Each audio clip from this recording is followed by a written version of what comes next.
Sup nerds, I'm Satoru, I'm proud to be a nerd, and you should be too. Today we've got something a little bit different tonight. We actually have a, have I done a visual novel on stream yet? I don't think I really have. But, yeah.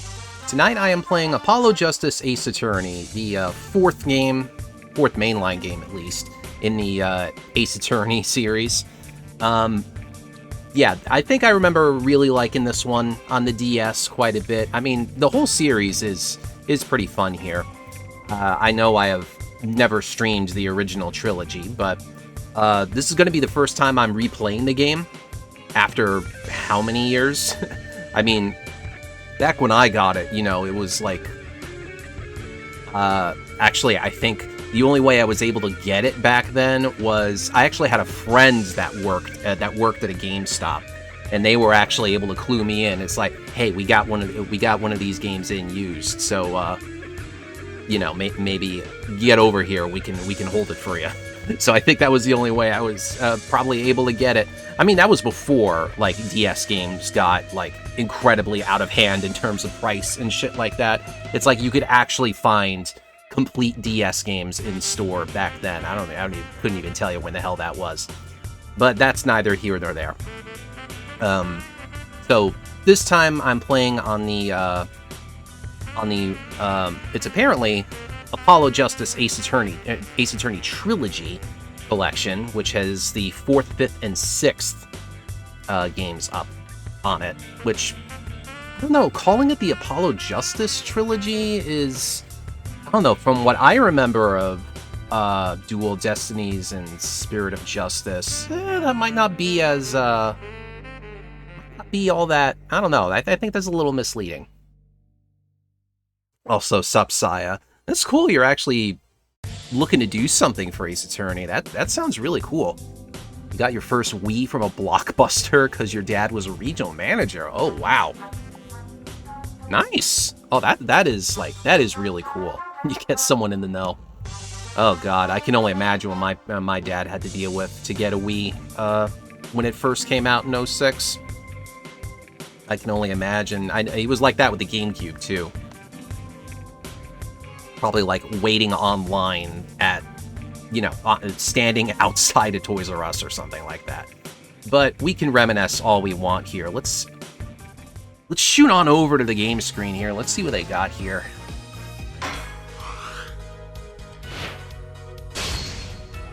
Oh, nice. It actually just defaults to Apollo. What were these things? Was this like was this the original intro of the game? I do not remember. And obviously these have like completely redrawn graphics to them, where it's like all the sprite work is just replaced with high quality images. They did this for the original trilogy as well, and they look really slick. But of course, this only applies for Apollo because this is the only game on this collection that was originally sprites. So if we go over to Dual Destinies and Spirit of Justice, they were 3DS games, so they were made with 3D in mind. They're actually use you know, 3D models and everything. So, and of course the opening here is all anime. And it's nice that it actually includes the DLC chapter as well, which I remember being one of the best games. But we will get to these games eventually. We will get to them. Museum. Yeah. So I'll have to look at that at some point.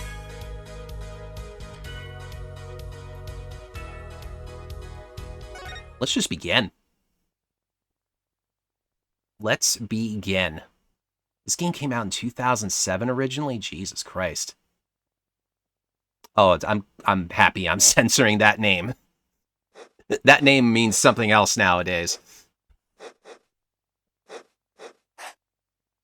So I guess all these new graphics were originally for like the iPhone port. Or I guess iOS. I don't know what you would... Yeah, I guess you would say iPhone. I don't know if these games ever came to Android. They probably did.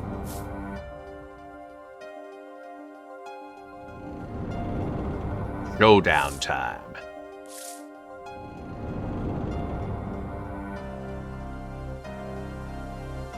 You lose.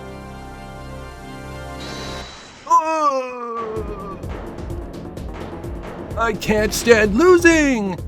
Eek! It was wine, don't worry.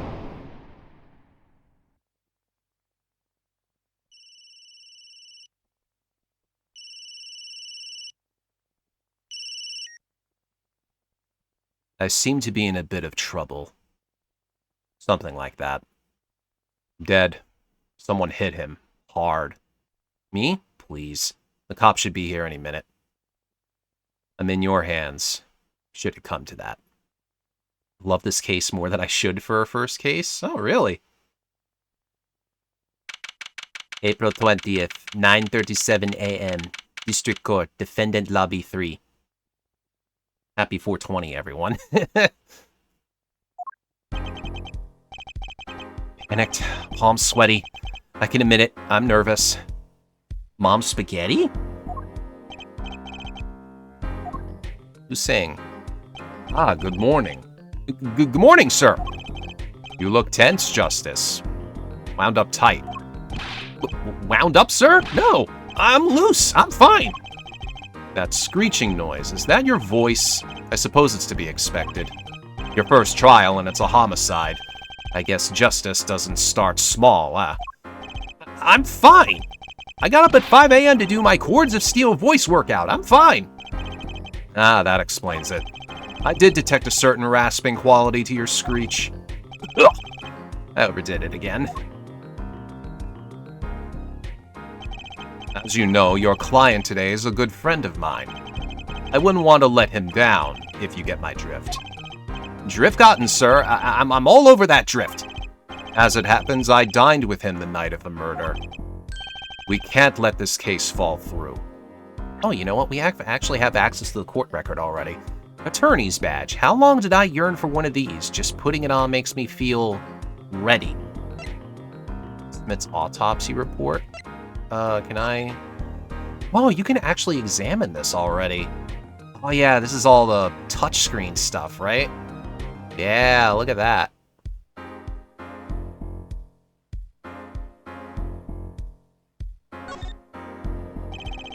There's a number inscribed on the back of the badge. There are many numbers like it, but this one is mine, proof that I'm an attorney. To tell the truth, I get a happy feeling inside just looking at it. What is in scripture? Oh, same thing.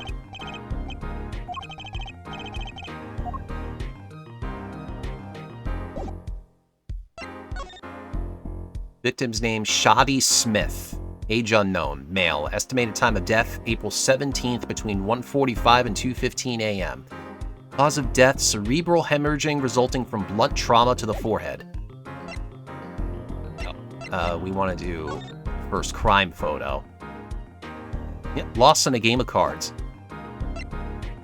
Christoph Gavin, boss at Gavin Law Office, as a first-rate defense attorney and my trusted mentor. Only 32? Doesn't he look familiar? My first client, just standing in front of this guy makes me nervous.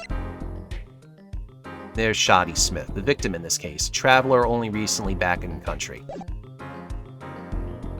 We can't let this case fall through. Yes, I'm fine, sir. One more thing. Don't say you're fine quite so much. People might take you the wrong way. Boom. I'll be preparing our case. You might want to introduce yourself to the client. My name is Apollo Justice. If it isn't clear already, I'm a new attorney. Today is my first trial. Not that I'm worried or anything. The defendant has been accused of murder. Hold on. I can make this funnier. Murder? My boss wants to help him out, of course, and so do I. I mean, there's no way he did it. Not him. No way. Yeah, not Pa over here. Whoa! Good, morning! Morning. It's all up to you today. First trial, nervous. Meeting him, cardiac arrest. I think I'm supposed to say something. Help? So, you're... Fine! I'm fine! Ah, Mr. Fine, is it? I did remember you having an odd name. Well, we're off to a great start. Are you sure you're okay? I mean, with me? Mr. Gavin is a top-notch defense attorney, and he's your friend, so why... You'll see. Huh? You can do it. Be confident. I'm really sorry this happened to you. I mean, It's time. Shall we? Yes, sir. Okay, I need to focus. First trial, here comes justice. April 20th, 10 a.m. All these trials happen at like 10 a.m. That's definitely something I remember. The court is now in session. The prosecution is ready, Your Honor. The defense is, fine. I mean, ready, Your Honor. I'm going blank. Don't panic. Too late. Your name was Mr. Justice, and this is your first trial. Yes, Your Honor. But I'm fine, really. Are you quite sure? Your voice sounds a bit strained. Mr. Gavin? Yes, Your Honor. I was under the impression that you would be heading up this case. That was my intention, yes. However, a defense attorney must always see to his client's wishes. And my client specifically requested Mr. Justice. Well, of course he wants justice, but to entrust his case to this greenhorn, why? I do not exaggerate when I say that you're the best defense attorney in town, Mr. Gavin. Okay, so Gavin's got trial experience, fine. But does he have cords of steel? Then let's begin. The defendant may enter the courtroom.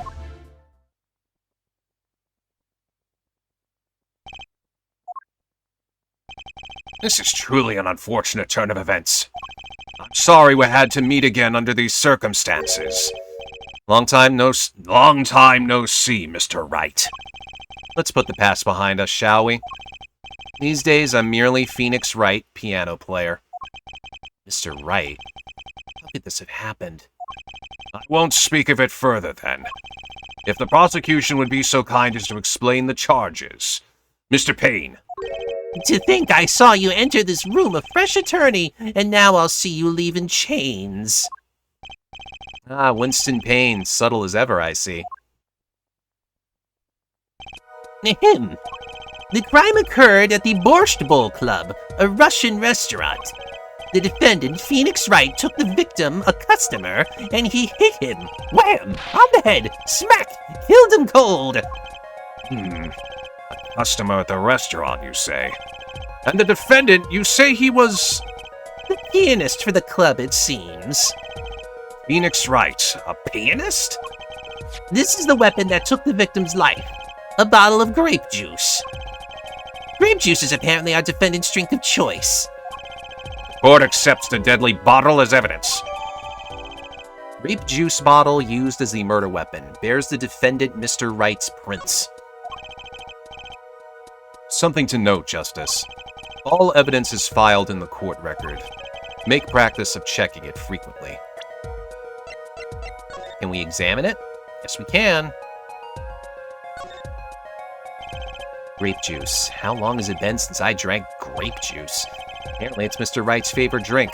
I wonder how well it goes with borscht. Depends. Is this censored frickin', is this censored wine? The bottle is completely empty. Court record. Right, I've heard of that. Use R1 to look at the evidence so far. I'm confident in your ability to handle this. Right, just use R1. Sounds like it's time for some hands-on action. So the victim was a customer at this restaurant. But just who was this, Shoddy Smith fellow? We believe he was a traveler, Your Honor.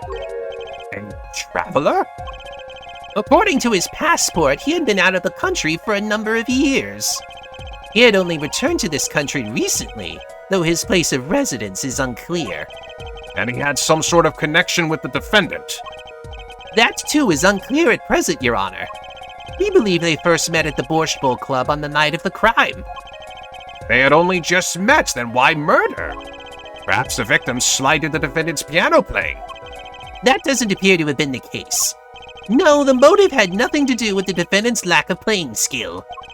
At least not piano playing. I'll let this photo explain what I mean. What's up, Conster? As we can see, a game of poker was in progress at the scene of the crime. Wait a second. Isn't poker gambling? That's a crime in and of itself. Indeed, it appears our defendant has fallen to become the basest sort of criminal. There's an objection. It is true that the defendant was engaged in a game of poker with the victim. Yet it was only that, a game in the purest sense, a competition, Your Honor. A competition? Yes, a test of wits, a silent clash of passions. Only the cards their backs read in blue flame know its final outcome. Come again? The cards on the table had blue backs, Your Honor. I believe the defense was waxing poetic in an attempt to mystify those present and impress women. That will be our first order of business here, then. To find out more about this fatal game of cards. Very well, defendant. You will testify to the court about the poker competition held the night of the crime. My pleasure. This is it, my first trial. Here goes nothing.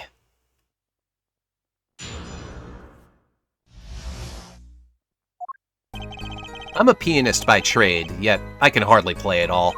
My real job is to take on interested customers over at the poker table. The room where we play and the competition in there are the club's main attractions. The rules are simple. We play a game of poker using 2 decks of cards. That's all it is, a game, and our customers are happy. A pianist who can't play piano. Better than a defense attorney who can't defend. Very well. The defense may begin the cross-examination. Right, Your Honor. First cross-examination. Don't blow it. Are you all right? You're sweating bullets. Bullets? Where? It's a figure of speech, Justice. Your voice sounds strained and raspy, too. My brain feels strained and raspy, sir. You've watched me perform cross-examinations many times, though you've never done one yourself, have you? Care for a refresher? What to do? Should I ask Mr. Gavin for the refresher course in cross-examination? I know what to do. I got this. No need for the help here, sir. I think I've got this one covered. I think you'd better do more than think. You know it or you do not. Fine. The cords of steel are ready for battle. My weapons. Press and present. Find any inconsistencies and lies in the testimony and reveal them to the court. That is cross-examination. Learn it, know it, do it. Inconsistencies, lies. Phoenix Wright? As if. Phoenix Wright would never lie, and it's up to me to prove it. The defense may begin the cross-examination.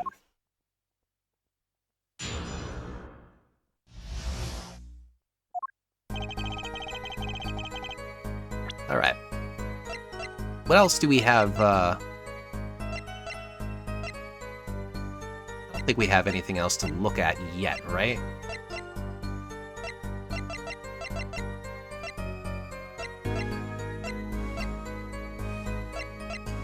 I don't think we do. So it really doesn't hurt to just press. You can hardly play?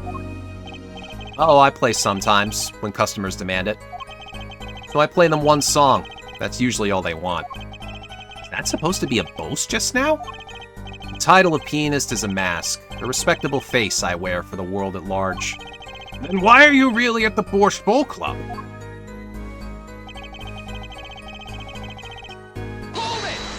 pretty much just press everything if you can get away with it. They pay you just to play poker? That would seem to be the case. I am a professional after all. What was that?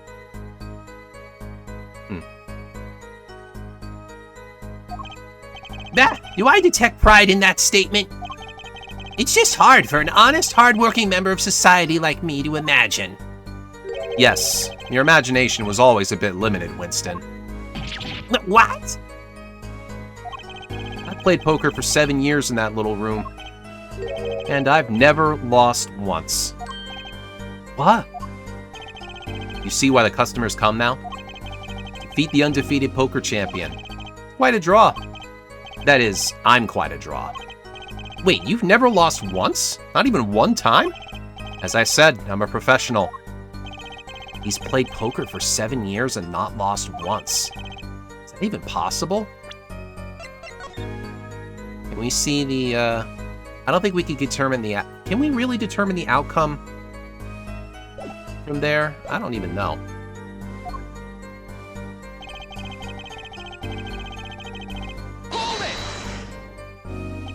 The room in the crime scene photo is an attraction? It has quite a history, actually. The Borscht Bowl Club used to be a gathering spot for black market types back in the day. Black market? Well, in the past, things like the black market are only on the silver screen nowadays. Suffice it to say that there were a lot of deals being made under the table. Right there in that room.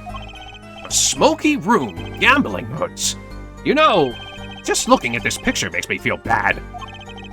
Bosses gather around the table, cutting deals, safe from the eyes of the law. Meanwhile, Lagoon keeps watch through the small window. I could practically picture it now. That window does look like it would be good for keeping a lookout, but little else. The room had a few other tricks to it, though it was common knowledge to our regulars. At any rate, they come to play poker in a room steeped in history. Despite the dark past, it was all just good, clean fun.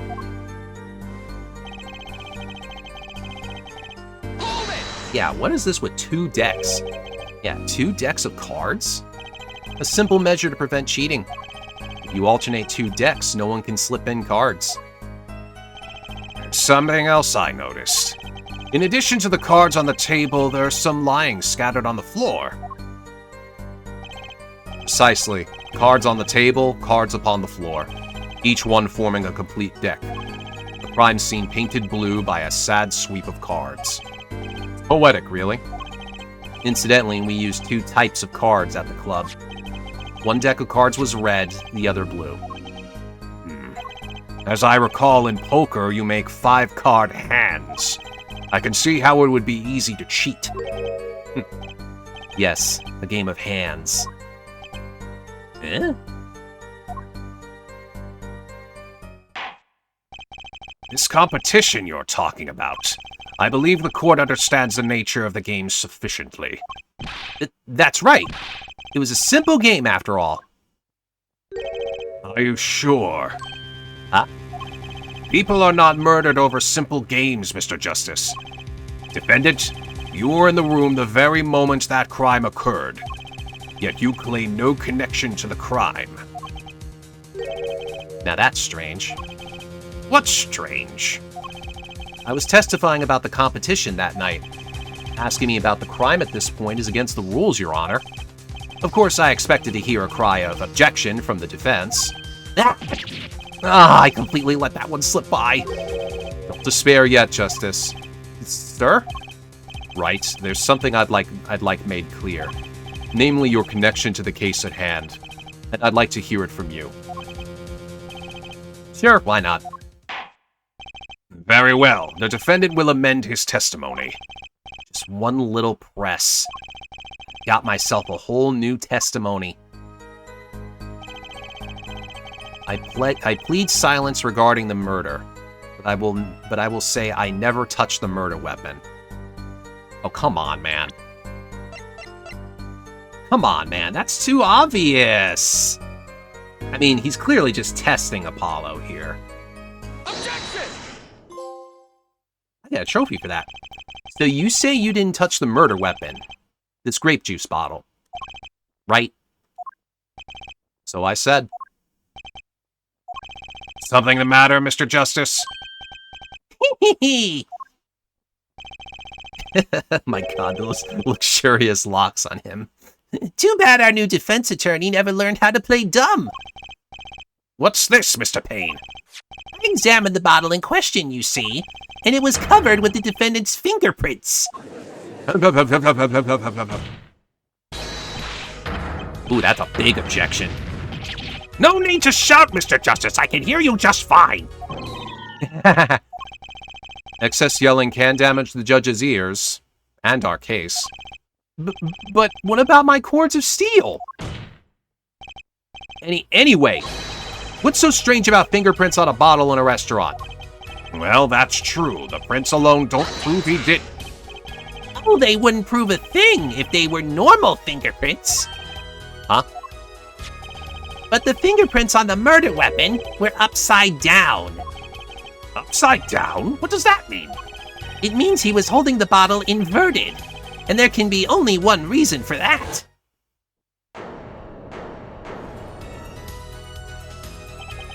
Yes!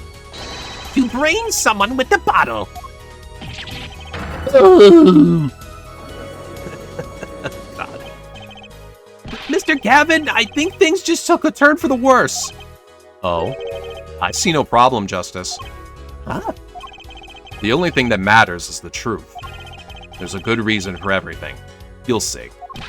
Defendant, can you explain your fingerprints on this bottle to the court? I stand by my plea of silence regarding the murder. For now. Not very cooperative, are you? This could hurt your case. I'm sure he's uncooperative because he's hiding something. There must be some reason. Your Honor, you seem to have forgotten something. And what might that be, Mr. Gavin? On the night of the crime, who was it who reported the murder to the police? Reported? Well, that was the defendant, Mr. Wright. But still, that... Really? You would self-report yourself, Mr. Wright? Yes, well, according to the case file, the murder was reported from near the scene by a call from the defendant's cell phone. Near the scene? Let's take a look at a diagram of the murder scene, shall we? The victim was murdered in a small room in a basement 2 floors down from ground level. Of course, cell phones can't get reception so far down. The defendant used the stairs in this hallway to go above ground. The call came from the first floor of the restaurant. I see. And this is the phone that made the call. Used by the defendant to notify the police from the restaurant's first floor.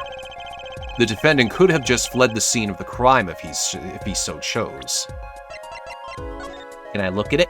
Can I do things with it? Can I push the buttons? Can I call Maya, say, where the hell are you? Wow, the battery is being held in with a piece of tape. He should just buy a new one. Maybe he can't afford it. Or he just doesn't care. I'm surprised there isn't anything else. Man, what an old brick. Yet he fulfilled his duty as a citizen and reported it to the authorities. And you claim he is being uncooperative? Nice save, Mr. Gavin. I better not waste this. I think the prosecution has toyed with our client enough for the time being. Toyed? I assure you, no one is more serious about... What was it you said? The defendant was in the room the very moment that the crime occurred. How can you possibly know this? That's a good question. How indeed? The answer is simple, Your Honor. The prosecution has a decisive witness. You're as good as they say you are. So someone else was in the room the night of the crime. That must mean they witnessed the crime. Everything up till now has been a warm-up, Justice. Are you ready? Very well. The prosecution may call its first witness to the stand. The witness will state her name and profession. Hold on just a moment. Where's the witness? I surmise that she has been frightened by the defense's demonic-looking horns. So I used a little hair gel. Relax, people. It's anime. Get used to it. Have no fear. If any horns point in your direction, this court will cut them off. You are sure? I swear it on my gavel. Please come out. Isn't violence against hair a crime, Your Honor? Well, if you are sure it is okay.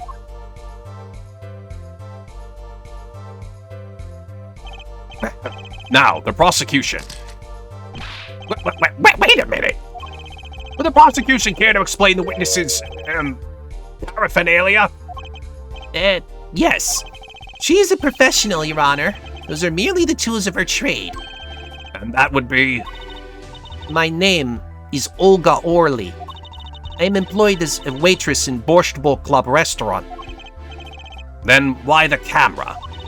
Of course, it is my pride to serve borscht at his naming restaurant. But I also perform, how it is said, other service. I take it one of these other services is taking the customer's pictures. Da. Like, for example, this one. That's the defendant! Indeed, on the night of the murder. Man in white hat is one who has gone kaput. Indeed, that is the victim. Order! Order! This is quite a piece of evidence to casually drop into our laps. It is same way as I drop cold bowls of borscht on laps of customers. Casually. Then the court will casually accept this new evidence. Now, witness, where were you at the time of the murder? I was in room. The hideout, we call it. With a Y, to be cool. Because poor literacy is cool. Excuse me? The hideout? It is room where famous gangster bad guy was arrested. Is room where murder took place. What?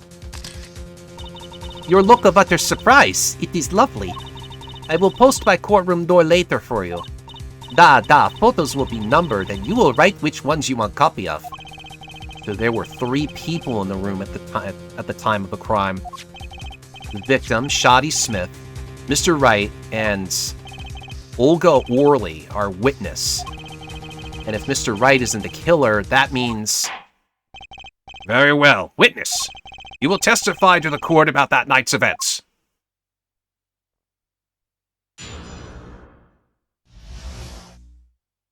That fateful night. That night, customer asked me to deal cards for game. It was cold. Both players played with hats on, The victim, he plays whole time with his hand on locket at his neck. Then last hand is done, but something terrible has happened, That man flew at the victim and is strangling him to death. Strangling? Incidentally, who won the game? Isn't it obvious? The winner was the victim, Mr. Smith. That's ridiculous. Because Mr. Wright can't lose. Justice, maybe you can come up with a more legitimate objection. But he hadn't lost in 7 years. Take it from me, kid, it happens. I didn't lose a case my first 7 years as prosecutor either. Incidentally, I have some evidence here.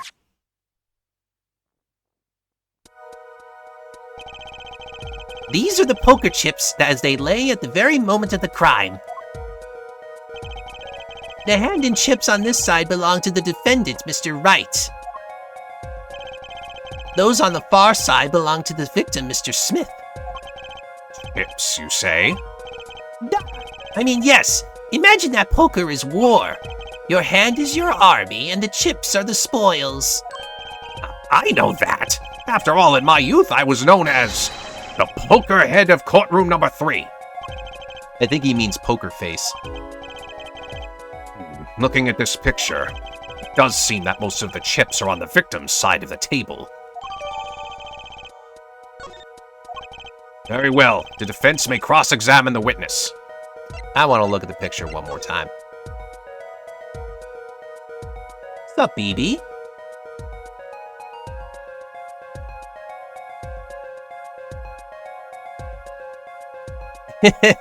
Mama.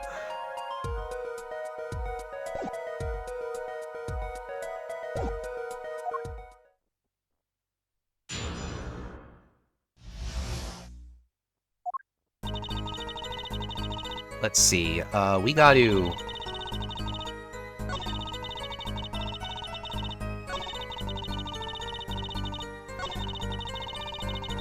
Yeah, strangling. Let's press that. That's a little, But the defendant would never do such a thing.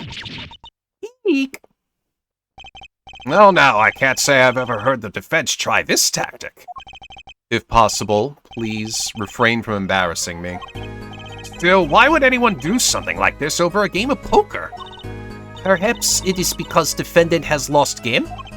Yes, a crushing defeat for a man undefeated.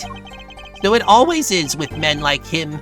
Winners make sore losers. Oh, how the mighty fall. Just like the mighty Kansas City Chiefs. They could not make the three-peats. Fly, Eagles, fly. Go ahead. I believe you know what it is you need to do. Right, sir. Leave it to me. There were only 3 people in the room at the time of the murder. The victim, Shoddy Smith, Mr. Wright, and... if Mr. Wright isn't the killer... I've got you now, Worley.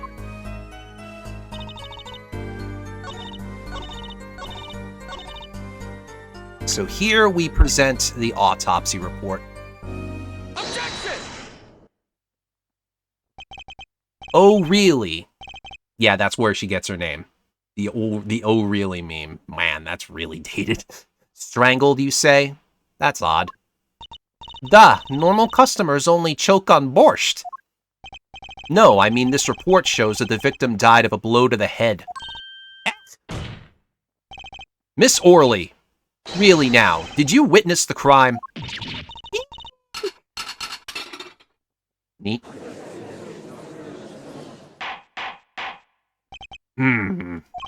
Looking at the picture, it doesn't seem like he was hit. He's still wearing his hat and everything. Yet it is a fact that he was hit, Your Honor. Here's a photo we took of the victim with his hat off during our investigation. He almost looks like the Avatar. Well, that's quite shocking, isn't it? His head certainly was hit. But I have seen it happen. The defendant, he lunged at victim, his neck. Oh, really, Miss Orley? I think I've caught you in your own lie this time. Justice, I admire your enthusiasm, but perhaps you should think this through once more. What do you mean? I found a contradiction. There's one thing in her testimony that troubles me. Very well. Seems we should continue the cross-examination. There's such a thing as thinking too much. This horse is dead. Let's stop beating it. There's such a thing as thinking aloud too much, too.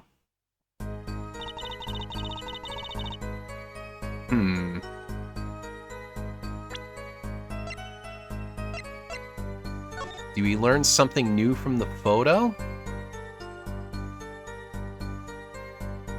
I mean, I don't see any strangulation marks.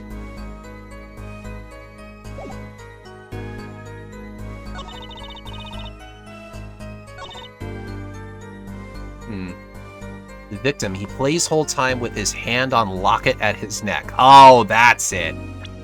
Yeah, there ain't no locket on his neck. Was there even one here? There was.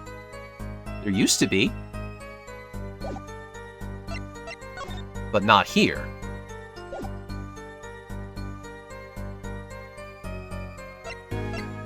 Should I just present?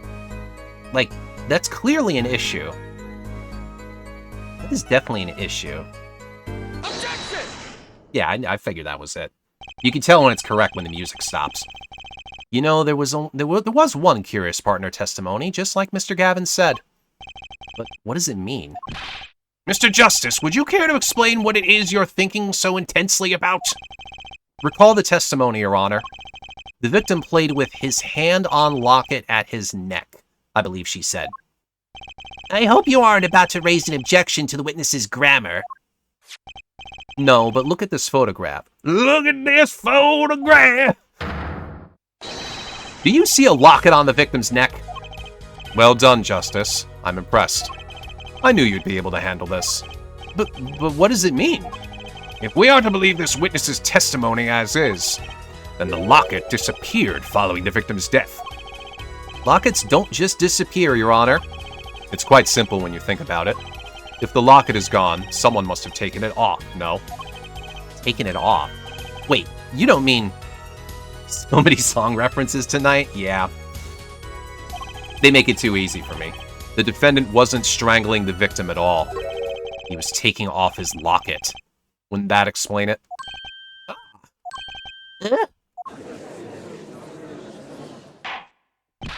Defendant, what do you have to say up to this? Say. Yes? I just noticed this, but you have something hanging around your neck, don't you? Oh? You mean this? Yes, it's a locket, with a photograph inside. A photo of my daughter. Come again? Mr. Wright, you have a daughter? We confirmed it at the time of the arrest. The picture in the locket is indeed Mr. Wright's daughter. So Mr. Wright has a locket too? Why don't I buy that this is just a coincidence? Well now, if the results of this poker game led to the murder, perhaps we should hear a bit more about the outcome of the game. Sup, noob? Wait, that's Phoenix, right? Yeah, this is well after the first 3 games. Further testimony won't really be necessary. It's clear the defendant lost. Badly. Miss Orley, you will testify to the court about the game played between the victim and defendant. Da.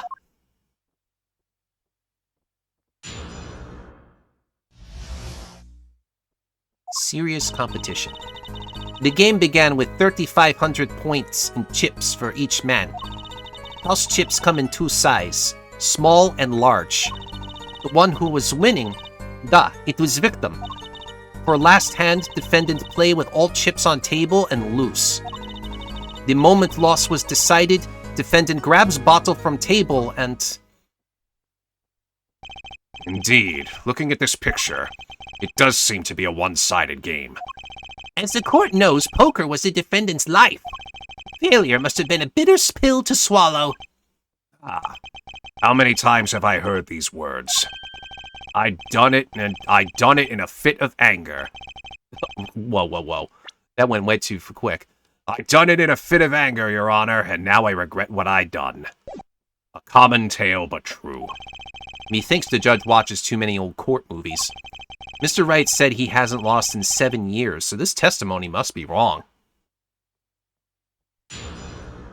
How do we handle this one?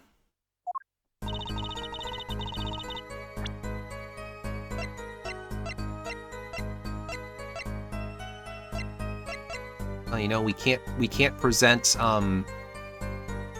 whatchamacallits yet? No people.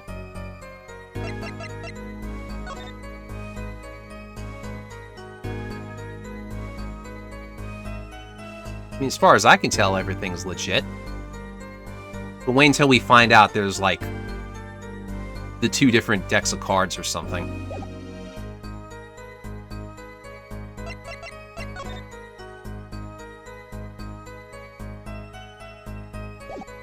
Couldn't tell you if there's, like, an inconsistency there.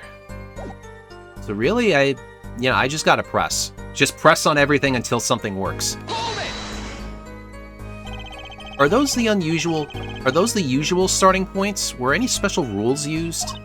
No, not special. Usual game, usual rules.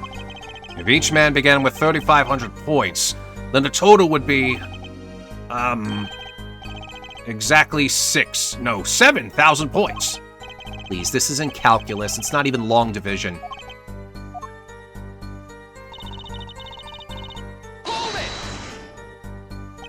Are the chips in this photo all the chips that were used?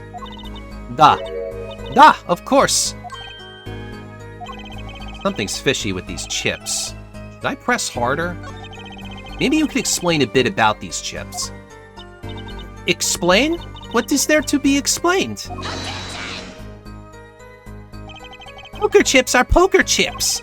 They're not fish and chips, not a chip off the old block, not a motorcycle cop, not a... Thanks. I got that last reference. I know enough about old TV. Now that I pressed her, I'd better ask something. What are these chips worth? Are they in dollars or rubles even? Niet. As I have been saying before, it was game, not gambling. Hard perhaps for capitalists to understand.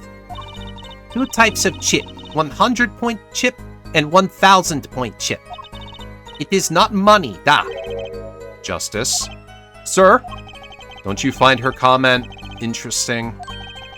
In more ways than one, sir. I have it added to her testimony myself. Oh, does the defense want the witness to add to her testimony? Yes. I do think this deserves further scrutiny. Added to the testimony. I wish I knew where I was going with this. Very well. Witness, if you would be so kind. Da, Your Honor. One kind of chip is worth 100 points, other kind is worth 1,000. 2 kinds in all. Does that even math out? Yeah, 3,500 for each person.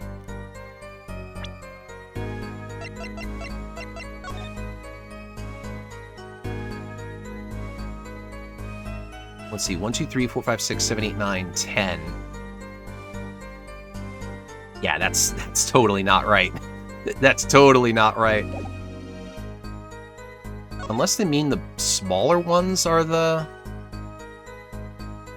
No, that doesn't even work.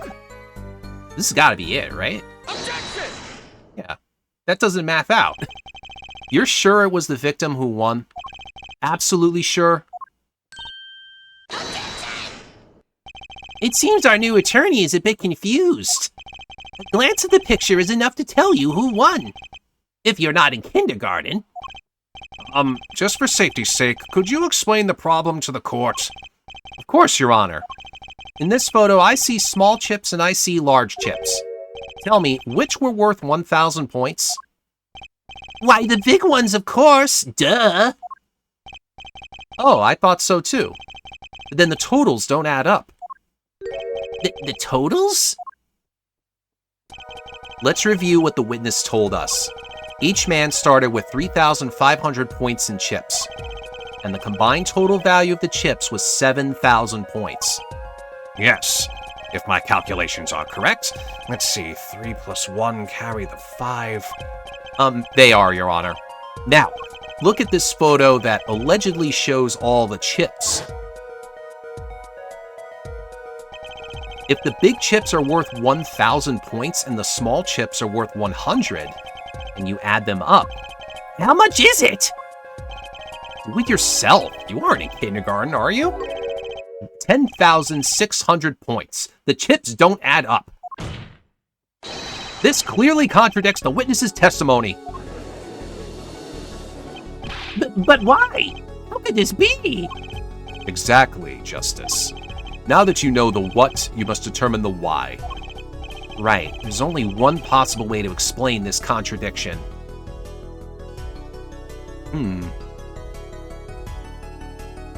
Starting points were wrong, the chip count was wrong, both were right. Ooh! Okay, where the hell are you going with this one? Where are you going with this?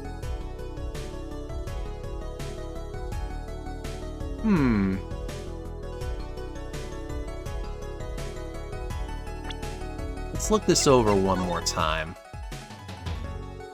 I don't know if I can determine anything from that.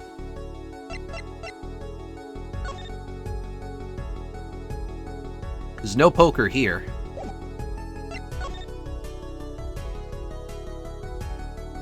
You know, what if the other thing...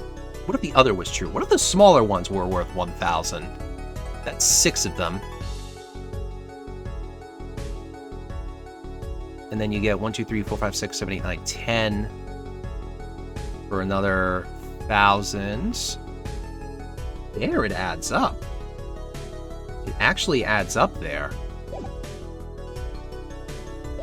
So what are we looking for here? Both were right. Each man began the game with 3,500 points. If all the chips are indeed shown in this photograph, then there can be only one answer. Well, what is it? The value of the chips was the other way around. What? Want to know what I think? The small chips were worth 1,000 points, not the big ones. Madness! Utter madness! Show me that photograph of the chips again. There's 6 small chips and 10 large chips. Why, that does make 7,000 points when you add them up. Excellent work, Justice. It's almost as though you figured it out by yourself. Well, I'm just glad I was the one who said it. But wait! The value of the chips may be different, but that changes nothing! Indeed, the victim did have the larger number of chips still. Exactly. If the small chips are 1,000 points and the large chips are 100, let's do a little math. Add up the points for each side of the table. The victim, Mr. Smith, had 2,900 points, and the defendants had 4,100 points! Well now, it seems that Mr. Wright was winning that night after all. That's impossible! My client had even less reason to kill the victim. After all, he was winning! Yeah! Now, Miss Orley, you must have known the true value of the chips, since you were there at the scene of the crime, weren't you? Eek!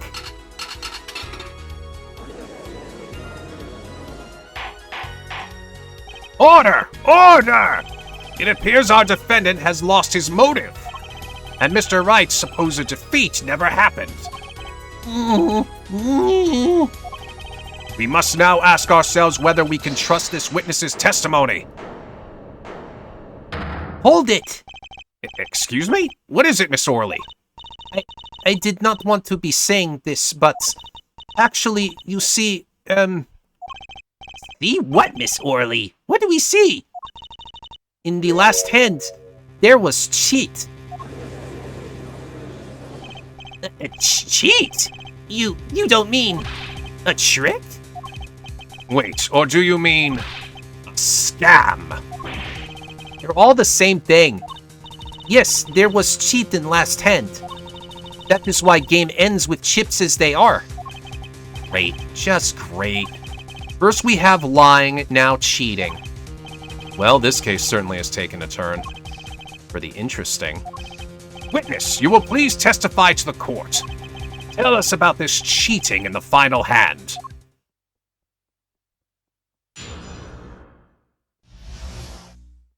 The final hand. The last hand, both men had full house.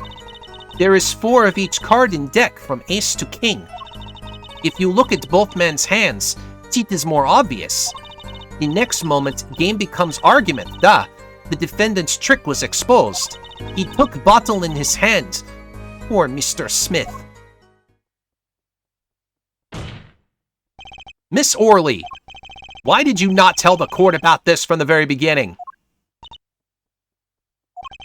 I thought I smelled a cover-up here. Well, folks, it's time to throw back the covers. A full house is a very high-scoring hand. Not easy to make in my experience. That alone is enough to suspect less than scrupulous tactics. Mr. Gavin, what's a full house? Lawyers these days, you don't know your poker. I can't say this bodes well for your case. Or career. What is this, some kind of secret court poker ring? Justice, you know the terms 1 pair, 2 pair, and 3 of a kind, yes? Yeah, no problem. 2 cards with the same number makes a pair, and 3 makes a 3 of a kind. Good. Now picture a hand with 1 pair and 1 3 of a kind. That's a full house. That doesn't sound very easy to make, does it? You can see each player's hand in this photo. Wow, they both have full houses. We forget there's an easy way to make a full house and go undefeated for 7 years. You cheat. The defense may cross-examine the witness. If he did cheat in the last hand, that still leaves one important question. Mr. Wright lost that hand. Who's ever heard of a professional con man losing when they cheat? Where are they going with this? Probably nothing to press on this one. This seems kind of, it doesn't seem like anything's changed here. It doesn't look like it, at least. I mean, yeah, I've looked this over all the time, and yeah, that's definitely 4 different aces. Sup, Axel? I don't know if it's worth pressing on this one. I don't think it's worth pressing. Okay, this is an interesting point because they actually play with 2 hands. So, yeah, I'm pressing that one. 4 of each card, you say? Da! There is 1 spade, 1 diamond, 1 heart, and 1 club for each card. It is interesting fact that this number 4 comes from number of seasons. Huh, you don't say. And did you know that the cards are numbered 1 to 13? And all the cards in a deck and you get 364. A year!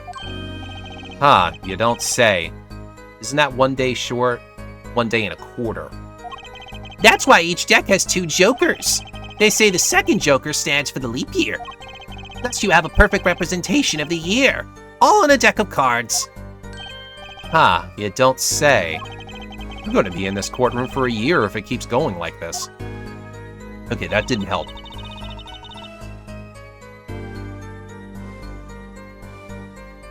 Unless she means their physical hands.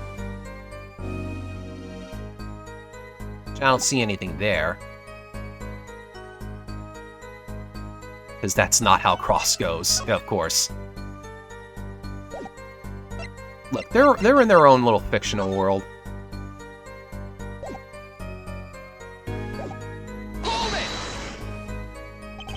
How was it clear? Da, well, the defendant, he played a 5th ace. A 5th ace? I still remember both hands very well.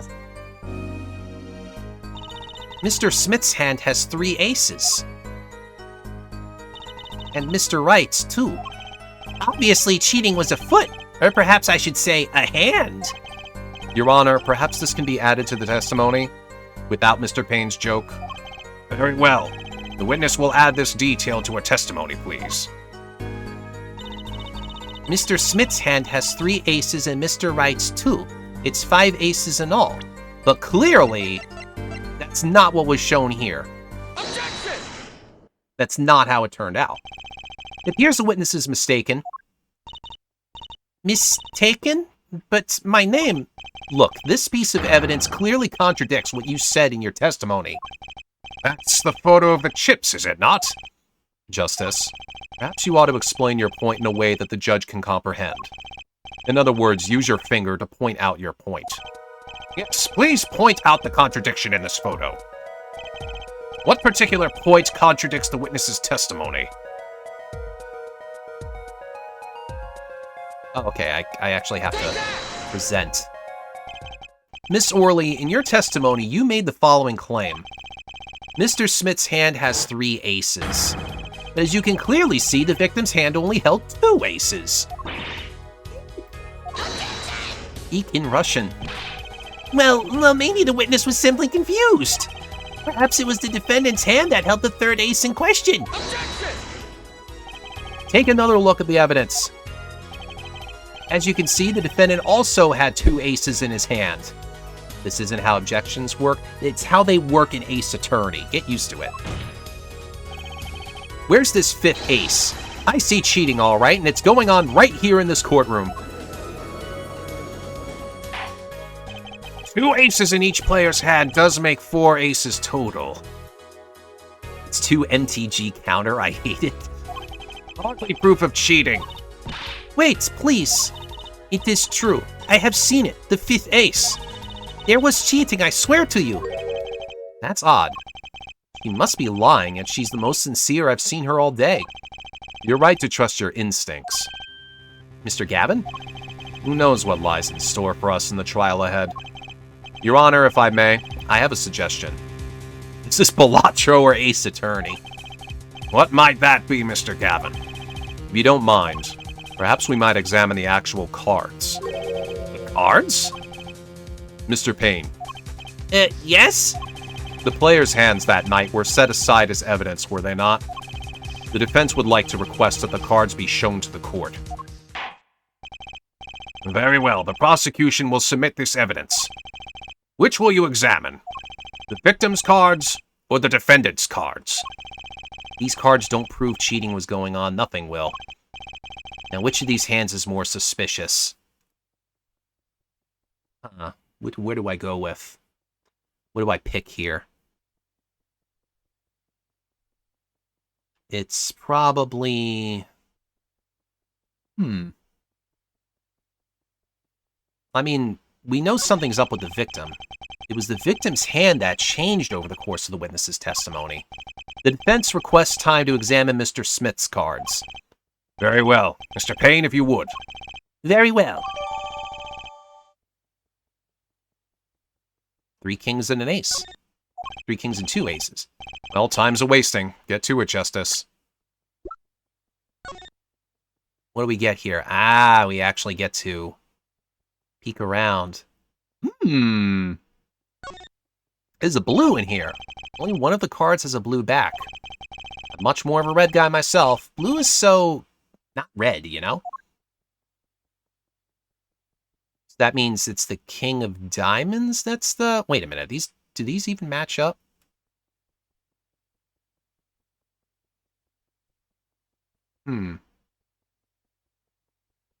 Wait a minute, something looks wrong here. No, I guess that's right. Yeah, so, I mean, again, what's the problem? We know they played with 2 decks.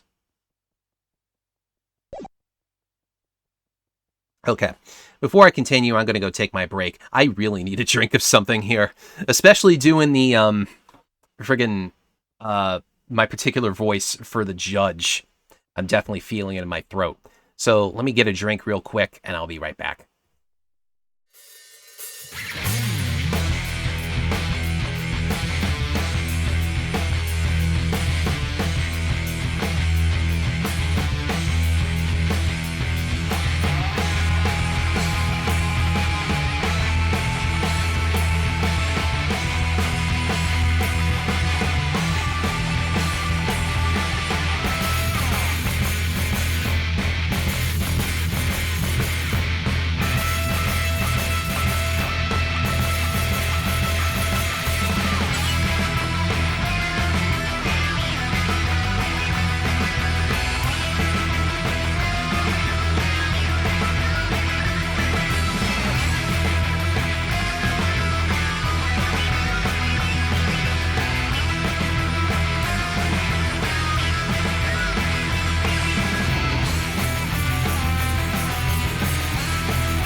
Alrighty, let's continue. Yes, sir. Oh, they actually... Oh, this is like your full tutorial of actually doing bottom screen stuff. When examining evidence, be sure to view it from all sides and angles. Try using the right stick to turn in every which way, and triangle and square to zoom in and out. That should give you a better perspective on the case. Okay, let's do this. No, I just did this. I just did this. What? Your Honor, look at this. One of the victim's cards. The back is a different color. That's impossible. But I put that card in Wright's hands. What was that, Miss Orley? Wow, that easy? I mean, I know it's a first case, but geez. No, yet, I merely said, I have eek. Your Honor. Mr. Gavin, yes? Tell me, what is the easiest way to cheat at poker? To cheat? I'll tell you. One merely needs a friend, a comrade, shall we say. The dealer. Ah! Wait, so you mean this witness, Miss Orley? She's the cheater. A professional, I'd wager. Yeah! Order! Order! Focus, Justice. Time to take advantage of her. I mean, of her mistake. Your Honor, please recall the testimony we just heard. That's impossible. But I put that card in Wright's hand. Ergo, Miss Olga Orley conspired to cheat, not with my client, but with the victim, Mr. Shoddy Smith. Oh! It was a little bit more like Courage the Cowardly Dog. Oh, Muriel. Not only did she cheat, she cheated poorly. Therefore, it's not hard to imagine an altercation between her and the victim. What? Wait, you don't mean the defense isn't accusing the witness, Miss Olga Orley, are you? Time for justice. There were 3 people in the room at the time of the incident. If Mr. Wright isn't guilty, that means I am. The defense accuses the witness, Miss Olga Orley, of murder. Uh-oh. Yet the borscht lands perfectly safely. Mr. Payne, where is your witness, Miss Olga Orley? It appears she has lost, consciousness, Your Honor. Mr. Justice, Your Honor? it seems you presented a new possibility to the court. One suggesting a connection between the witness and the victim, Mr. Smith. And that means? This court cannot pronounce a verdict for the defendant at this time. What? Did it. I held out. I see no point in prolonging the trial this day. The prosecution will need to make further inquiries.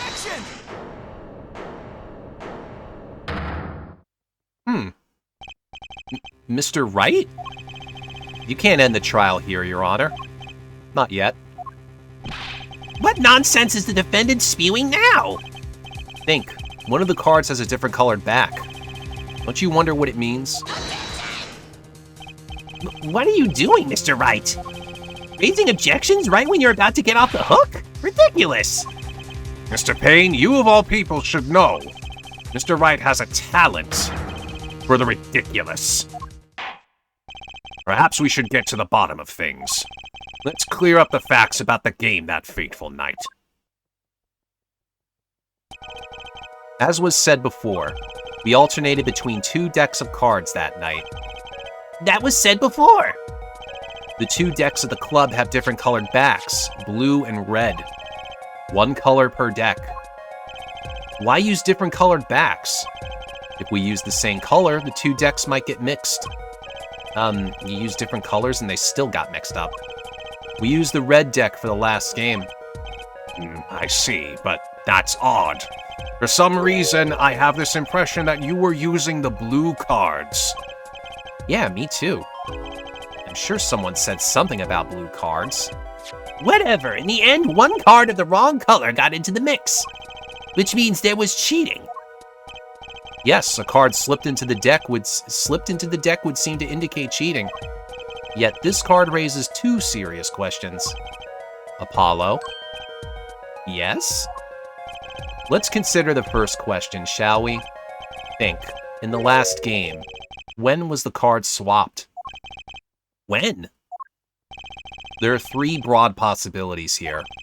It could have been swapped before the murder, during the murder, or after the murder. Well, yeah. Thanks for the news bulletin, Mr. Wright. Of course it was swapped. Oh. It might be as simple as you think, Mr. Payne. Or it might not be. I'd like to hear what Apollo thinks first. When do you think the cards were swapped? When was the card swapped into the deck?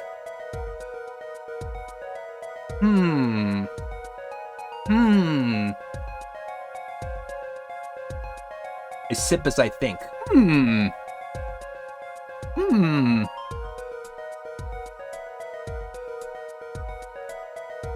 For suspicious shit like that,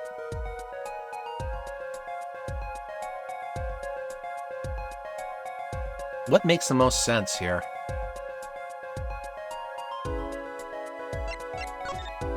Perhaps it happened after the murder. But what's that? Ridiculous! What's the point of cheating after the hands have been shown? That's silly! Yes, but tell me. How do you swap cards during the game? I'll take silly over impossible. Take it from me, son. There's a lot of silly in this world, but very little impossible. Oh? Even when the backs of the cards are a different color? If you pulled that during the game, you'd be caught in no time. Quite true. That would mean that the blue card in question was swapped after the hands were shown, after the murder. Okay, this is going past silly and straight on to crazy. I ask again, what's the point of cheating after the game's over? Who would do that? Who indeed? That's one of the mysteries before us. There's another? Yes, a simple yet decisive question must be asked. Who swapped the red card for a blue card? Who? The game and murder is done. The victim is dead. Only two remain in the room. Alive, that is. The defendant, Phoenix Wright, and our witness, Olga Orley. Okay, so who was it that swapped the red card for a blue? Didn't Olga say she did? Why, it must have been Olga Orley who swapped the cards. She was trying to cover up evidence of the cheating. That does make sense. Sorry, but there's a problem with that explanation. Huh? The swap card was from the wrong deck. Yes, a blue card was stuck into a red hand. Mixing a card from the wrong deck when the backs are different colors? Remember that you're talking about Olga Orley. She was the dealer. Do you really think she would make such a novice mistake? Actually, I have trouble imagining even the judge making that mistake. Give it a little more thought, Apollo. You're right. I mean, why would Phoenix have done it? The one who swapped the cards was Mr. Wright. It was you, wasn't it? And why would I do such a thing?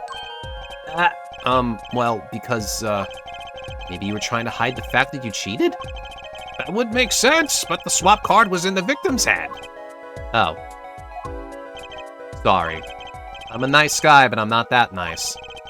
Come to think of it, he would lack a motive for helping his opponent to win. Well, I got away with doing all the choices. The one who swapped the cards wasn't Mr. Wright, of course. And, well, it doesn't seem like it could have been Olga Orley either. What are you suggesting? That's hardly a logical conclusion, I'll admit. As a defense, I think it only makes sense for you to name Miss Orley at this point. Yes, I know. But she was the one who dealt the cards, right? I just can't believe she would make the mistake of swapping the wrong color card. And if the card was swapped during the game, it'd be obvious. Something you'd like to share with the court, Mr. Wright? Oh, my apologies, Your Honor. I was just thinking how much fun all this is. Fun? How about confusing? I have no idea what the defense is claiming, Your Honor. If the one who swapped the card wasn't the defendant and it wasn't Miss Orley, then who was it? Yeah, well, that is the question, isn't it? Precisely. I believe we're about to see this case take a new direction. A new direction? We'll find that indeed, after the murder, someone swapped one of the cards in the victim's hand. And that someone made two critical mistakes. I'm sure you're going to tell us that the first was swapping the wrong color card, because the one who did the swap didn't know two colors of cards were being used. The other mistake was the number on the card. Right. The person replaced the 5th ace with a king. I'm sure whoever swapped it wasn't expecting there to be a 5th ace after all.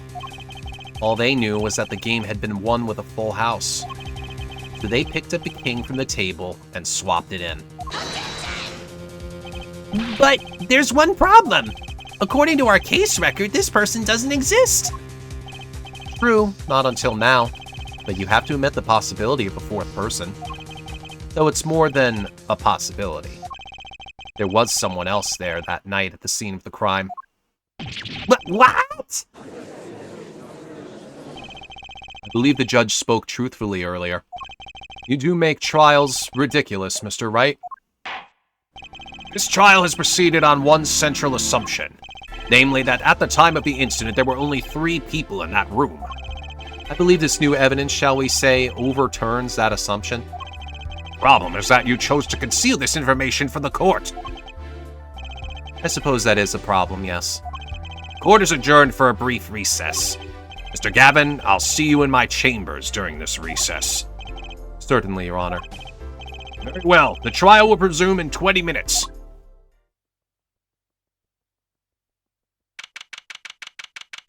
That took an hour 52? That didn't even take me that long. What the fuck? That was quite unexpected, Mr. Wright. To suddenly claim there was another person at the scene of the crime like that. I must ask, is this the truth? Well now, I think you would know the answer to that. Being mysterious, are we? Sadly, I have no time for mysteries. I'd only ask that you leave the defending to your defense in the future. Otherwise, I cannot guarantee the outcome. I see you haven't mellowed out one bit, Kristoff. Justice. Yes, sir. The judge has summoned me to his chambers, so carry on without me. You did well, Apollo. Can I ask you something? Sure. That locket you wear, is that really yours, Mr. Wright? You're wondering about the victim's disappearing locket? Here, you can take a look at it. That's a picture of my daughter in there.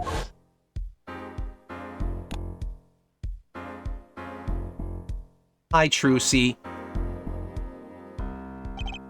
I'm just surprised to hear you had a daughter. Most people are. Perhaps you'll meet her one of these days. One more question. The one who cheated that night, was it you? What do you think? Huh? You know what happened 7 years ago. What I did. It's not unreasonable for you to think I might cheat. I never, honest, but it is odd that he managed to go undefeated for 7 whole years. Want to know something? There's only one game where you can be dealt bad cards all night and still win. Poker. You see, poker is all about reading your opponent. In that way, it's a lot like a court case. Poker is like trial law? Figure out what your opponent is thinking and you win. Well, yeah, but that's harder than it sounds. I think not. Try as they might to conceal it, everyone reveals their true thoughts in the end. Their body language can become a valuable source of information. You're kidding! That witness, for instance, Miss Orley. She would touch the back of her neck during certain parts of her testimony.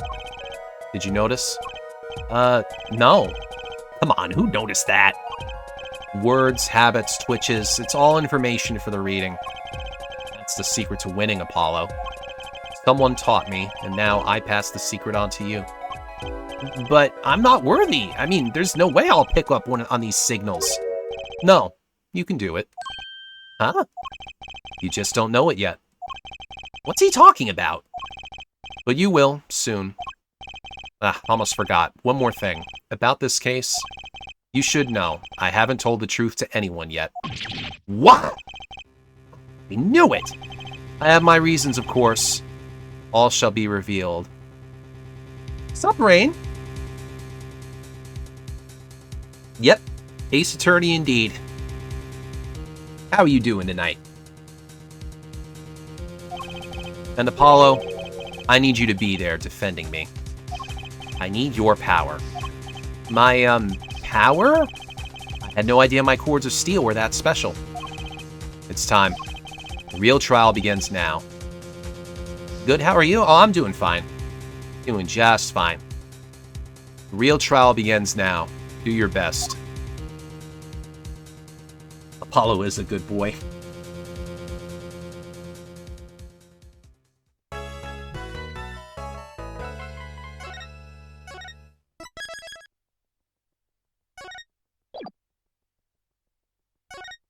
Yeah, I'm gonna keep going. 12:14 p.m.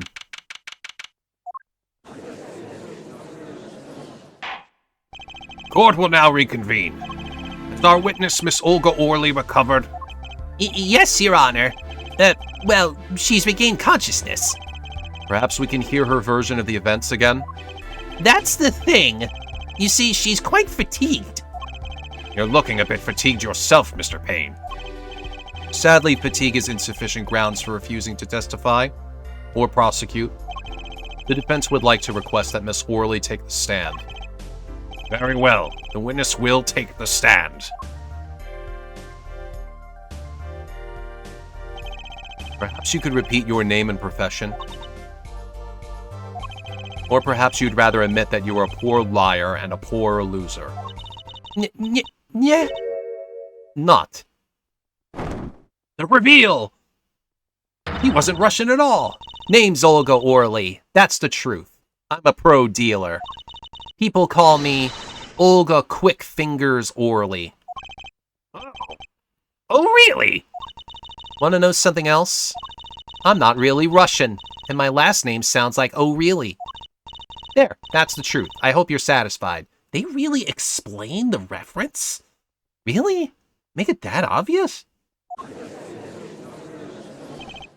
Witness, you will tell the court what you were really up to that night. Fine, I'll talk. We had a plan, see? Let me remind you that you are currently under oath. Any further fabrications will have serious consequences. Fine. Like I said, I'm a pro. That guy Smith hired me to do what I do best. I was planted at the Borscht Bowl Club several days prior to the night of the game as a waitress. So you were in cahoots with the victim. Not that he needed my help. Smith is a well-known poker player in some circles. But winning wasn't the main purpose of this game. It was about destroying a legend, the unbeatable Phoenix Wright.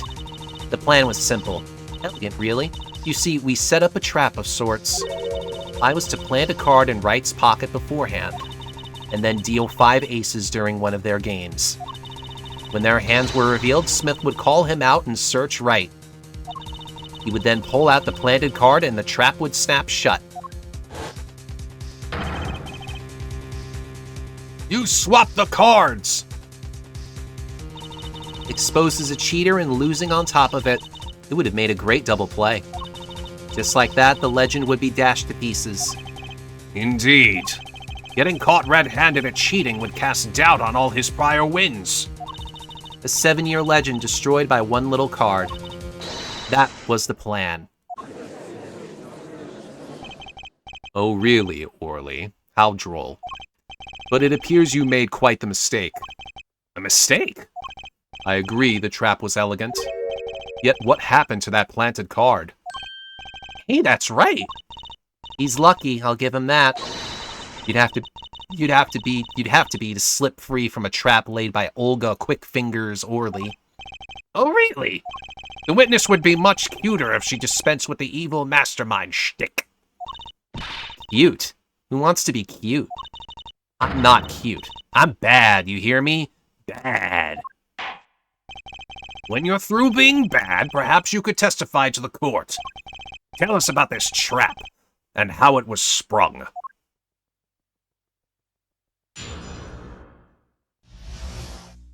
The best laid traps. That night I planted the card like I was supposed to, and Wright lost the last hand, just like he was supposed to. Then Smith searched him. But the planted card was gone. The trap failed. Next moment, Wright picked up a bottle and swung it. It wasn't me who hit Smith. It was that no good cheating defendant. A surprisingly frank testimony that still leaves us mostly in the dark. The trap was perfect, I tell you, perfect. If that rotten cheater hadn't messed it up. Look who's talking. Well, the testimony, for what it's worth, is all yours, Mr. Justice. With witnesses like her, who needs criminals? And with defendants like Mr. Wright, who needs prosecutors?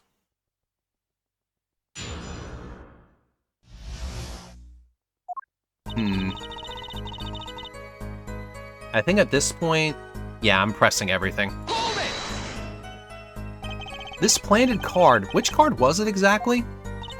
The trump card, the 5 of hearts. Let me guess. Mr. Wright was to have switched the 5 with the ace to make a full house. I always press everything? Yeah, it usually works out pretty well. At least that's what you were going to accuse him of doing, thereby ruining his legend. I slid it into Wright's pocket. When was this? Why, before the match, of course, while he was eating. At the Borscht Bowl Club, we serve borscht. And suckers. Remind me never to go there. Of course, the card was to make its grand debut during the game. Like a good borscht, a good plot must be cooked up early and allowed to thicken.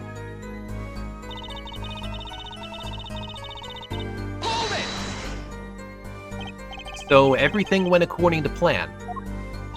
Exactly. The 5th ace came up, so it's obvious the switch went off without a hitch. Once the extra card was found in his pocket, Wright would be forever known as a cheat and a fraud. There are worse things to be known as, I suppose. Tell us what happened with the search.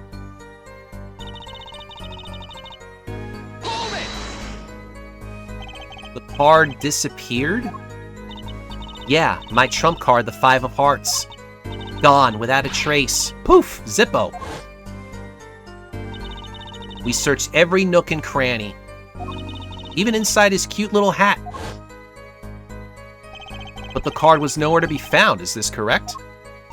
Never in my long storied career. Never has Quick Fingers Orley been so readily duped.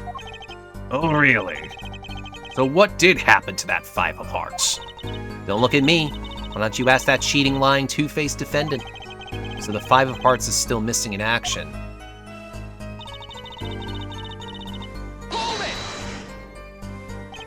Wait, isn't that a little odd? What's odd? You searched Mr. Wright, thoroughly, and found nothing. Which means he didn't cheat. Which means he had no reason to strike the victim. Well... Ooh. Ooh. What was that just now? I sensed something. Something wrong, Mr. Justice? No, nothing, Your Honor. What to do? Should I press her a little harder? Oh yeah, we're pressing. We're pressing her. Miss Orley, you're hiding something. What are you talking about? You... Me? Quick Fingers Orley? Hide something? The defense will refrain from baseless accusations. I have one question for the witness then. You say you saw the moment the defendant hit the victim. Is this true? Of course it's true. I did see it, honest. I saw it when Wright hit him. Right when Wright hit him. With my own eyes I saw it. What's this weird vibe I'm getting? That witness, for instance, Miss Orley, she would touch the back of her neck during certain parts of her testimony. Did you notice? Well, now I can't unnotice it. Touching her neck, was it? Oh yeah, you get the super close zoom-ins, too, with this. Whoa! What's going on? The sensation is coming into focus. There, that twitch. It's so clear. It's like I could perceive her habit like I couldn't before. I'm the worst at this bit? Really? Gotcha! Perceive.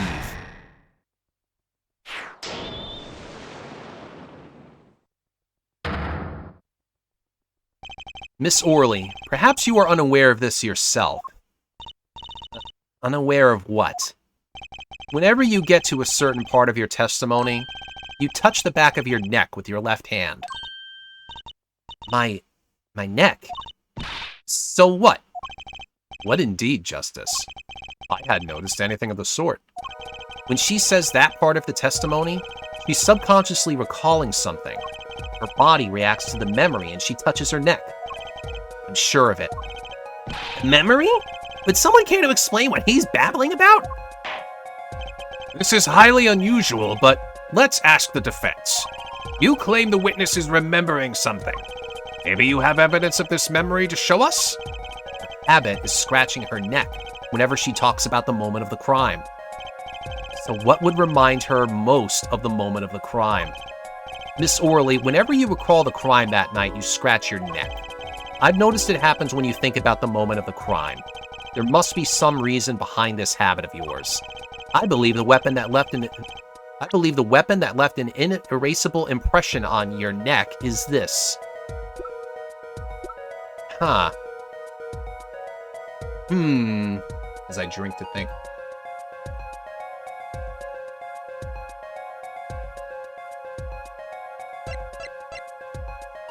Does it have something to do with the wine bottle? I call it wine, but...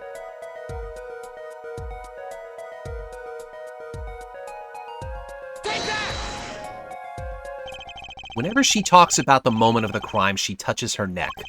And what reminds us more of that moment than this bottle, the murder weapon? But something doesn't fit. If you were only the witness to the crime, why would that make you touch your neck like you're in pain? What's he talking about now? It was Mr. Smith, the victim, who was hit, not you.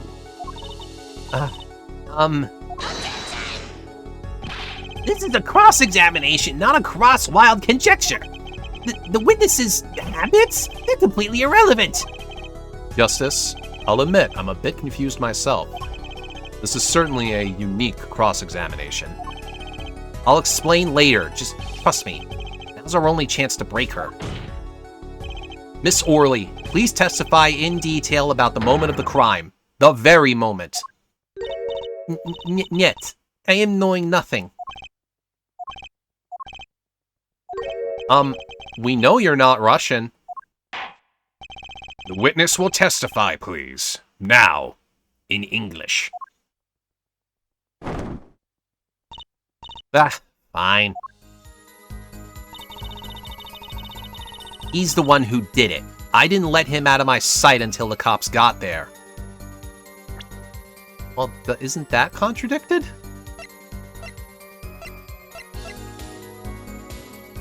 Objection! Yeah, that's clearly wrong.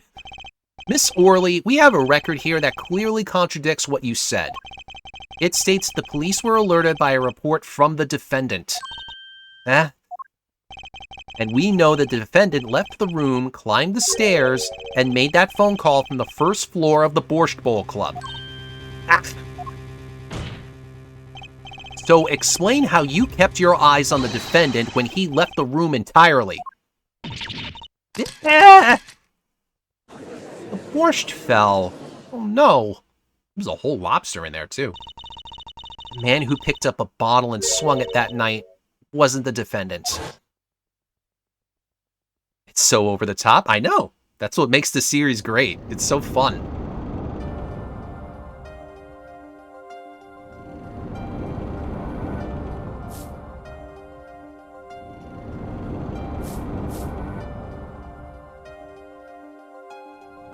Showdown time.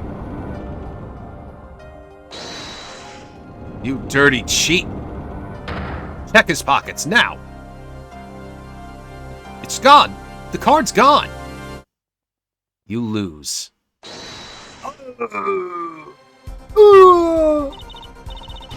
Just then, Smith grabbed the bottle from next to Wright, and he hit me.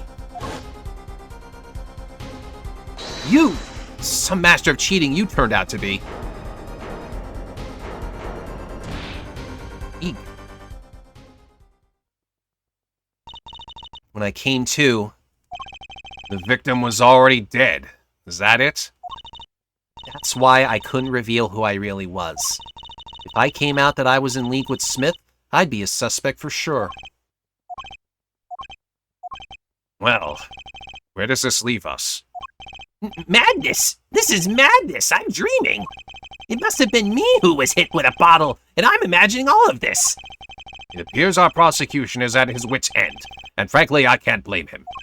Mr. Gavin, what do you think about this turn of events? Mr. Gavin, sir?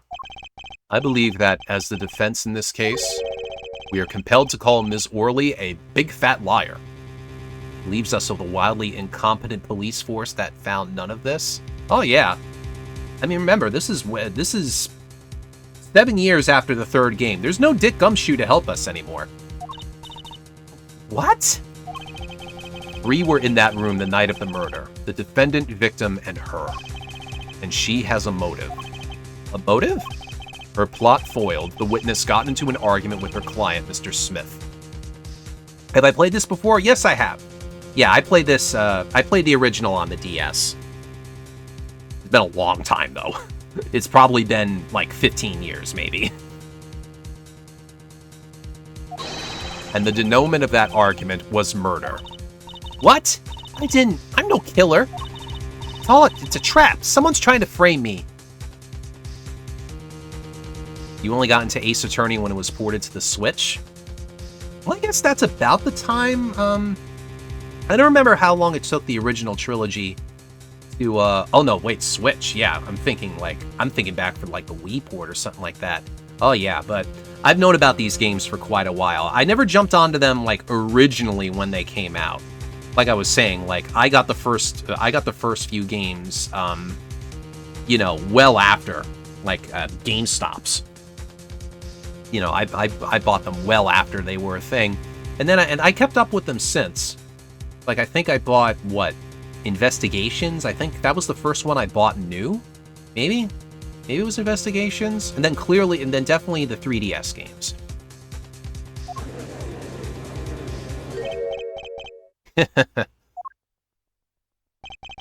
What tangled webs we weave when we practice to deceive. So tangled we catch ourselves in the process. Mr. Wright? Such a hasty conclusion. It's not like you, Christoph Gavin. What are you saying? Why not consider the other possibility? That there was another person in the room at the time of the murder. Wish they played these games sooner, they're so fun, they are. I felt the same way. Right, like Mr. Wright was saying before recess. The single card was swapped into the victim's hand after the murder, and the one who swapped the card didn't know 2 colors of cards were being used. A 4th person. This theory again. Your 4th person doesn't exist. Indeed. That's why I decided to bring this case to court. Here, where there's no escape and no chance for deception. The perfect place to catch the real criminal. The real criminal? And we're in luck. A clue to the real criminal's identity was kindly provided for us. And right at the beginning of the trial, no less. What? Apollo, perhaps you know what I'm talking about.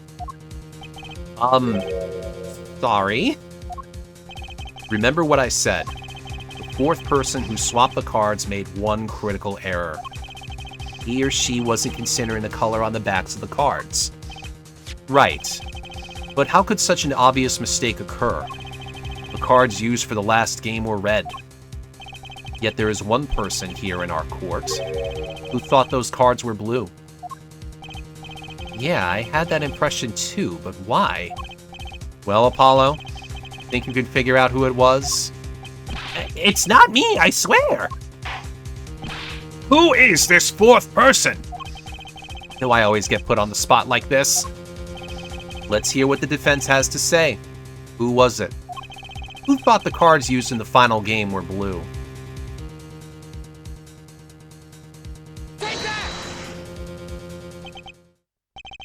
As I expected. Your eyes and ears are as sharp as your hair. I was right? Christoph Gavin, you were the fourth person that night. But of course Mr. Gavin knows the color of the cards. How would he? As you can see, the photo of the crime scene is black and white. You can't tell which of the cards are blue, the ones on the floor or the table. But look! You can see the colors in this photo. Yes, but when he said the cards were blue, it was well before this evidence came to light.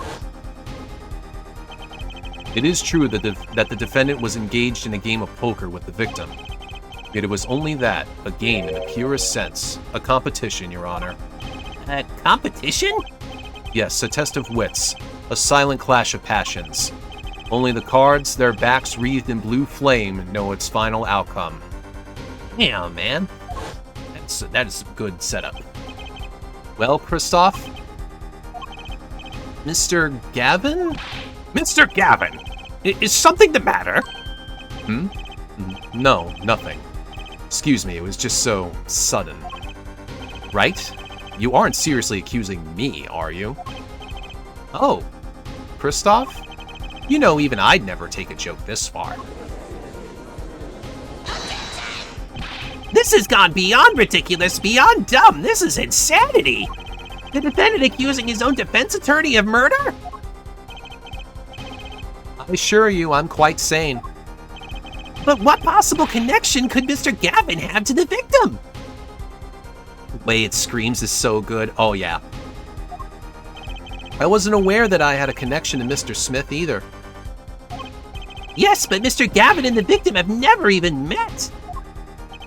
Well, what if they have? Huh? There is a possibility, after all. They may have met that night before the game started. What are you suggesting? Is this the truth Mr. Wright was staying silent about? Well, only one thing to do. You gonna go cook some ground beef for tacos if it hasn't gone bad? Ooh, man. Ooh, tacos. Yeah, you're about to miss Taco Tuesday. So I just missed a line here because it auto-read. Yeah. Mr. Wright, the defense would like to request that you testify to the court, and then Gavin objected. The defense would like to request no such thing. Mr. Gavin? Testimonies must relate to the case. How could anything happening before that game of poker be related? I'm not sure I follow, Mr. Gavin. As I explained before, the defense believes that Miss Orley... Am I to assume you speak for Mr. Justice in this? He is the defense, not you. Mr. Justice, the matter of Mr. Wright's testimony is up to you. Oh, okay. Does the court, in your opinion, need to hear Mr. Wright's testimony? Yep. This was Mr. Wright's strategy. He was planning this all along, and I intend to see it through. The defense would like to request that Mr. Wright testify to the court. It too, Justice? You would betray me, your teacher? I'm sorry, Mr. Gavin. This isn't about loyalty. This is about the truth. Now we really know this isn't true because no lawyer thinks about the truth.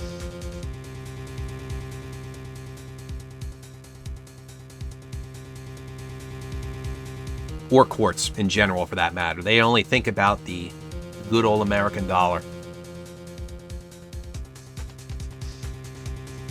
What does anything before the game have to do with a case? Yeah. It's true. It does imply motive. Yeah, that implies motive. Very well. The defendant, Mr. Wright, will take the stand, please. It's still so weird to say. After how many years of him being at the defense bench? Appetite before murder. That evening, Christoph and I had dinner. We sat at the table in this photograph. Scotty Smith walked in 5 minutes after Christoph left. When the trap failed, Smith hit the waitress. The girl was knocked out cold, and Smith was uncontrollable. I left to call the police. When I returned, he was dead, blood streaming from a cut on his forehead. That's when I made another phone call to defense attorney Gavin. Mr. Gavin! Wait a minute. I mean, I know we have the, that thing as well. Didn't mention anything about a second call. You were at the Borscht Bowl Club the night of the murder? I dine with him rather frequently. And he talked to the defendant on the phone directly after the murder? Quite against my will, I had become involved in a murder. I thought I might be in need of a lawyer, so I called him. You were planning this all along, weren't you, Wright? Just because you wanted to drag me into your little murder trial. The only thing I want is the truth. As I did back then, and now. I thought my office was doing you a favor when we took on your defense. It appears that I was wrong. Very well. The defense may cross-examine the witness. Justice. Sir. He's lying, and you're going to expose him. Understood, sir. Mr. Gavin versus Mr. Wright. This can't end well. Why can't I have a normal trial?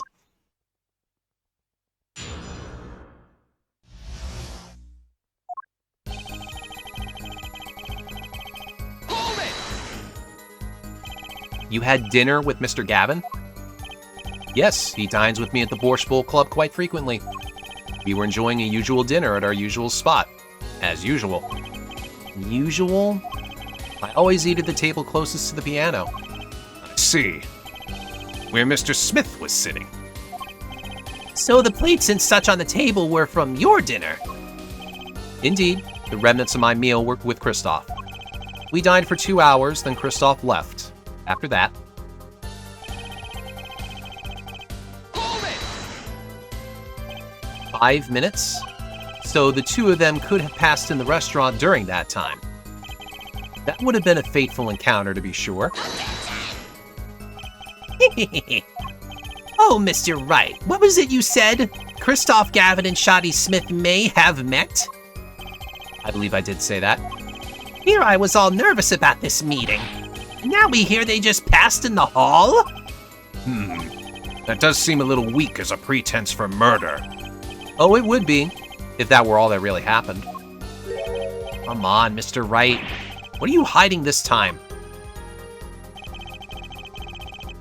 Hold it! About this failed trap. This is the same trap that Miss Olga Orley mentioned. The plan was simple. Elegant, really. You see, we set up a trap of sorts. I was to plant a card in Wright's pocket beforehand, and then deal 5 aces during one of their games. When their hands were revealed, Smith would call him out and search Wright. He would then pull out the planted card, and the trap would snap shut.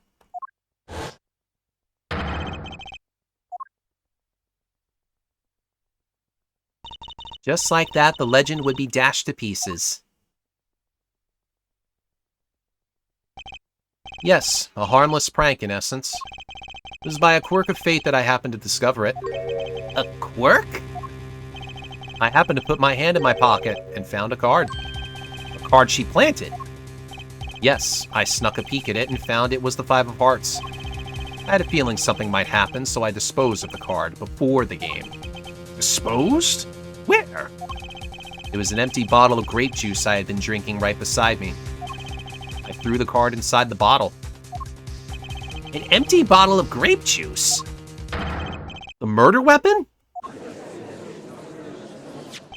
Yes, I rolled it up and shoved it in. The color glass makes it hard to see. That's probably object-worthy, isn't it? Doesn't this thing clearly show that it's empty? Yeah, I've looked at the label. Then you look from the bottom, or I guess the back. Yeah. There's nothing in that bottle. A battle of wits between deceiver and the would-be deceived. That sounds like terrific drama. Card inside the murder weapon? That's strange. Did the police miss it in their investigation? Maybe I'll take a look. Mr. Wright, the poker head of courtroom number 3 approves of this battle of wits. Please revise your testimony with this new information. I discovered the trap during the game and disposed of the card in the bottle. Objection! Mr. Wright, if I may? Yes. I've examined the bottle, and I don't see any card in here. No? What, Mr. Wright? Surely ... isn't all you have to say for yourself? I can't say that I know what happened to the card. I did put it in that bottle, however. Huh? Perhaps a 5th person came and took it out. Oh, and a 6th person could have helped. Mr. Gavin, Mr. Wright is your client. My apologies, Your Honor. I won't have you disparaging our investigation either. We looked inside that bottle. There was nothing. So what's going on? Is Mr. Wright hoodwinking us again? Or did the card just disappear? In any case, please continue the cross-examination. I'm afraid decisive contradictions call for decisive evidence. Push him harder, Justice. Break him. It's just you and the witness in the ring. Go for the KO. Why do I get the feeling we're not on our client's side anymore? Huh.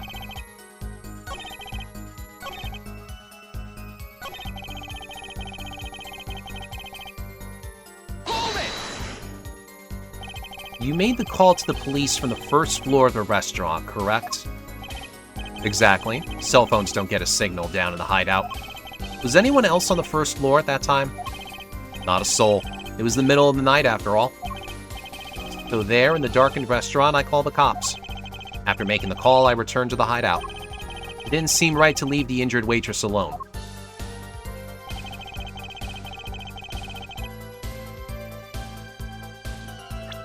Yeah, so, based on this,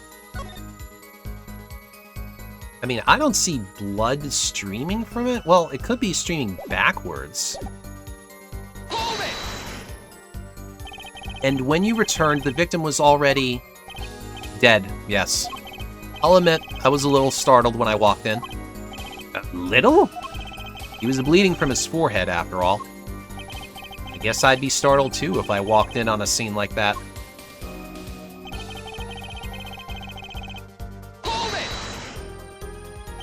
Could you explain why you called Mr. Gavin? I'd obviously gotten involved in a rather sticky affair, and I figured Kristoff's law offices would give me a friend rate for my defense fees. Ah, glad to hear you intend to pay. Oh, I'll pay in full, Kristoff. It was I who got you involved, after all. You may find the price of your defense quite high, my good friend. Quite high. Is this the truth that Mr. Wright was talking about? Justice, you know what you have to do. He's lying. Expose him. Now. Yes, sir. I have to think. What's Mr. Wright trying to tell me with his testimony? The truth has to be in there somewhere.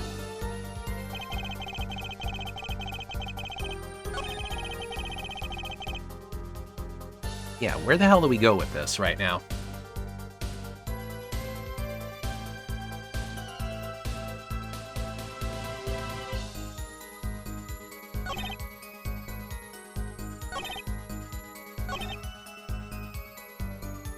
Yeah, this feels like the only thing that's kind of, odd here. Actually, what's the autopsy report? Okay. Single blow to the forehead could still draw blood.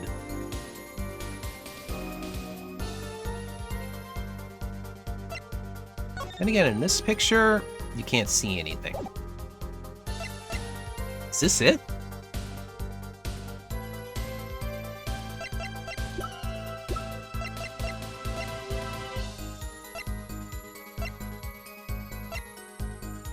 This is all I got.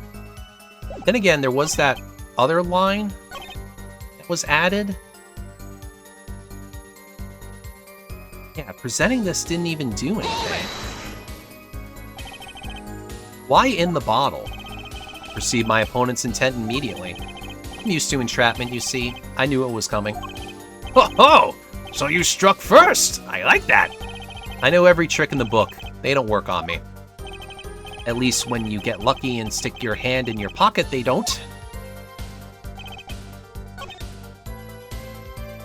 This is all I've got, then. I show something like this. I mean, we have not used this picture at all. Objection! This was wrong. I'm just gonna... Yeah.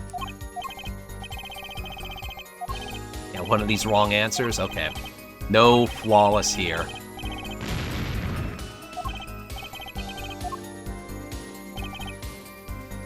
I don't know, is this it, though?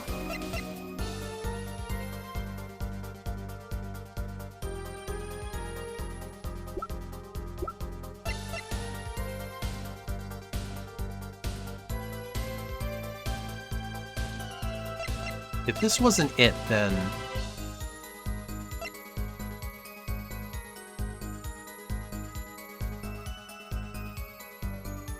Does this do anything, then? Objection! This worked. What was different about this picture? Mr. Wright, if I may? Yes. Take a look at this photograph of the crime scene. See the victim here? He's wearing a hat. I wouldn't think you could see blood on his forehead. Good point. Justice, next time you point out an inconsistency, put a little more oomph into it. Mr. Wright, can you explain this to the court? I forgot to mention something. I was the one who put that hat on his head. Hat? You? You put the hat on the dead man's head? He wore it through our entire poker game. After calling the police, when I returned to the scene, his head was in full view. Shining bright, just like in this photograph. And? I picked his hat up off the floor and put it on his head. But why did you do a thing like that? All I can say is, I'm sorry. But that's the only thing I touched at the crime scene. So, Miss Orley didn't see it. It being the victim's, his head. I'd think not. She was out cold. I believe I was the only one who witnessed his head. Ah, here we go again. Mr. Gavin? Pardon. It just seems that our client is determined to lie his way through this case. Hey, he's still our client, isn't he? I believe that's enough of that. Mr. Gavin, this witness's testimony is more like a travesty. It's riddled with lies. I'm beginning to see how you came to lose your attorney's badge 7 years ago. Well, you certainly have a unique way of treating your clients, Christoph. I never knew. I believe it was you who threw the first stone. Mr. Wright, if you intend to ever tell the truth about this case, it's now or never. Don't be misled. I haven't told a single lie here. Huh? When I noticed the trap, I put the card in the bottle to dispose of it. And when I put the hat on the victim's head, let's just say I had a reason for doing that as well. A reason? That reason is right here. Your cell phone? That night, recall that I spoke with defense attorney Gavin after calling the police. Just in case, I recorded our conversation. What's this? Now that we're all here, I see no reason why I shouldn't play it back for the court. Damn. Phoenix running one hell of a sting. Christoph, I seem to be in a bit of trouble. What's this? Game not going well? Something like that. That gentleman who challenged you, he turned out to be good? He turned out to be dead. Someone hit him hard. You mean someone cracked that flawless bone china pate?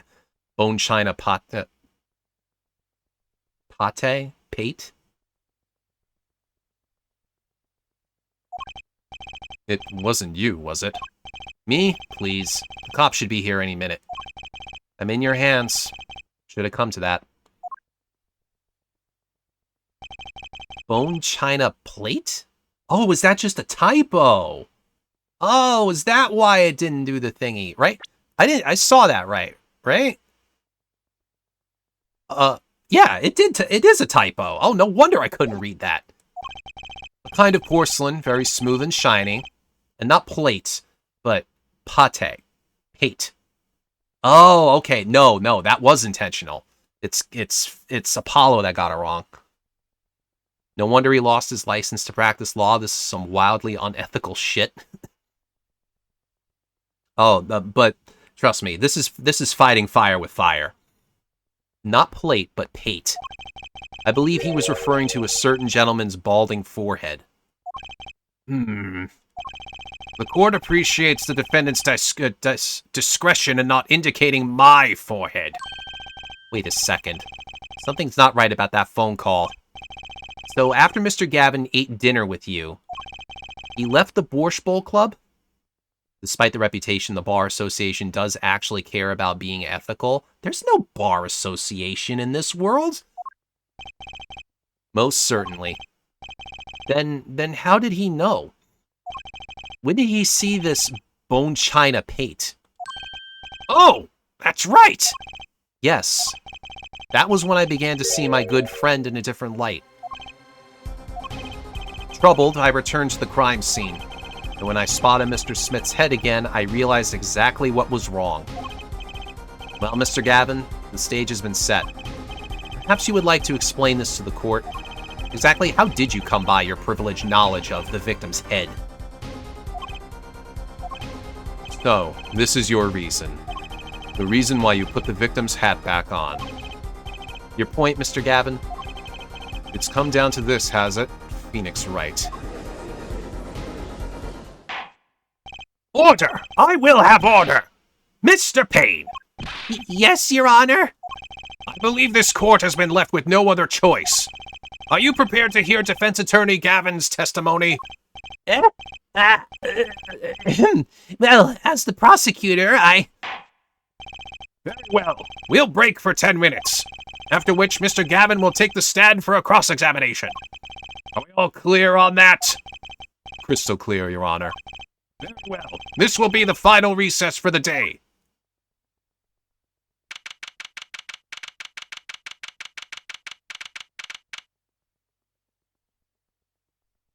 $2:32.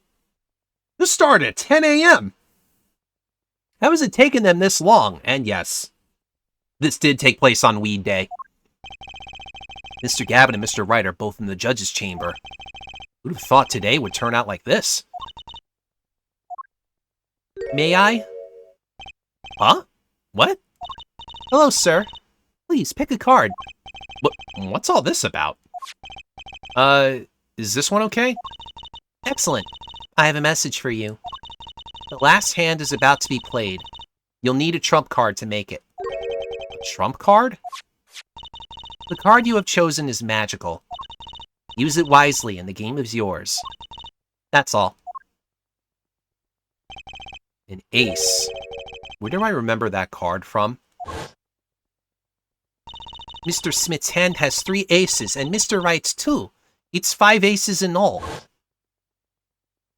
It is true. I have seen it. The 5th ace. There was cheating, I swear to you. The missing 5th ace.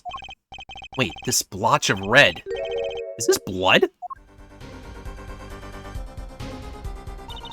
You have your trump card. Now it's up to you to cut the deck and draw the truth. My father's fate is in your hands. I know you can do it. Okay, see you later, Trucy. This blood-stained card is my trump card for finding the truth? I fell deep into thought as my mind raced to understand what this all meant. That girl, I'd seen her recently, but where? That's when I made the connection. I mean, she just said her father.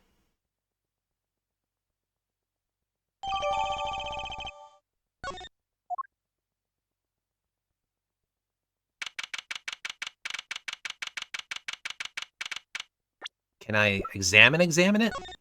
I can. A single drop of blood marks the front of the card. And it's a red back.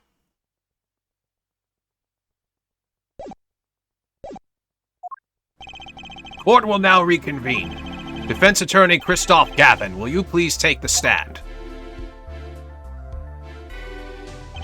Now then, if you would, Mr. Payne. Yes, Your Honor. Will the witness state his name and occupation? Is this farce necessary, Your Honor? Believe me, far stranger things have gone on in this courtroom. I've seen someone interrogate a parrot, of all things. Fine, I'll play along. First, there's one thing we need to have made clear. How did you know about the secret beneath the victim's hat? By secret, I'm guessing he means the fact that Mr. Smith was bald. I was about to mention the parrot. Forgive my curiosity, but what is it about this fellow's head? Your Honor seems to have an inordinate interest in it. Objection! It's a big objection.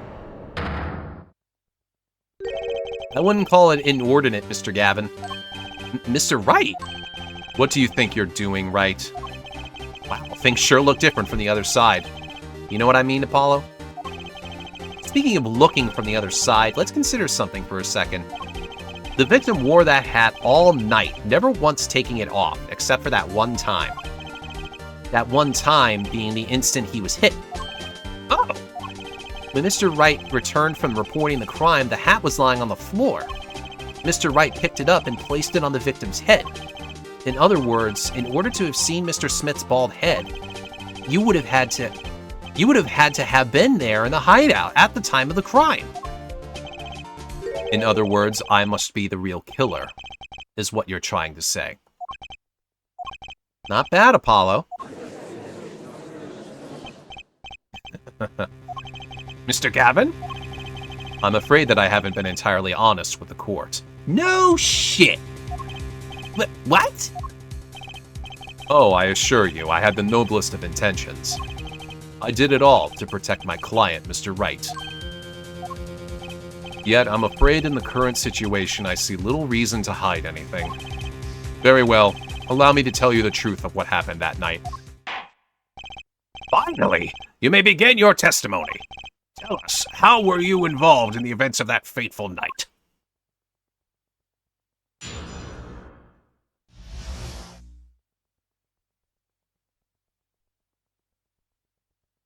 One more water break. The rage I sensed in that man that night troubled me, so I returned to the club. I went down to the basement and peeked in through the little window to the hideout. It must have been right after the murder took place. The victim was dead, as he appears in the photo. A bald head, an unconscious girl, and Wright holding a bottle in his hand. I sensed that was not the best place for me to be at the time, and so I left. That's when the call came from Wright. So, you witnessed the murder? For better or worse, I missed the actual moment of the deed. Mr. Gavin, may I remind you that you are on Mr. Wright's defense team? Your testimony is clearly disadvantageous to your client. What else could I say? I'm standing on the witness stand after all. So you are, Mr. Gavin. And you had to testify as you just did. You had to tell them you saw the scene of the crime through that little window. Mr. Wright? You had to say that, because that was the only probable window of opportunity. Right, Apollo? Oh. Mr. Wright, the defense should do the cross-examination, not the defendant. Mr. Justice, are you prepared? Yes, Your Honor. I can't believe I'm going up against Mr. Gavin. This trial is getting weirder and weirder.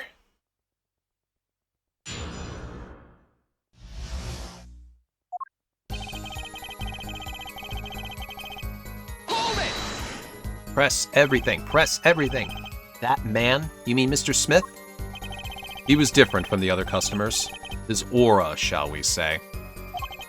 I knew he was a serious poker player, but it was more than that. So then you knew the true nature of your client's job? Of course, but I also knew he wasn't engaged in gambling, which would be illegal. Well, it makes sense that he'd know. They were friends after all. Worried for my friend, I returned to the club. You see, I feared this Mr. Smith might be someone coming to settle an old score. I see. What happened then? Hold it! Yeah, clearly there's something going on with this window. The little window? You mean the one used to keep watch up the stairs? Yes, a relic of the ancient past. The Black Marketeers used it, I believe. Why did you go through the trouble of peeking in through the window? Wouldn't it have been easier to just open the door and go into the room? I didn't want to upset Wright, you see.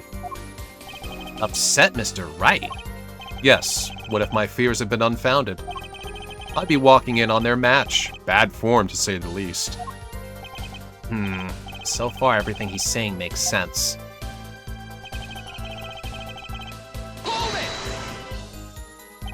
How do you know that it was right after the murder? Really, no need to shout, Justice. I do that a lot. I was just getting to that part of my testimony. Ah, there he is, the coolest defense in the West we know and love. Even when you're standing up there on the witness stand, some things never change. I was afraid you'd change too, Wright, but you haven't. You and that overbearing personality of yours. Friends like these, who needs enemies?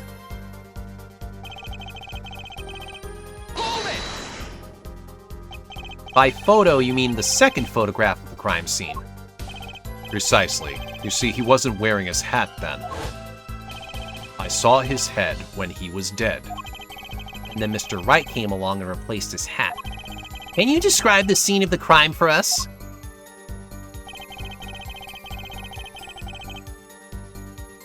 Oh, God. Again, you can't see it, but those bots still keep coming in. They're very smart.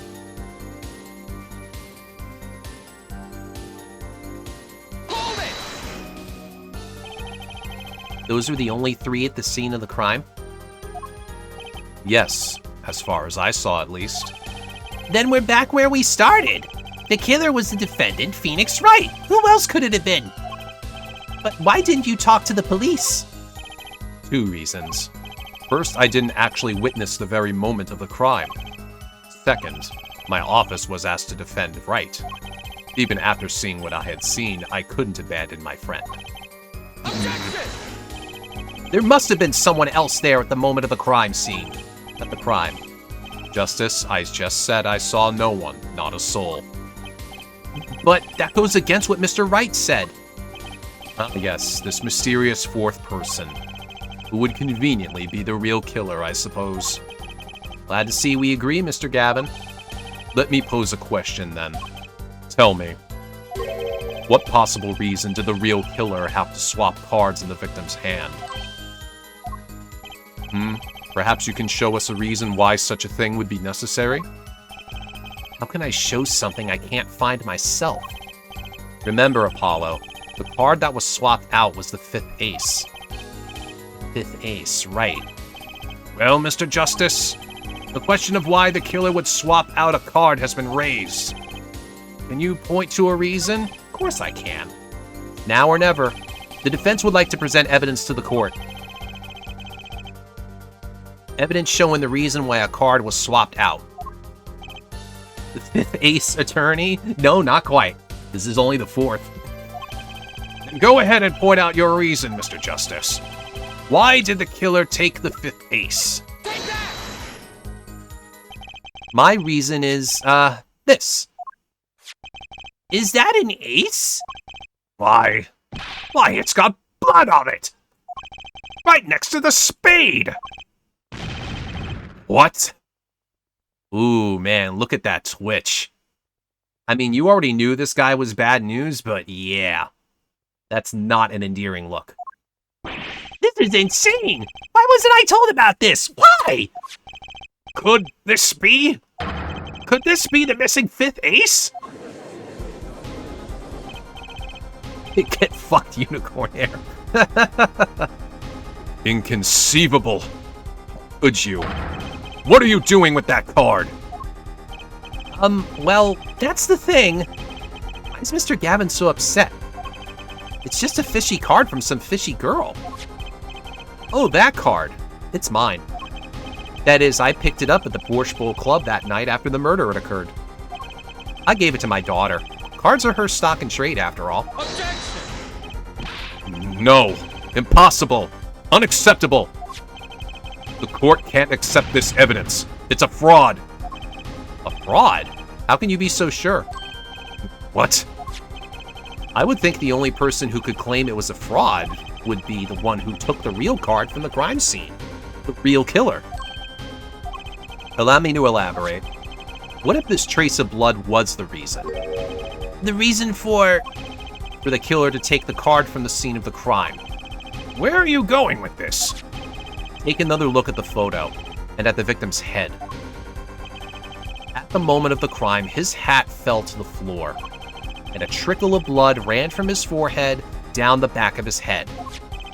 Couldn't a drop of that blood have fallen on one of the cards? I suppose. The killer then took the card to hide the blood. Regardless, that evidence is non-permissible. Oh. Right? Regardless of how you wasted the last 7 years, you used to be a lawyer. You know what a serious crime it is to conceal evidence. It happens all the time in these games. There's always new evidence, like, being sprung upon things. I mean, that's just how it works.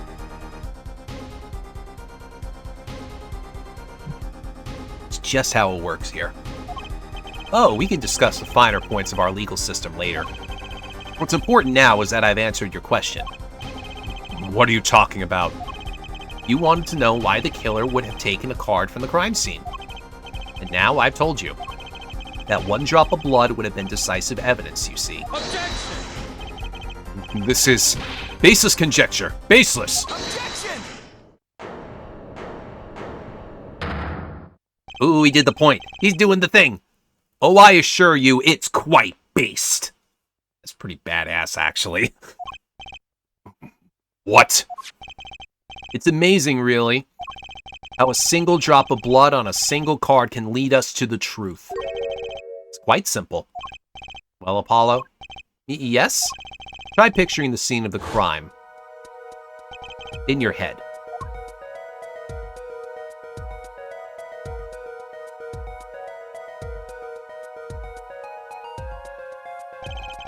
The murder took place in the hideout. The body of the luckless victim was found at the poker table, and before the killer swapped the card out, there was a single card with a drop of blood on it in the victim's hand. Beef was still good? That's good. Instructing the tacos now. Very nice. Given this, there is one decisive problem with this scene. Well, what is it? Let's keep it simple, shall we? Given that there was a drop of blood on a card, whose position in this diagram doesn't fit? The victims, the killers, the witnesses, the second witnesses? Whose position doesn't fit in with the bloody card?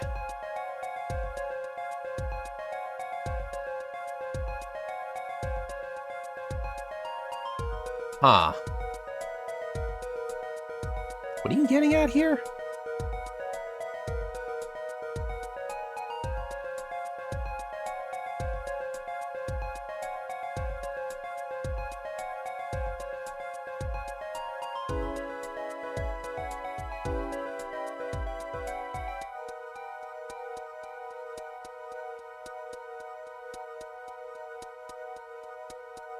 Huh. When are we taking, like, is it...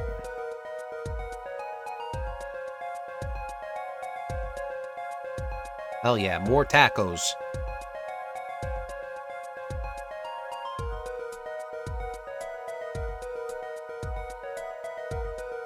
Let me look at the,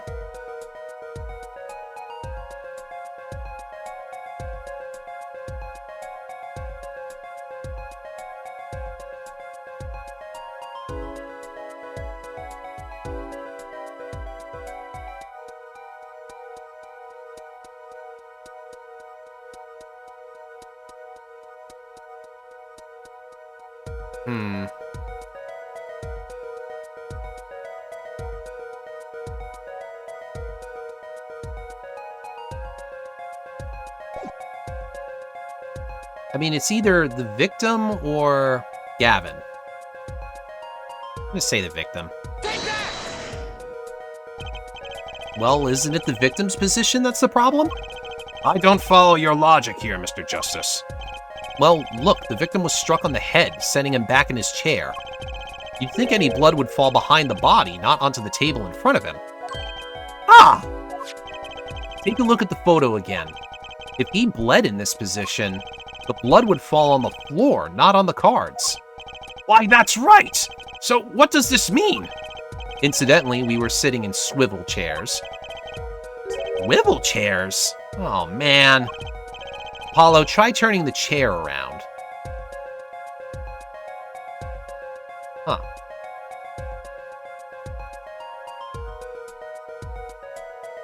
What am I doing here?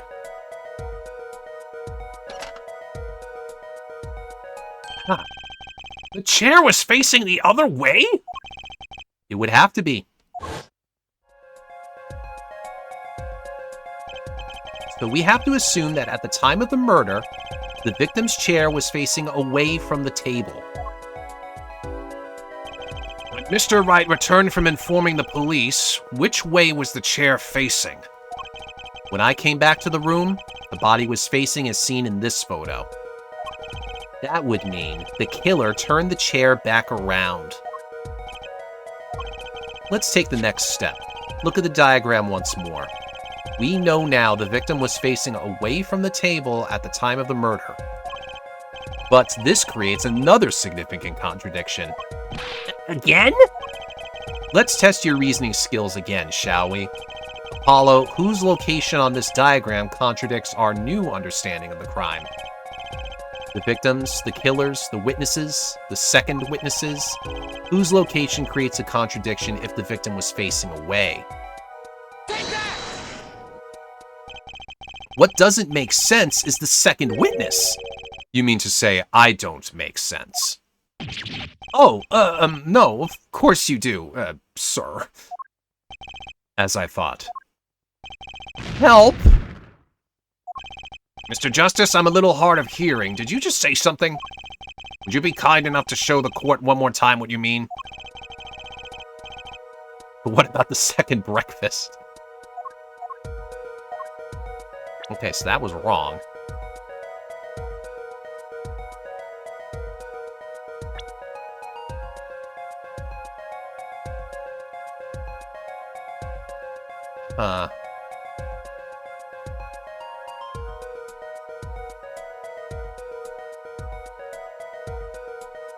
If it wasn't that, then...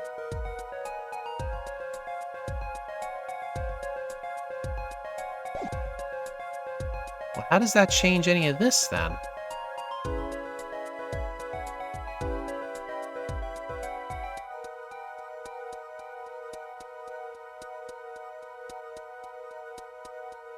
Yeah, if it's not this, then...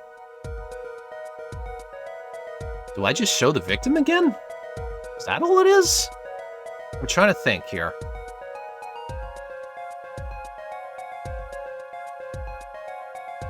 Is it the killer? Is that the only one that we haven't tried, or have we done that? No, I have not done the killer or Olga.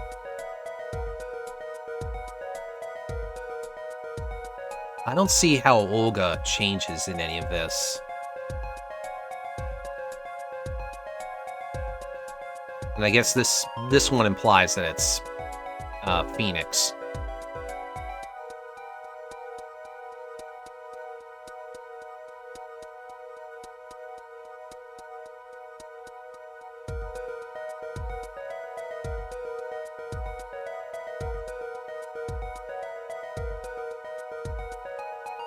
I mean, do I just show the same thing?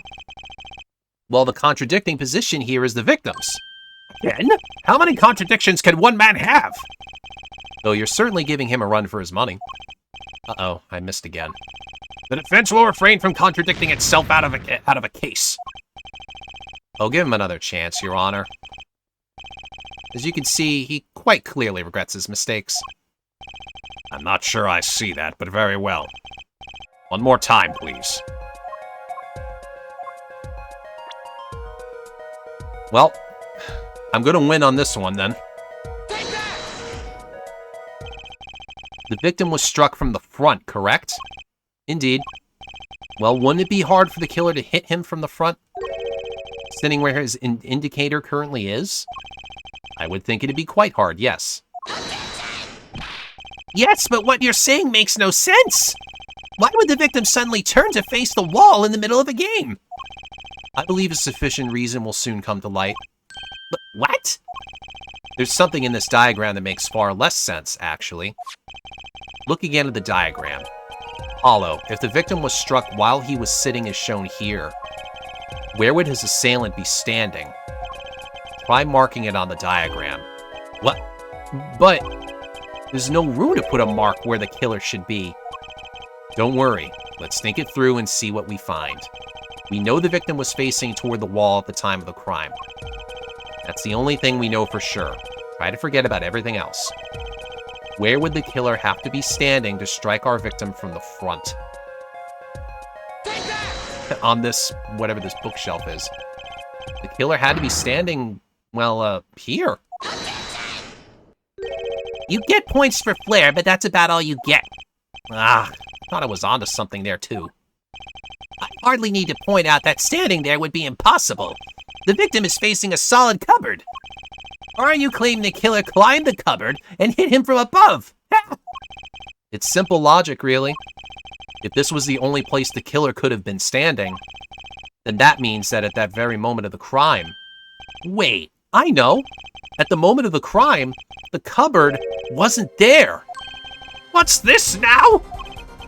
I mean, that's the only explanation, right, Mr. Gavin? Your Honor, I have a suggestion for the defense. We should arrange to examine the cupboard in the hideout immediately. Bailiff, send a team to the crime scene immediately. Have them try to move the cupboard. Your Honor, What?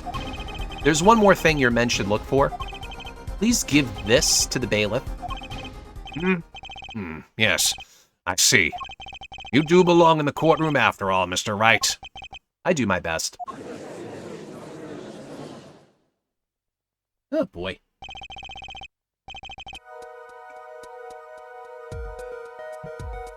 But let's forge ahead here while we wait. Look at the diagram once again. It's been changed. If the killer was standing here at the time of the crime, then this cupboard wasn't here. Which means, Apollo, try moving the cupboard.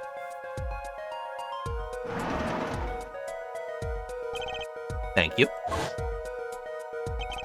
As you can see, the cupboard was the problem. At the time of the murder, it has to have been as shown here.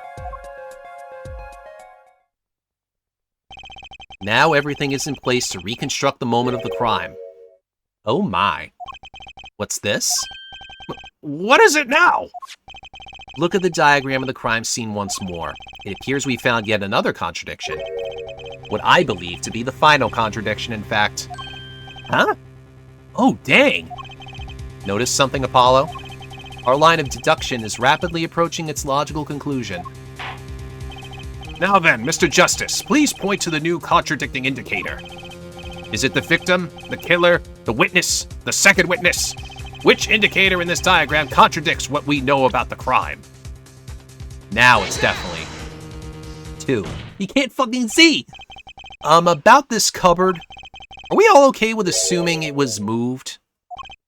Sure, why not? Well, if it was, something really doesn't fit. The cupboard would be completely cover up the window to the stairs. That's right, someone standing outside wouldn't be able to see in. Someone like Mr. Gavin. What did you say? Oh?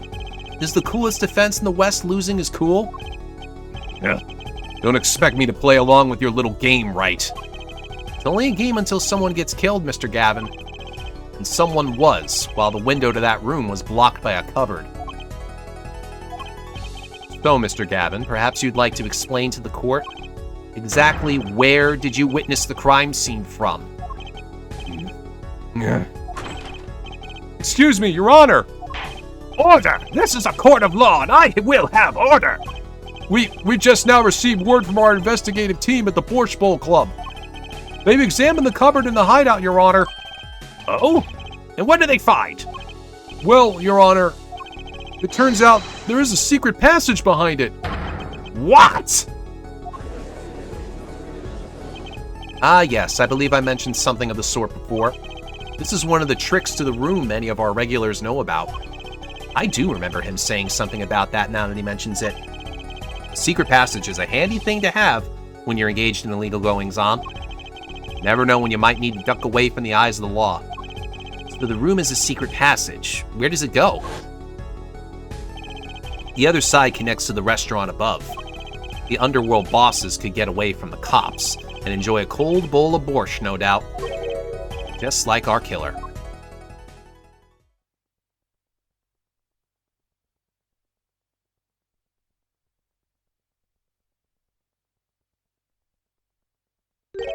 You see where our line of simple deductive reasoning has led us, Apollo? I see it, but I don't believe it. That girl wasn't kidding when she said I needed this trump card for the last hand. At the time of the murder, the window was blocked and the victim's hat was only off his head for the few minutes between Mr. Smith's murder and Mr. Wright's return from calling the cops. In other words, the only place anyone could have seen the victim's bald head was from inside the hideout. Well, Mr. Gavin, come on, say something. Dare I ask what really happened that night? Actually, I think we can probably figure it out ourselves at this point. That night, for whatever reason, our killer had a date with Mr. Smith. A date with Destiny.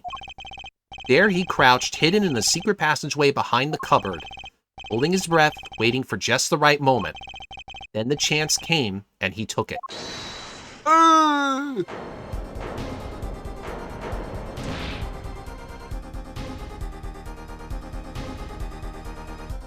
What? Why did you do that? Wait here, I'll get help. Miss Olga Orley was out cold, struck by Mr. Smith. But his time was soon to come. Mr. Wright went upstairs to call the cops, leaving Mr. Shoddy Smith alone in the hideout with the unconscious dealer.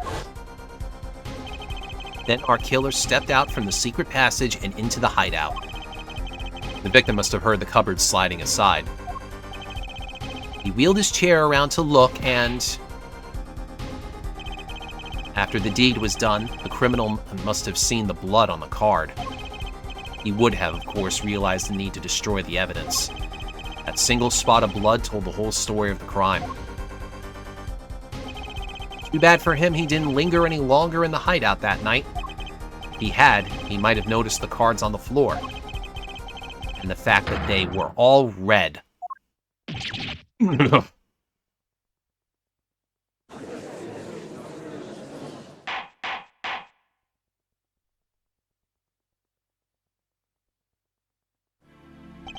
Well, it seems this trial has taken yet another turn.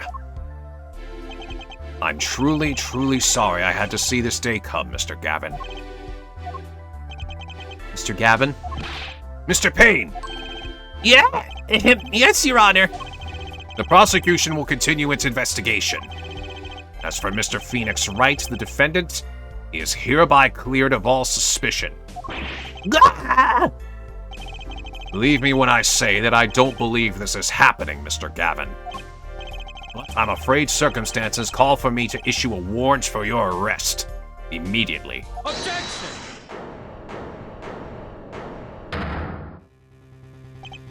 Oh, no need to apologize. I rather enjoyed myself. It's not every day you get to witness a legendary attorney's dirty tactics firsthand. Your point, Mr. Gavin? Frankly, Your Honor, I'm shocked. That a person of your caliber would be taken in by such a low-grade parlor trick. Excuse me?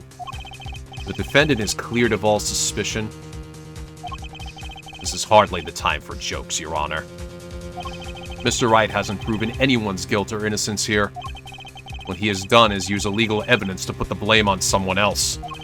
And not just anyone else, but me, his own defense attorney. Illegal evidence? This judge seems pretty gullible. Oh, you don't know the half of it. This guy's a giant fucking idiot. Objection! The judge is just there for show. Let me ask you, Mr. Gavin, is there still any reason at present to suspect me of wrongdoing? Of course. This bottle, for instance. A bottle of grape juice Mr. Wright was drinking? How do you intend to explain away the fingerprints on the murder weapon? It's like a tenth of Hachi's brain cell. And not just any fingerprints, am I right, Mr. Payne? Actually, yes. The fingerprints on the bottle were, upside down. I seem to recall this being an issue earlier. The court, in this case, demand an explanation. I can think of only one reason why one would hold a bottle upside down. That is to hit someone with the bottom of a bottle. Well, Your Honor. See how the caught fish squirms to the last. Well, Apollo? Yes? Your boss seems awfully concerned about this bottle still. But I'm sure you can come up with a suitable explanation, just like that. Yeah. Just like what? Why would anyone grab a bottle upside down other than to... Don't let him trick you into thinking his explanation is the only legitimate one. Is there really another? Take another look at the court record. I believe you'll find a simple answer there in plain sight. Do we have an answer?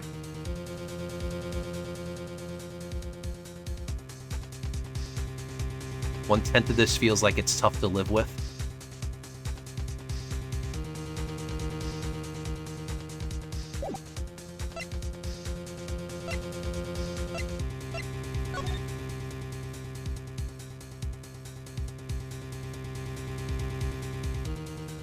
Is it because they're in the crate here? Is that what it is? I can't see anything with it being on the ground. That's all I can think of. How about you just say the answer in plain words? It would be hasty to deliver a verdict with unanswered questions, indeed. Well, Mr. Justice? Mr. Gavin said that the court in this case demand an explanation. Don't worry, justice won't leave out until justice is done. Perhaps the defense would care to enlighten the court. What evidence do you have to explain why the fingerprints on the bottle are upside down? Where'd it go? Wait a minute, where did the picture go? Oh, here it is. It's actually easier to show you than explain, Your Honor. Place that bottle on the floor next to your chair. Excuse me? On the floor? Yes. Now reach down and pick it up. Without getting out of your chair. Ah! See? You naturally go to pick up the bottle by its neck. With your fingers upside down. Do you really, though? I mean, a bottle like that, I guess so. Yeah, Feel like I complimented the judge. Then again, it wasn't a big wooden box. I think that's what they're getting at here. Yeah, I think that's why. Look at this photograph taken on the night of the murder. The defendant, Mr. Wright, sat here, playing piano, bottles of grape juice on the floor to the side of his piano bench. He would have naturally picked up the bottles upside down several times. Wow, I can't believe it was that simple! Recall our dinner that evening, Christoph. I was drinking my usual juice then, too. Basically, you used the bottle on the table to do the deed, but then you must have remembered. So you went and picked up one of the bottles from under the piano, and you switched the bottles. You took one of Mr. Wright's bottles and made it look like the murder weapon. Order! Order! Order! What do you have to say to these charges, Mr. Gavin? Fascinating. So this is the legendary attorney's famed tactic of misdirection. What? You claim that I switched the bottle. Where is your proof? Proof? Well, that's, As I thought, more baseless conjecture. I'm afraid your bottle of proof is quite empty. I wouldn't be so sure about that. Your Honor, when you initiated the investigation of the hideout earlier, do you recall I requested an additional investigation? Ah, yes. I have your memo about that here. Retrieve the bottles from under the piano at the Borscht Bowl Club. And here's one of the bottles in question. What, are you going to dust that for fingerprints too? I would be surprised if any were on that but his. Mr. Gavin probably wouldn't make such a novice mistake, true. That bottle won't bear a trace of anything. Say, Apollo. Yes? Why don't you go ahead and examine that bottle? But why? Just humor me. Mr. Wright, that bottle will solve this case once and for all. What? That's some bottle. Look at that. How the hell did they pick up the right one? How did they do it? There's something inside the bottle.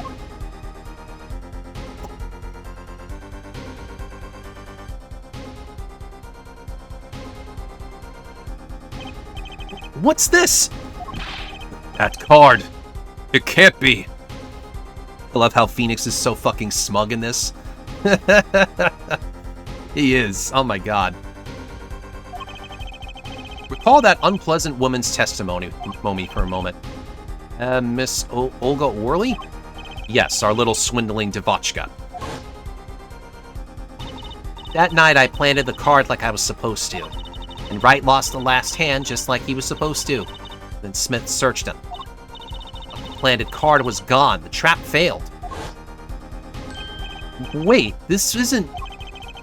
You're telling me that this is the planted card you disposed of? The one you mentioned in this piece of testimony? I happened to put my hand in my pocket and found a card. Yes, I snuck a peek at it and found it was the 5 of hearts. I had a feeling something might happen, so I disposed of the card before the game. Disposed? Where? It was an empty bottle of grape juice I had been drinking right beside me. Threw the card inside the bottle.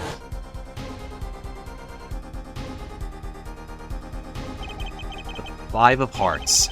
This is the card. The bottles were swapped. And the only one who could have done that was the 4th person in the club that night. I'd be smug too if I was an absolute genius for looking at basic facts in the world. You, Mr. Christoph Gavin. Uh-oh. He's going Super Saiyan.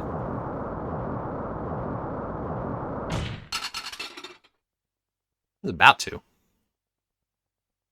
He's Magneto. Borscht-Nito.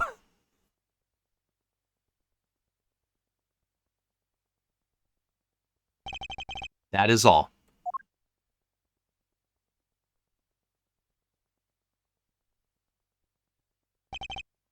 Is this your idea of revenge, Phoenix Wright? Revenge? Revenge for the events that took away your attorney's badge 7 years ago? My past is like my logic, straight and true. Nothing's changed. All I did was point the finger of justice in the proper direction. Fine. I'm glad we could have this little tete-a-tete, right? This is insane! What about me? Don't I get to prosecute anyone?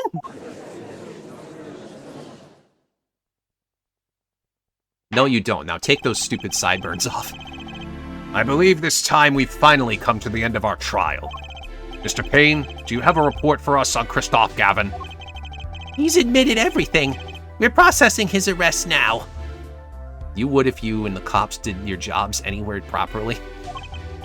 I see. Still, one has to wonder why he would do such a thing.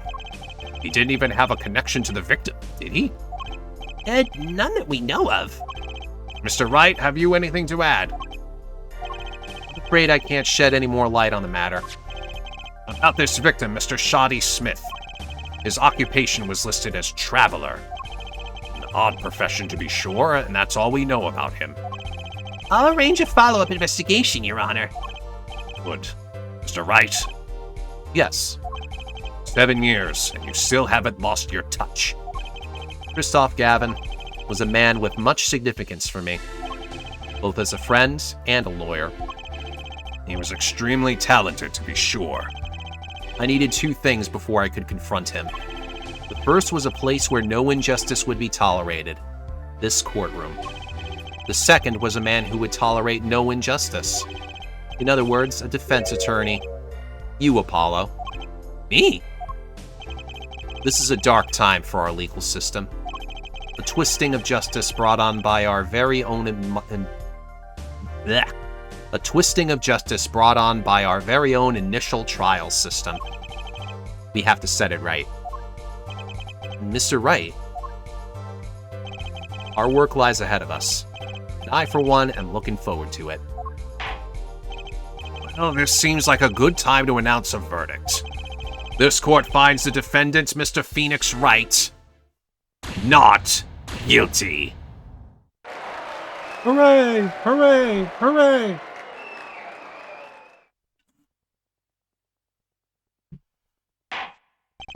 Court is adjourned.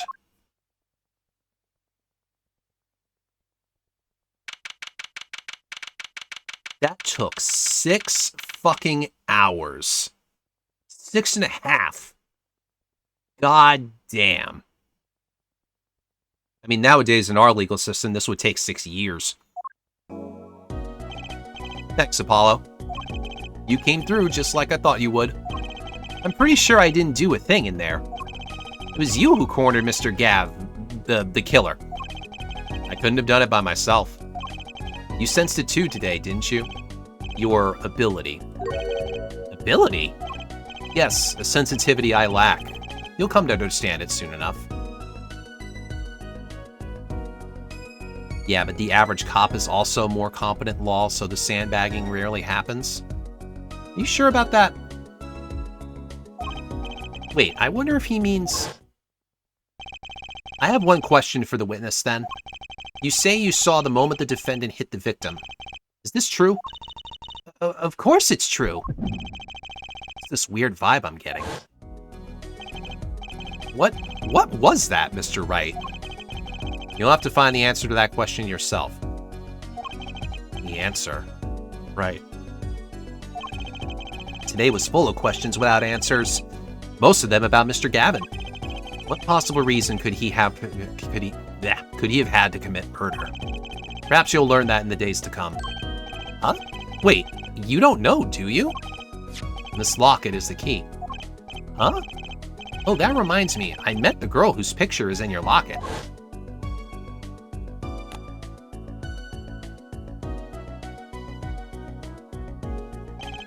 Your daughter, right? That's right. She's my daughter. You know, you were right about this locket. I took this off his neck the night he died. But it looks like our dear Russian scam artist saw me. So the truth is, this locket really did belong to him. Wait, but that's perjury! You testified. You said that locket was yours. It's easy to think of cases that seemed weird, but it's the same way you can think of more stories about plane crashes than car crashes. Huh. I said no such thing, actually. Planes are several orders of magnitude safer than cars, so it's more noteworthy that they go wrong. Very true. Tend to be more destructive.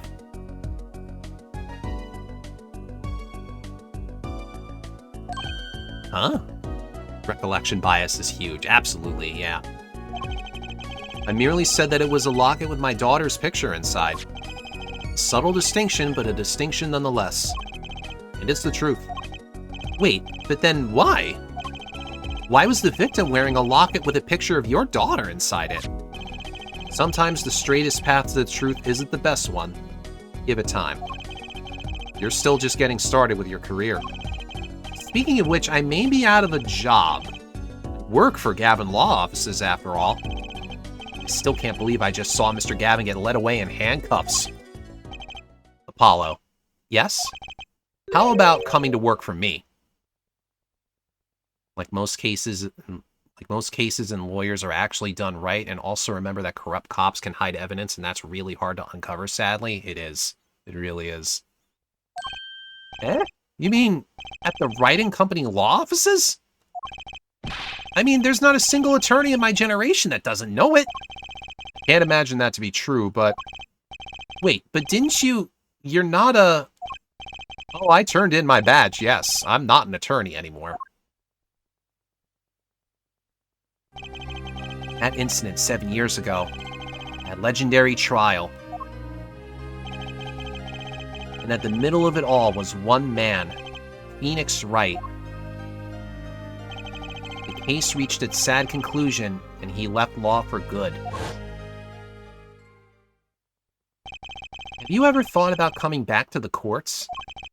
I'm not qualified to stand in the court of law, I'm afraid. Didn't you notice in today's trial? There was a single piece of forged evidence. Forged evidence? What are you talking about? I'm talking about evidence that shouldn't have existed. A naughty magician's trick. One piece of evidence struck me as odd, it's true. It just seemed, well, too perfect. I'll bet this was the forged evidence.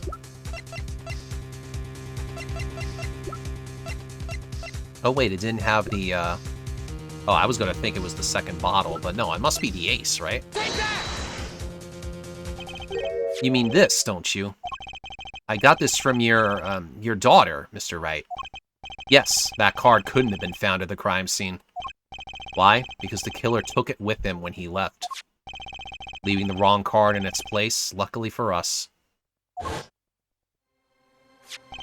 The court can't accept this evidence. It's a fraud.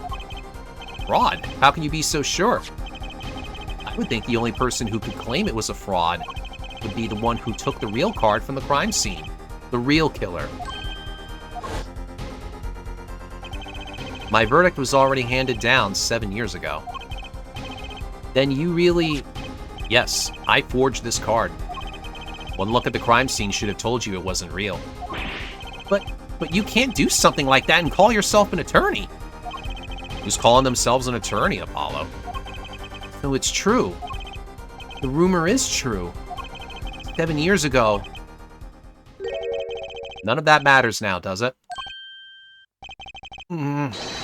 Ah!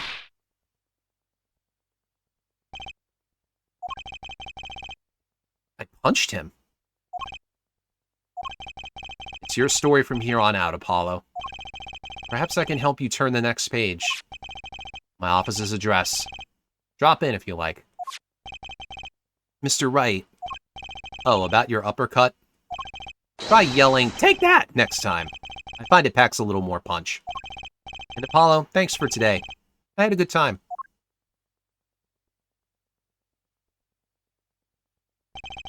And with that, Mr. Wright walked out the door. And that's how my first trial ended. A lot of mysteries went unsolved, and at the time, I had no idea they were all related. Every mystery that day, connected by a single thread of logic. I'd find that out soon enough. My name is Apollo Justice, attorney at law, and this is how my story begins.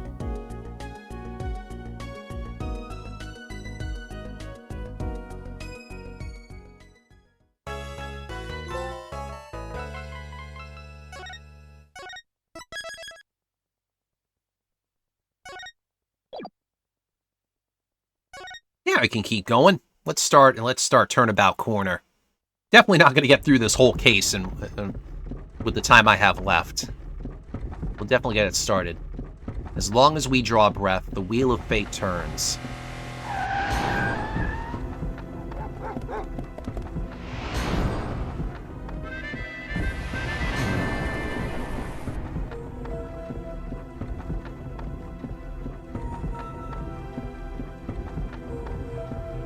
Spinning big crimes and little crimes together. And when the wheel stops...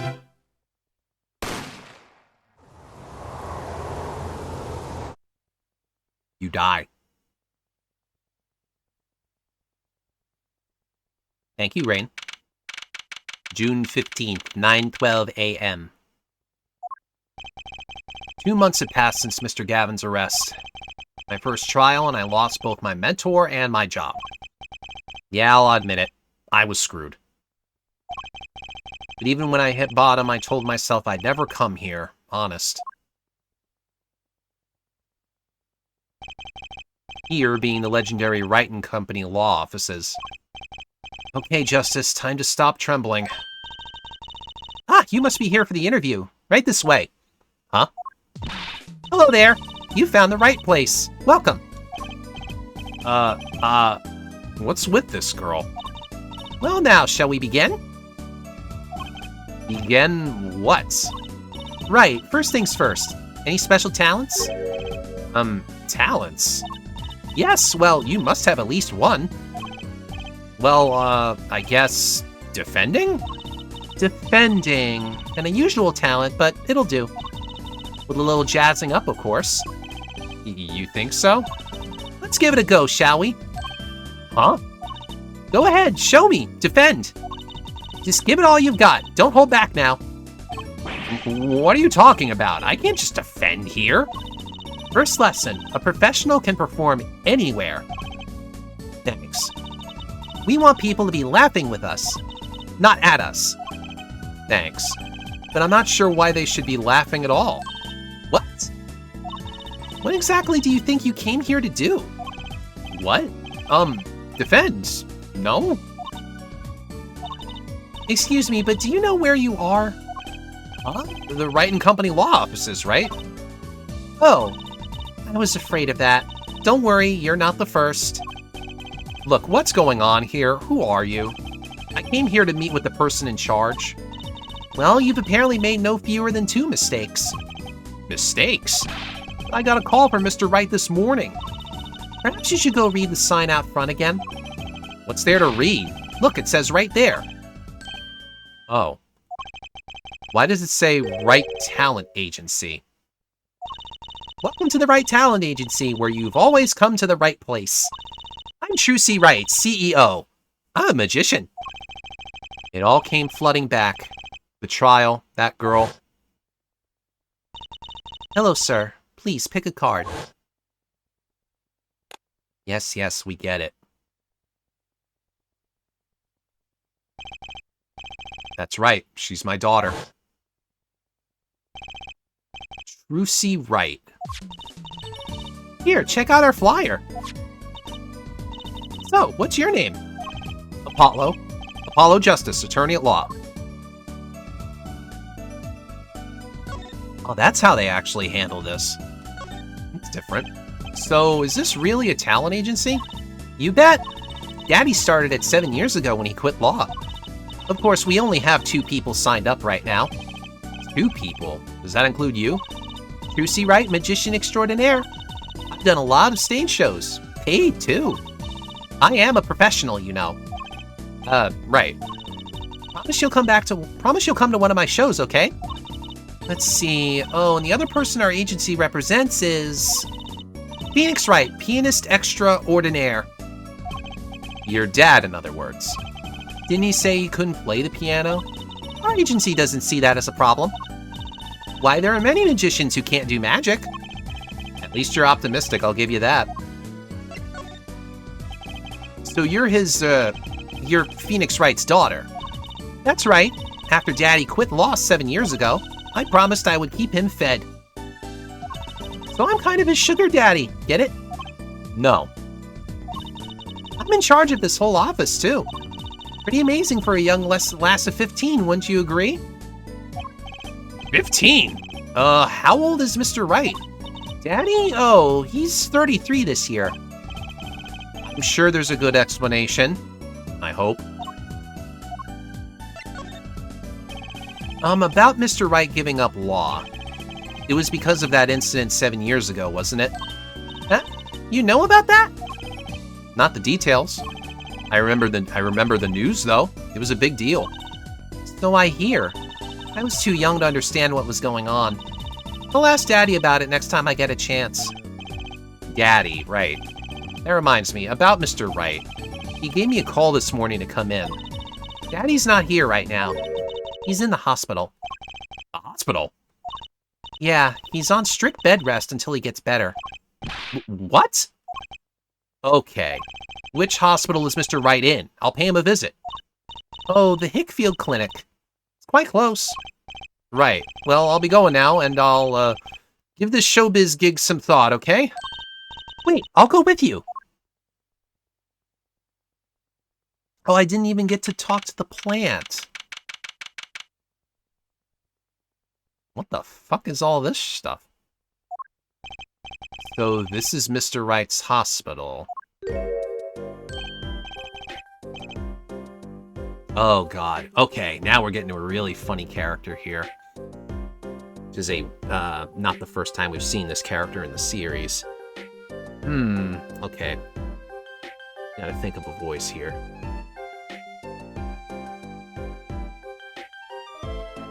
Oh no, I'm getting like, Igor vibes from it, so. Visitors, are ya? Hmm? Yeah, are you the doctor? Yup, Dr. Hickfield's the name. Good morning, doctor. Oh, hiya there, Trucy. Cute as ever. Is this Daddy's room? Oh, yeah. Except he's gone for a morning checkup. Be back soon. How are you, Miss Trucy? Any places you'd like examined? It was a different time. Doctor, the nurse was looking for you. Why, if it isn't the daddy of the cutest little thing in town. Guess I'll be off then. Later, Trucy. Wow, what an odd bird that guy was. Good morning. Didn't expect you so soon, Apollo. Mr. Wright. Yeah, now we can actually do examining. And actually, yeah, does it actually say the things you can actually click on? What's that on TV? Looks like some sort of action hero show. Oh, I know that one. That's the Sniffling Samurai. His booger flick attack is a big hit with the grade school crowd. I had no idea you like this kind of stuff, Mr. Wright. Well, what else is there to do when you're stuck in bed? Besides, the episodes will just keep piling up if I don't keep up, you know? Yeah. Try not buying them. Now's the only time I get to watch and write up my reports. Your reports? It's a long story. Like a lot of things, actually. Mr. Wright's bed. It's really messy. Look how messy this is. You're just hopeless without me, aren't you, Daddy? Yikes, she's attempted to clean up. Look out! You got me. What can I say? I was raised in a barn.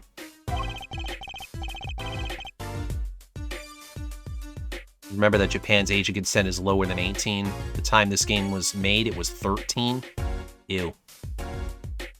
Try not to let word get out, Apollo, if you don't mind. Yeah, it might ruin your illustrious career pretending to play the piano. A swaying, spiraling stack of DVD cases. The Steel Samurai, the Nickel Samurai, the Pink Princess, the Zappy Samurai, Electric Bugaboo.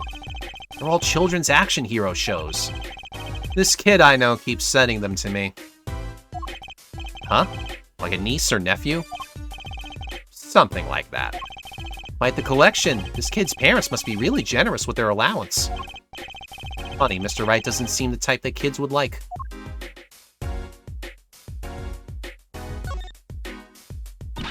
Ah! Daddy! You stuck some grape juice in again! The doctor said you weren't supposed to drink that here. Trucy, look at the label. Oh. Deep sea mineral water. That's fine, I guess. I switched the labels. Don't tell Trucy, okay? What can I say? The man loves his grape juice. Yeah, what's the deal with the little Schroeder piano? This looks like a child's toy piano. Gotta practice. Wouldn't want my fingers to get stiff. Bro always keeps his weapon close at hand. Should I play you a tune? No thanks. Ah, how unfortunate. I so rarely get a chance to play. Have we covered everything? I think I have fully examined everything. Now we can talk to him. So, what happened? Who could have imagined it? Me, victim of a hit and run. A hit and... You were hit by a car? Oh, he tried to swerve, I'll give him that. Picture me tossed 30 feet through the air, only stopping when my head hit that telephone pole. You hit a telephone pole with your head? Are you okay? Thankfully, my only injury was a sprained ankle. He really is as lucky as they say. There's something that, well, it just doesn't sit right. I just can't believe you have a daughter, Mr. Wright. And she's so big. Not fat, but, you know what I mean. Oh, Trucy's still a child. Daddy, how many times do I have to remind you? I'm not a child anymore. But you'll always be Daddy's little baby girl to me, Trucy. My foot. I'm not buying it. Oh, something you should know about Trucy. She's a magician, right? She told me. Not a mere stage magician. He's a genius. Hehe. Ah, Daddy. You'll soon come to appreciate her talent. You could just tell me things instead of insinuating them.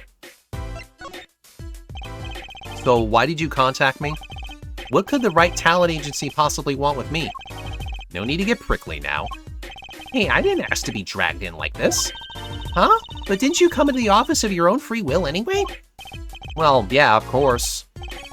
Help, we're in big trouble here at the office. Big! I thought someone was dying. So you don't think this is big trouble? My talent agency represents only 2 people, and one of them is in the hospital. That's right, Daddy. How are we going to pay this month's rent? And the groceries? Yeah, that's the problem with such a tight operation. It's a symbiotic relationship. When one of us falls, the other 2 must fall. Hey, this isn't exactly a suitable conversation to be having with a 15-year-old kid. In any case, if Apollo here can't help you, you'll have to transfer to a new school. Again. No, I can't. I only just made friends. How could you do this to me? To us? Polly. Huh? What? Now it's my fault? On that note, how about you come work for us? I've got the perfect client for you already lined up. A client? You mean I get to do my job? I get to defend them in court? All right, I'll hear what you have to say. You got him, Daddy. Hook, line, and sinker. Now it's time to reel him in. It's official. I'm scared. All right, so who's the client? Ah, yes. Here, take a look at the map and I'll explain. Last night, I left the office just before 9 o'clock. I was going to that Indochine pasta joint, Alden Tays. I play piano there too, of course. That's when it happened. The car sent me flying, nicked the telephone pole, and zoomed away. Creepy, huh? Just a tad. It's almost as creepy as hearing you tell the story like it was no big deal. The car sped off in this direction. So, good luck. Huh? You wanted a client, didn't you? Well, I'm your client. I'm the guy who knocked me into that telephone pole. Whoa, hold on. I'm a defense attorney, not a detective. They kind of mean the same thing. Don't worry, once you've found the guy, I intend to sue him. And you can stick it to him in court. I'm not a prosecutor either. I'm sorry, but this is crazy. I'm going home. Don't get so worked up. It was just a joke. Huh? Oh, Daddy. Sorry, Apollo. He just loves jokes, you know?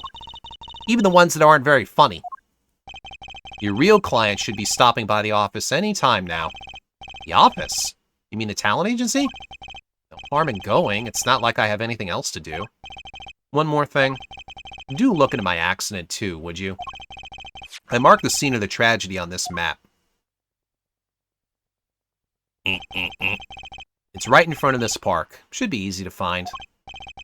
So he's going to make me investigate this after all.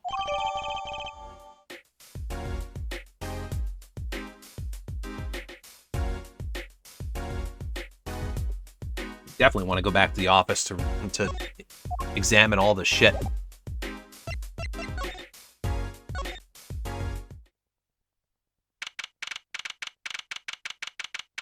"10:05 a.m. There should be a trial happening." Who's hey? How long you planning on making me wait, huh? Ah, good morning. Hey there, Trucy doll. Sounds like your pop's had a bit of a rough spot, huh? All's well that ends well, I guess. This is our client? Hey, so this is that Paulo fellow, eh? Oh, yes? The name's Apollo? Look at him there, arms are all crossed-like, ready to fight. Yes, sir. You don't mean that literally, do you? Is he wearing noodles? Yes. The boss told you what I need, right? Don't let me down now, Paulo. Don't worry about your defense, sir. I'm on it. Defense? Your noodle half-cooked? It's too late for defense. My castle's been stormed. My keep's been kept. My noodle stand's been stolen. See? It all worked out. Noodle? You know Mr. Eldoon from the noodle stand, don't you, Polly? No nicknames, please. And no, of course I don't know him. You new in these parts? Not really. Then you know the best noodles in town, Eldoon's Noodles. Whose noodles? My noodles. Help me out here, Trucy doll. This is Mr. Guy Eldoon, our client. Maybe you can tell us what the problem is, Mr. Eldoon. Anything for you, Trucy doll. Okay, no, we are examining things right now. A strange split box leers at me from the wall. Is this one of those boxes for cutting people in half? That's right, this cabinet is used for an illusion called the zigzag. I've seen one on TV. Why is one just sitting here in your office? Oh, it's a little big for me, you see. So I'm using it as furniture. Hats in the top, shirts in the middle, and pants down below. I think it's a nice touch, don't you? It's not exactly what I'd call a welcoming decor. Don't touch Mr. Charlie. Mr. Charlie? He's been in this office much longer than I have. Daddy's mentor had a great fondness for Mr. Charlie. He's lived here since Daddy was a rookie attorney. Huh. Mr. Charlie, right. Now I take care of him. All these legal books must be Mr. Wright's leftovers. There's a lot of unrelated books in here, too. One Trick a Day, Magic for Idiots. You'd think a pro magician would aim a bit higher. That table doesn't look very sturdy. You never seen one of these? It's a magic table. So, like, you make this teapot disappear? So you might think, but that's not it. Before your very eyes, the contents of the pot change. From Earl Grey to Darjeeling. Kinda hard to see the difference, I think. Here's her hat. A blue silk hat, just like the one Trucy is wearing. Oh, that's just for show. Don't wear it, please. Last thought from my mind, honest. I put it there so clients can see it and know who I am. Nothing says magician like a silk top hat. Little guillotine. There are all sorts of strange paraphernalia sitting on top of the piano. Those are my magic props. Practice, practice, practice. Professional never leaves their weapons far from reach. But you can't play the piano with all this junk on it. Oh, no one plays here anyway. And the neighbors complain. Guess Mr. Wright really can't play. An old sepia-tinted photo of a man in a silk top hat. That's my favorite magician. I want to be just like him someday. Sure, nice. Guess it's good to have a role model, even if he's got to be well over 100. How rude.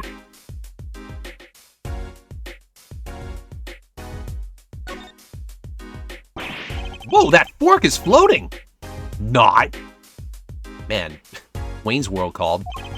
Why do you have a plate of plastic spaghetti here? That right there is the whole reason I became a magician. Do tell. I saw a plate just like that in a restaurant once.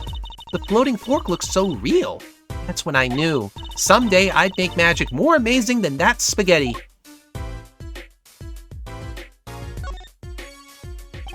That's one of those hula hoop things everyone was crazy about way back when.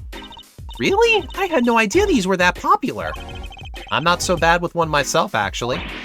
Eh? I'm still learning. So you can really make someone levitate with it? Show me. Huh? I have no idea how. It's just a normal hula hoop, isn't it? Alright, I think I have cleared out everything here. Now we can talk to Eldoon. So you run a noodle stand, Mr. Eldoon. Guy Eldoon's the name, and noodles are my game. The secret's in the soup. I've been searching for the perfect soup for a year and a half. Oh, that's not that long, really. My family's been noodle men for generations. Got a lot of expectation on my shoulders. 15 fathers passing the noodle to 15 sons. That's a pretty old noodle. And fool that I was, I pushed it away. I rebelled against my pops and picked another livelihood. But that didn't turn out so well. Oh, There was no denying it. Salty broth runs through these veins, boy. so it was like destiny that you became what you are. Right, destiny's the word. Oh, I fought it. But in the end, I was bound by the twisted noodle of fate. Not a mental image I care to linger on. So last year, I started my noodle stand. The 15th generation of Eldoon's noodles. So tell me more about Eldoon's noodles. You don't know the genius that are my noodles? I make them so salty, why they're saltier than salt. Now I really don't want to find out. He's a regular at his noodle stand. He frequented my pop stand back during his attorney days, too. Yep, him and his assistant. I'm sorry, I'll be sure to drop by your stand soon. Wish you could, Sonny. Heck, I wish I could. I'd give anything for a bull bout now. What do you mean? It was stolen. My stand, gone. Stolen? It was last night. I was doing my rounds, blowing my whistle. That sounds like a harmonica, dude. It's like an ice cream truck's bell, but louder. He even gets complaints. Now you're just trying to butter me up. That sounded more like the blues than a whistle. I closed up my stand for the night and parked by the house. Then this morning, dark and early, it was gone. My keep, my castle. Oh.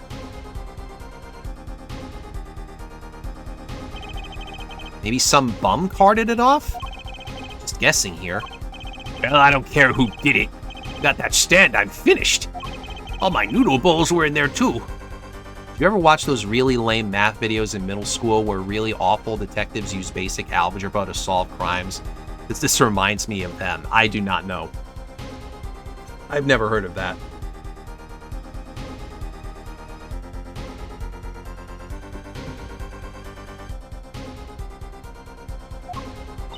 That's the saddest thing I've heard all day. You know it. Anyhows, that's the deal. Good luck. I'll have to try and find them at some point? Sure. Good. Wait. What exactly is your request? My noodle stand. Find it.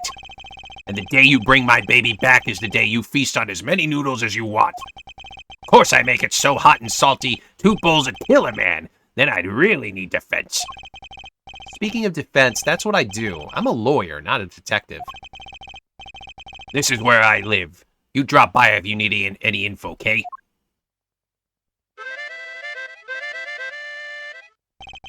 Get it back today if you can, Paulo. I got noodles to make.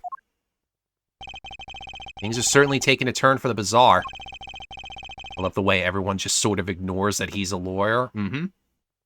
Traffic accidents and noodle stand thieves.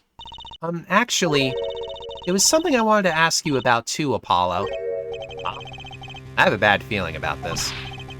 Listen to the lady's problem now. Don't be cruel. I lost something last night. That is, something stolen.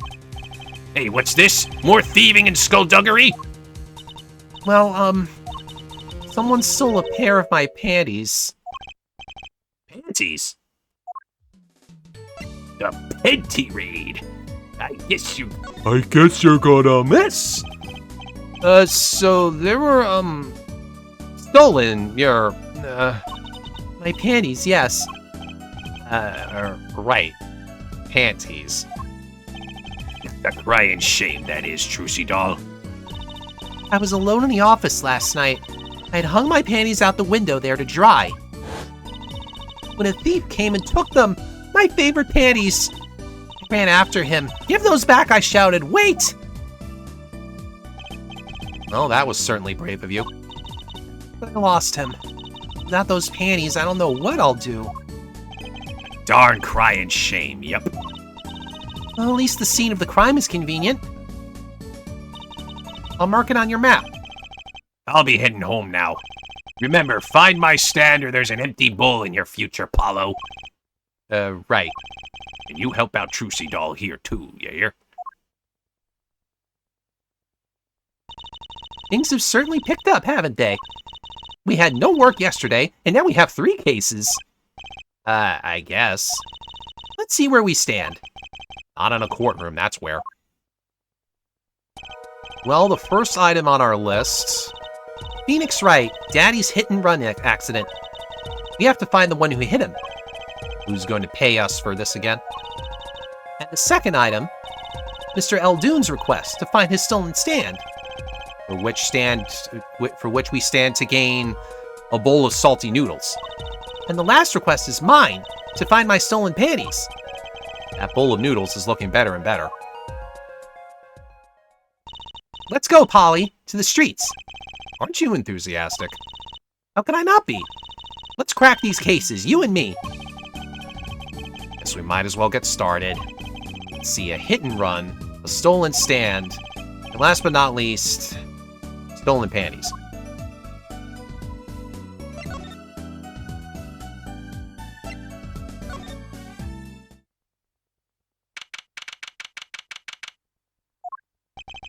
So this is where Mr. Wright got hit by that car? According to the map, this is the place. What a huge mansion. Paulo, there's a nice-looking lady over there. Let's question her. Okay.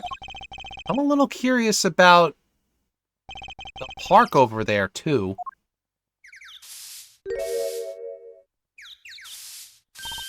Excuse me, can we have a few words with you? You want something? Whoa, that husky voice. Why am I suddenly sweating? That's quite a house you've got there. You must have a lot of money. Whoa, money sounds like something my son would call his friends. This is the Kitaki family mansion, little girl. You, kid with the hair. You want something? Me? No, not a thing. Bye. Apollo, we can't leave without questioning her. What if she knows something? But the Kitaki family, they're the biggest organized crime syndicate in town. If you're going to ask something, ask it.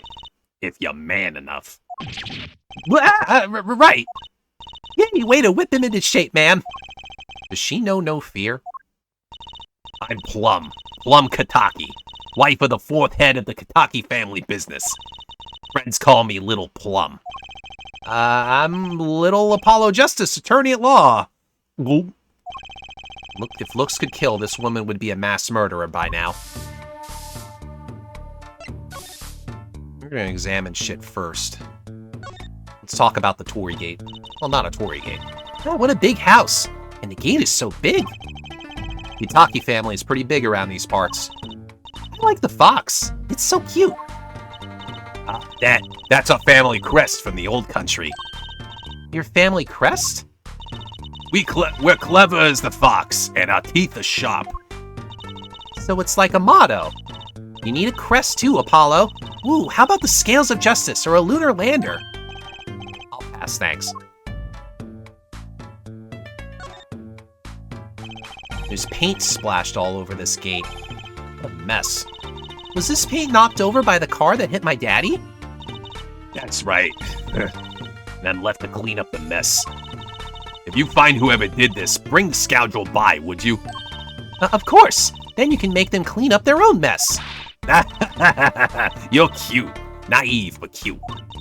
When I find whoever did this, you could bet I'll be doing some cleaning. There's nothing I dislike so much as a mess. Ooh, I wish I could say cool things like that. I'll bet you do. I'd laugh if my teeth weren't chattering so hard. Oh, actually, checkmark means no. Yeah, that just means I've done the thing in question. Look at this graffiti. A brightly painted dragon. Why do I get the feeling he's glaring at me? Those paints must have been... Those paints must have been to repaint this wall. That's right. I called in an artist to do the job right. He's a third so far. The third? The first spilled paint all over the entrance here. The second on my kimono. So No, don't tell me. It's better that I don't know.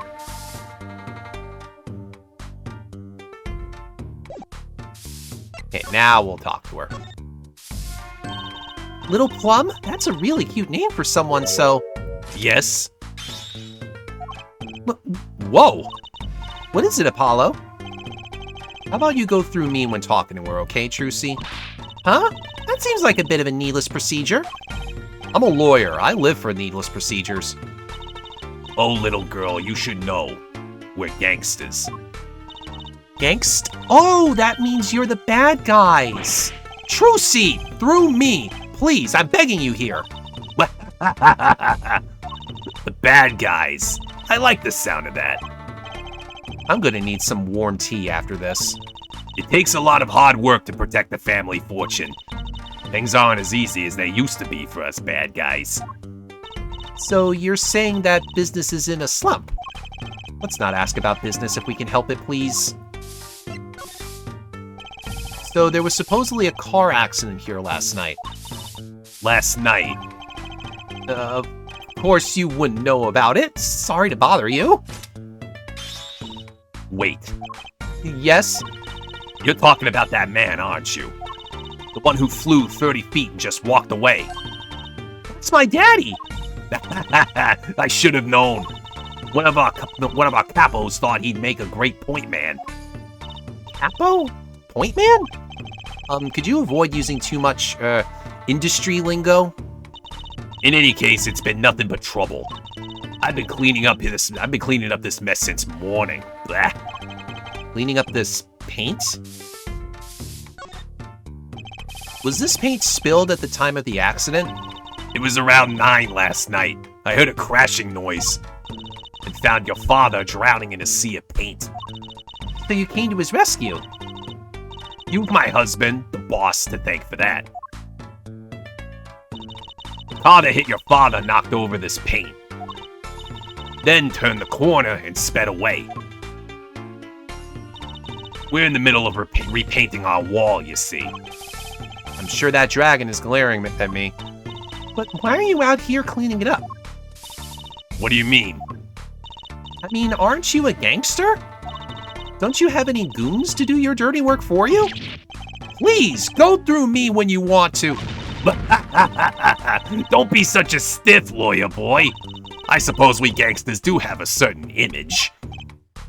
Yes. But we're community-oriented gangsters, you see. The boss likes to give back to the people, see? How noble of him. I availed myself of the public facilities to get rid of all the garbage. Now there's just the paint on the street to deal with. Public facilities? I wonder if she means that trash can.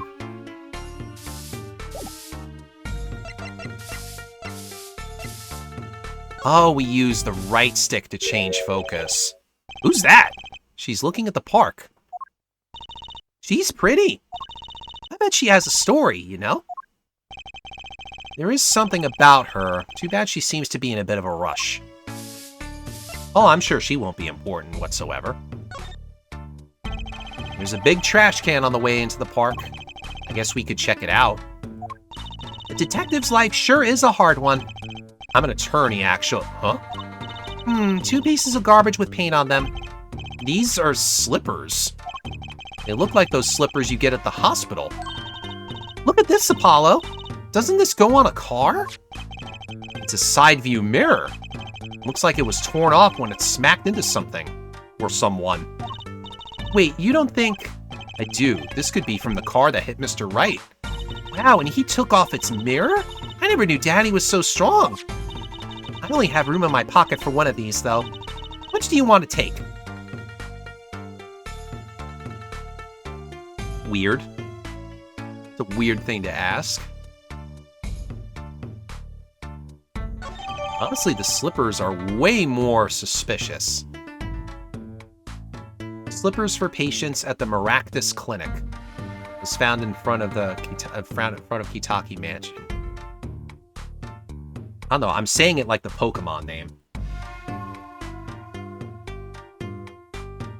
Which actually I don't think existed at the time this game came out.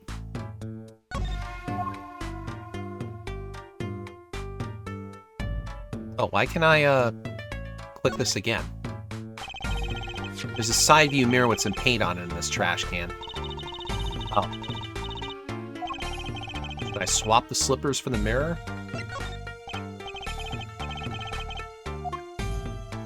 Oh, you know what? We probably have to bring both. Personally, I'm a little more interested in this park. You know what I think? I bet they're filming a movie. Let's go take a look. Maybe we'll see someone famous. Hey, miss, stay out of the park. He got mad at me. Did something happen here, officer? Huh? No. Move along. Nothing to see. Why don't you kids go play someplace else? We're not kids, and we're not playing. I'm an attorney. Something wrong? Detective Sky, we're fine, ma'am. Nothing to report. Oh, here we go. Best girl. Detective? Why is she wearing a lab coat? You're hardly one to comment on how people are dressed. And these kids are? Curiosity seekers, ma'am. They claim to be lawyers. Ah, why don't you kids run along and play someplace else? Look, we're not! Or I might spill something on that pretty face of yours. Want a dose of experimental Oh god. Hydroxy ace lunodositrace. Come again? What's hydroxy stuff? Whatever it is, it doesn't sound good. Let's go, Trucy. Try to keep out the riffraff, if you would. Yes, ma'am. How are we going to get more information like this? Why don't we ask that nice woman across the street? Oh yes, that nice woman. Gulp. We gonna talk about this? Looks like there's some trouble by the park gate. I smell an incident. Ma'am, there's no entry to the park. Now don't you tell me where I can't go, young fella. I always walk through this park on my way home. Please get down from there. You'll hurt yourself, ma'am. That's quite the determined old lady. Gotta say, I'd really like to know what happened here. Hey, I said no one goes in. Unless you want a face full of Oh, God. Unless you want a face full of yada do what's it? No dice.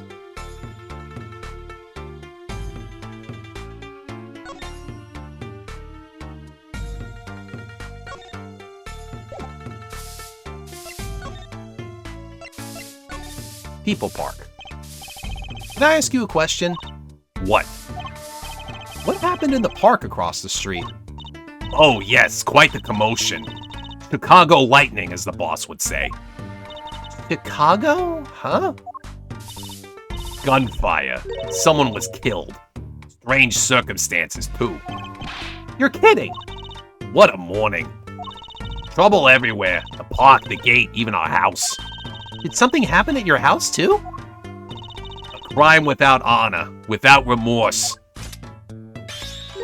It's a private matter. Want to hear about it? Somehow I don't think no is an acceptable answer, Polly. So, what happened at your house? Bloomers. Last night.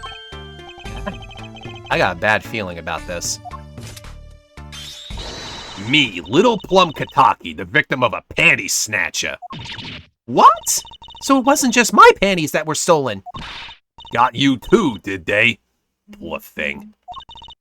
Like I said, whoever did this is a hardened criminal. It wasn't you, was it? No, of course not. Mercy! I've heard word that panties have been disappearing lately. And the missing panties all have something in common. Hard to imagine Trucy's and Mrs. Kataki's panties having much in common. I just imagine Mrs. Kataki's panties. Gulp. I know, we'll find your bloomers too. Great, show me what you're made of. What have you gotten me into this time, Trucy? That girl from before. Oh, welcome home, sweetie. Hello, Mother. She's a Kataki too? Miss! Here, our flyer. Right Anything Agency? Anything agency? Yeah. Do you like the new flyer? So, this is our defense attorney, Mr. Apollo Justice. Attorney? Drop by our office. We'll be waiting. Goodbye. Why did you give her our flyer? I don't know. She seemed like she could use some help. She's the heiress to a gangster dynasty. She doesn't need our help. I wouldn't be so sure. I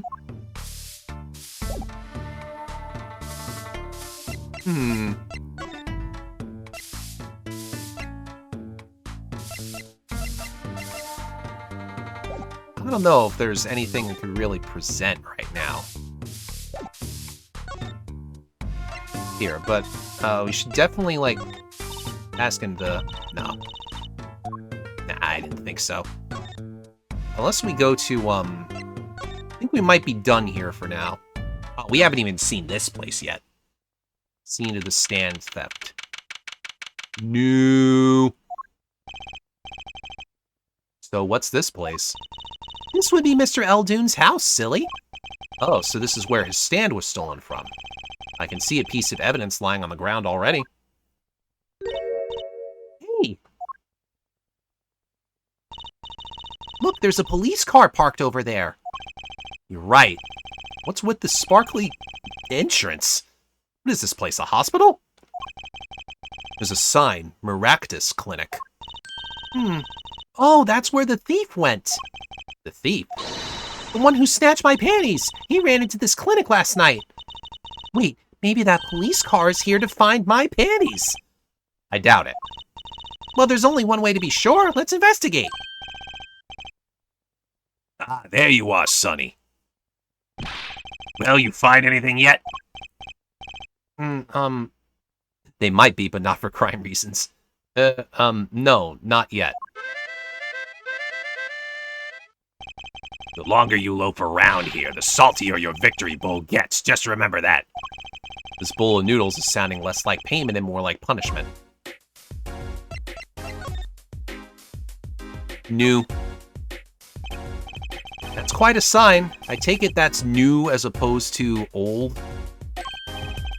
Ah, you like it? Made it myself, I did. So Instagram was listening to what I was watching on Twitch and showed me a legal Harry Potter meme that was hilarious.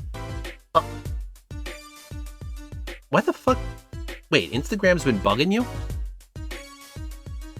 I meant to write noodles, but ran out of space. I am mixing up my voices now.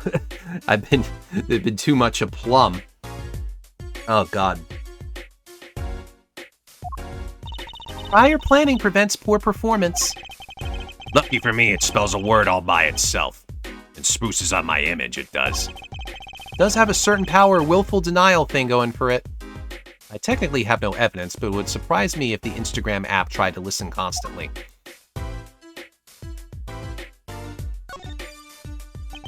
It looks like the oil drum is connected to that sink over there. Collecting rainwater to do the dishes. How environmentally conscious. Apple admitted to doing it years back on the iPhone. Yep. You don't think he uses rainwater to cook his noodles and to make the broth, do you? Oh, I'm sure he finds the best water money can buy. Taste is his business, you know. Look, that sign over there.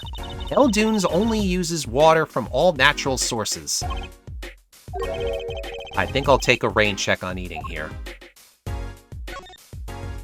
I asked a couple of lawyers who was legally responsible when Harry lost the arms and his bones, and it's funny as hell.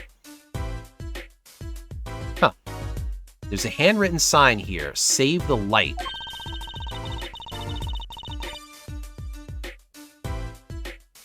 Oh, bones in his arm. Save the light indeed. Mr. Eldoon's house is practically in the dark here. I guess the hospital clinic next door blocks the sunlight. Everything's gone wrong since they built this monstrosity. Rot needs sun or it rots. What's a man to do? They just want my customers to get food poisoning so they can turn a pretty profit. That seems like a lot of trouble to go through for a few extra patients.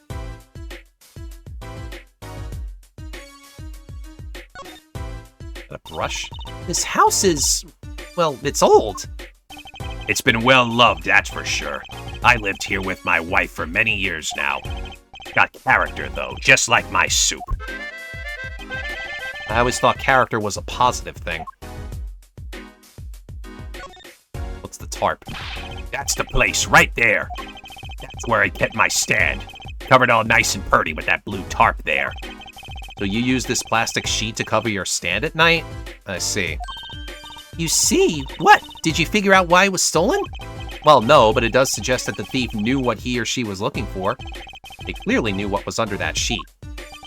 So it wasn't one of those casual drive-by stand snatchers, you mean? Not bad, sonny boy, not bad at all. There's a bowl on the floor. Is this yours, Mr. Eldoon? Hey, that there's the heart and soul of Eldoon's noodles. The bowl absorbs my salty soup. Pretty soon it's gonna taste just like noodles. Oh, it does smell like noodles. All my other bowls got taken away with my stand. Get it back for me, sonny boy, I'm begging you.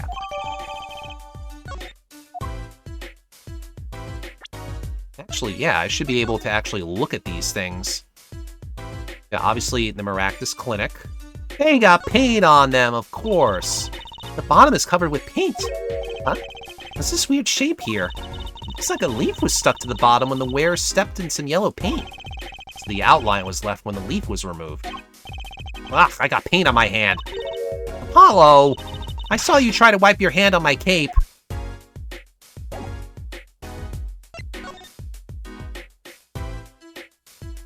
Huh. It's the Eldoon Noodles mascot, Mr. Salty. He's so cute. It's not a very endearing mascot, is it? You know, come to think of it, it looks a lot like you, Apollo, especially the red parts. Can I help it if I like red? Ooh, look, I love these little personal touches. Seems a shame to hide it on the bottom of the bowl. Huh? When I touched it, the paint flaked off. He must have painted it on by hand with warm professional care. After buying the cheapest paint he could find with cold professional thrift. Yeah, there's nothing else on it, I don't think. I can continue examining. Yes, let's learn about dog. Look, a doggy! Good boy, Salty. I'm sure the dog has a real name, Trucy. Yep, sure does. Name's Spoon. And it's a she, by the way. Spoon doesn't seem so lively. She didn't get her bowl of salty broth this morning, that's why. Poor little thing. Apollo, let's find that stand soon, for Spoon's sake. I'm pretty sure dogs aren't supposed to eat noodles. I'm surprised the vote sign isn't a thingy-wingy. That doorway sure is sparkly. The Maractus Clinic, huh? Looks more like a casino parlor than a hospital. They must be quite profitable. Funny, it looks closed. Maybe they're on vacation today. Yeah, actually, let me get a better look here. Red carpet and everything. Looks like they have a special offer going on. 3 shots for the price of 1. Ooh, now's our chance, Apollo. Chance for what? I don't need any shots, thank you. Whoever runs this clinic, they seem pretty business-minded. I'd understand if there was an ambulance outside, but a police car? Maybe they're tax evaders. Sorry, miss, not going into the clinic today. Did something happen? Huh? Oh, no, nothing to see here. Move along. I need Officer Barbary on this one. You'll have to find someplace else to play doctor. Do we look like the right age to be playing doctor? We need a little more info on this Maractus Clinic. We could ask Mr. Eldoon. He is their neighbor and all. We should check out that garage. What if the thief who stole my panties is still in there?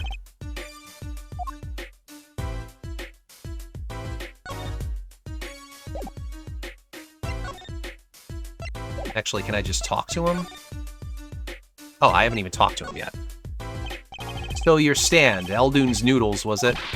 I passed down from father to son. That stand's seen its share of salt, and salt runs in the family, you might say. I bet high blood pressure does too. So your stand, Eldoon's Noodles, was stolen. Oh, it wasn't just a stand that was stolen, sonny boy. I lost those wobbly wheels, my salt-crusted stew pot, my stained sign. I didn't just lose a stand, I lost a legend. No one steals a legend and gets away with it on my watch. Let's find that legend, Apollo. Isn't it about time he bought a new one anyway? Are there any more details you could give me about the stand? You bet, sonny boy. It happened last night. I was blowing my whistle like always, crying in the town I was. The smell of broth filled the streets, thick and salty. I got home, well, right before 10 p.m., I reckon. Guess he's not aiming for that late night market. I washed my bowls and gave the wheels a squirt of grease. Then I went inside. When did you notice it had been stolen? Early this morning, before the sun rose. Work starts early. That many people eat noodles for breakfast? I'm washed up on the salty shores of ruination. That stand had my whole life in it. Nay, my whole being. They took everything? All my soup stock, my noodles, my bowls, and my dreams. At least they left one bowl. Look, there on the ground. If you don't find that stand today, then I'll be forced to walk the streets, peddling that bowl, my last bowl. Please, I'm under enough pressure here as it is. That's it. That's where the thief who snatched my panties ran to. It's a crying shame, that is. If they have to steal, make it my loincloth, not some pretty girl's panties. Garage, right. You don't think the thief lives here, do you? Yeah. I wouldn't put it past that good-for-nothing doctor. Do I detect a little animosity here? Let's make sure to check out that garage thoroughly. Hey, do you think something happened next door? There's a police car out front. Probably gave someone food poisoning, I'll bet. If anyone's at risk of giving someone food poisoning. That police car got here this morning, actually. I asked what they were up to, but they wouldn't even tell me, the neighbor.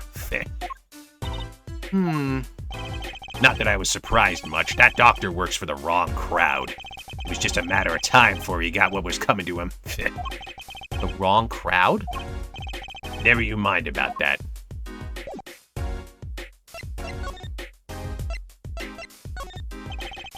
You can tell my bulls by the Mr. Salty logo. The mascot of Eldoon's Noodles.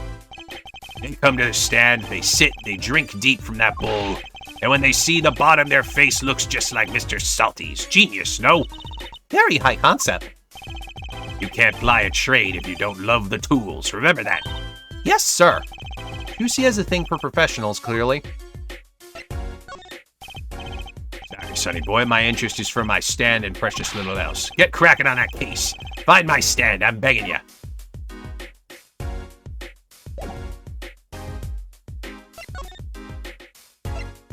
Maybe we can check someplace else, then.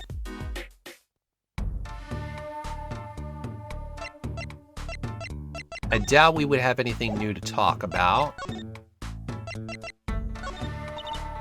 Sorry, kid, I got no idea what you're talking about. Nope, same thing. I guess I haven't shown them the map, but...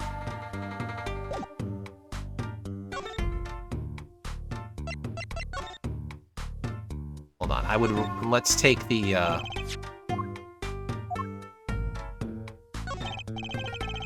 Let's swap the evidence. Trucy, if you would. I'm on it! Yes. Torn off the car that hit Mr. Wright was found in front of Kitaki Mansion.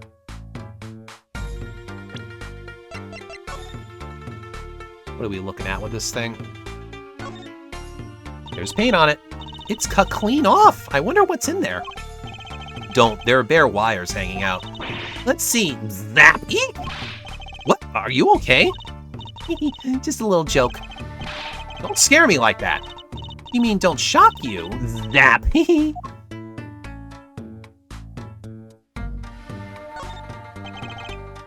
do you mean no clues there? There's clearly paint on this. Well, I'm keeping it anyway.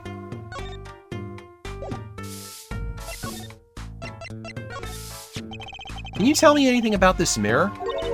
It's probably from the car that knocked the fellow across the street. Right, that makes this a valuable clue. Let me know if you find that car, would you? You splash Kitaki paint, you pay the price.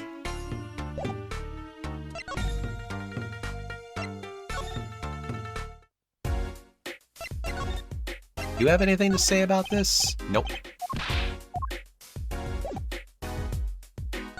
Well, let me show you the map. Nope. I think I've done everything I can.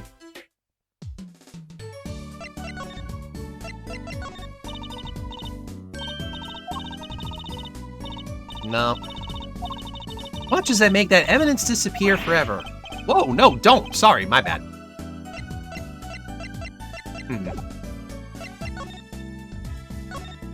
Have I not done this? Maybe I should ask her more about her, This is gonna be difficult. Apollo! Yeah? You're gonna have to press me for information. Go ahead, do your worst. No thanks, I pass. You can't pass, this is your job! Look, I had hung them outside the window there to dry. When a thief came and took them, my favorite panties. I ran after him. Give those back, I shouted. Wait! But I lost him. Can't live without those panties. Please find them. Well, do we have any leads? One moment. Alakazam! Alakazing! Whoa, where'd all this evidence come from? So what happens next? That's it. Pretty neat, huh? Yeah, neat.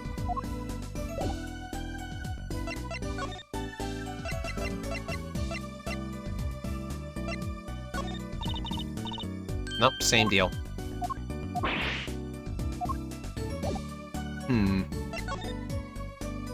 Oh, now I can go back here. Now we can go. I think we've cleared out all the options, that's why. Mr. Wright's gone. Maybe he's gone for an examination. He'll probably be back soon. Has she given you her magic item? No. I think it might take some time. Daddy always loves his examinations. Don't ask, Justice. You don't want to know. Why don't we come back later? Yeah, I guess you're right.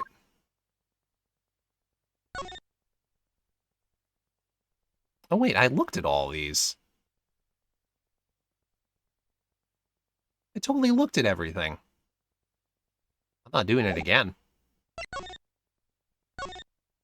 Oh, that's the difference. Okay. Nothing else opened up yet, right? No.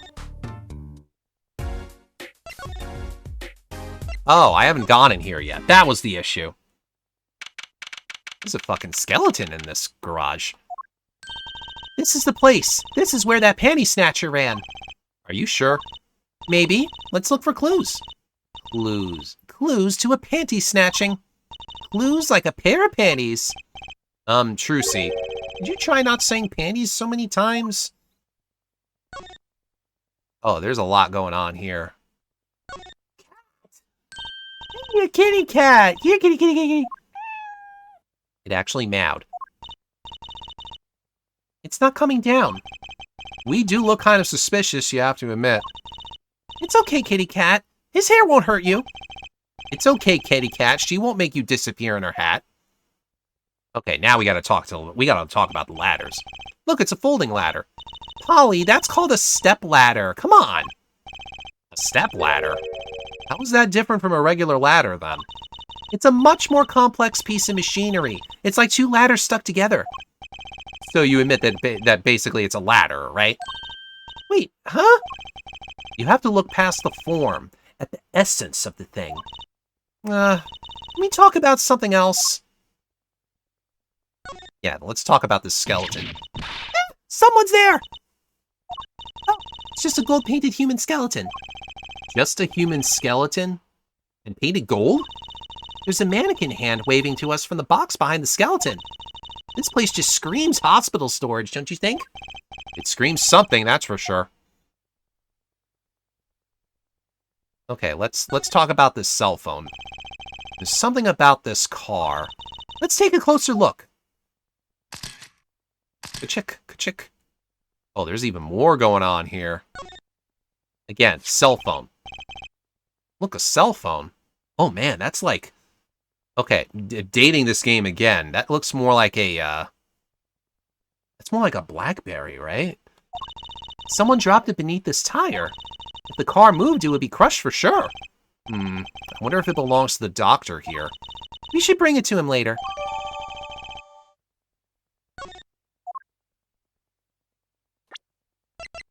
Let's take a look. Oh, we gotta look at this watch. Look at this cute little watch strap. I want one. It's kind of odd, though. What is? I mean, if you wanted to know the time, you could just look at the phone itself. Hey, you're right. Sharp, Apollo. Thanks. Finally, some respect. So what does that tell you? Well, the owner of this phone doesn't think through the details, for one. They did drop their phone, after all. I kind of figured they were a little spacey already. Oh, good point.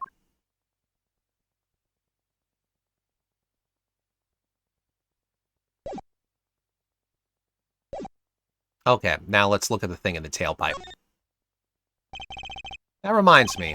I once read a record of a case that Mr. Wright worked on many years ago. Apparently, there was this car with a piece of cloth shoved into the tailpipe. That piece of cloth turned out to be a vital clue to solving the case. Wow! I remember that case record whenever I'm checking out a car. I always check the tailpipe. Everyone's gotta have a hobby, I guess. Girls. Wouldn't it be funny if... Hey, there's something in there! What? Wait a second. Are these your... My panties! What? Already? Wow, thank you, Apollo. You're a genius. Amazing. No, really, don't mention it. No, I'm serious. I'm really impressed. You must have a nose for finding girls' panties. That's what we're calling them? What are those? You didn't think they were being... you didn't think they were being straightforward with this, did you, Axel? My little panties, of course. They've come home to Mama. I can't wait to use them. You're gonna put them on now? Watch closely now. See? Nothing in the panties. Well, I'm laughing more at the line, you have a nose for finding girls' panties. Okay, yeah, that is pretty good. Whoa! Where'd that come from? How did that bowl get in your panties? My panties are an extra-dimensional space. Anything can fit in there. They're my magic panties. It's one of my best tricks. Magic panties. They love them over at the Wonder Bar. I do shows there nightly. You mean those panties are a prop? You could have told me a little sooner! Well, that's one case closed, at least. Well, I mean, now we have to look at them. He's like, Eugene, what are you doing with my bloomers? I don't even see anything. No clues here.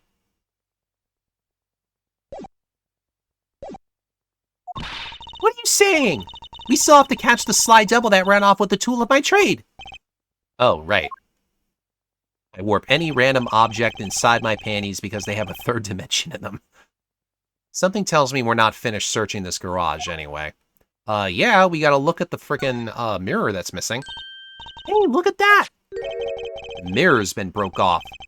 This is a clue. What? You're smiling like you know something I don't. You aren't keeping a clue for me, are you, Polly? Clue? Let's see. I think I do have just a clue you've got in mind. My clue is this. Whoa, it's the same color and size and everything. A perfect match. I guess we could check it out. Two pieces of garbage with paint on them. Look at this, Apollo. Doesn't this go on a car? It's a side view mirror. Looks like it was torn off when it smacked into something. Or someone. Well, looks like we've just solved the case. So the car that hit Daddy last night is sitting right in front of us. Yep. You put the pro in professional, Apollo. Gee, thanks, Trucy. Apollo. Huh? What is it? Now that we've solved this case, we should go report to Daddy. He'll mope if we leave him alone too long, knowing him. Okay. He doesn't seem the type to mope, though. And this is hardly a case worth reporting.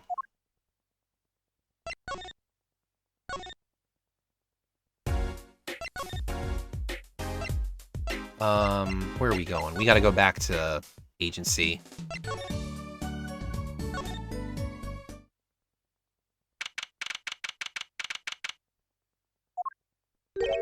Yo, how goes it? Daddy, how do you feel? Not bad, Trucy, not bad.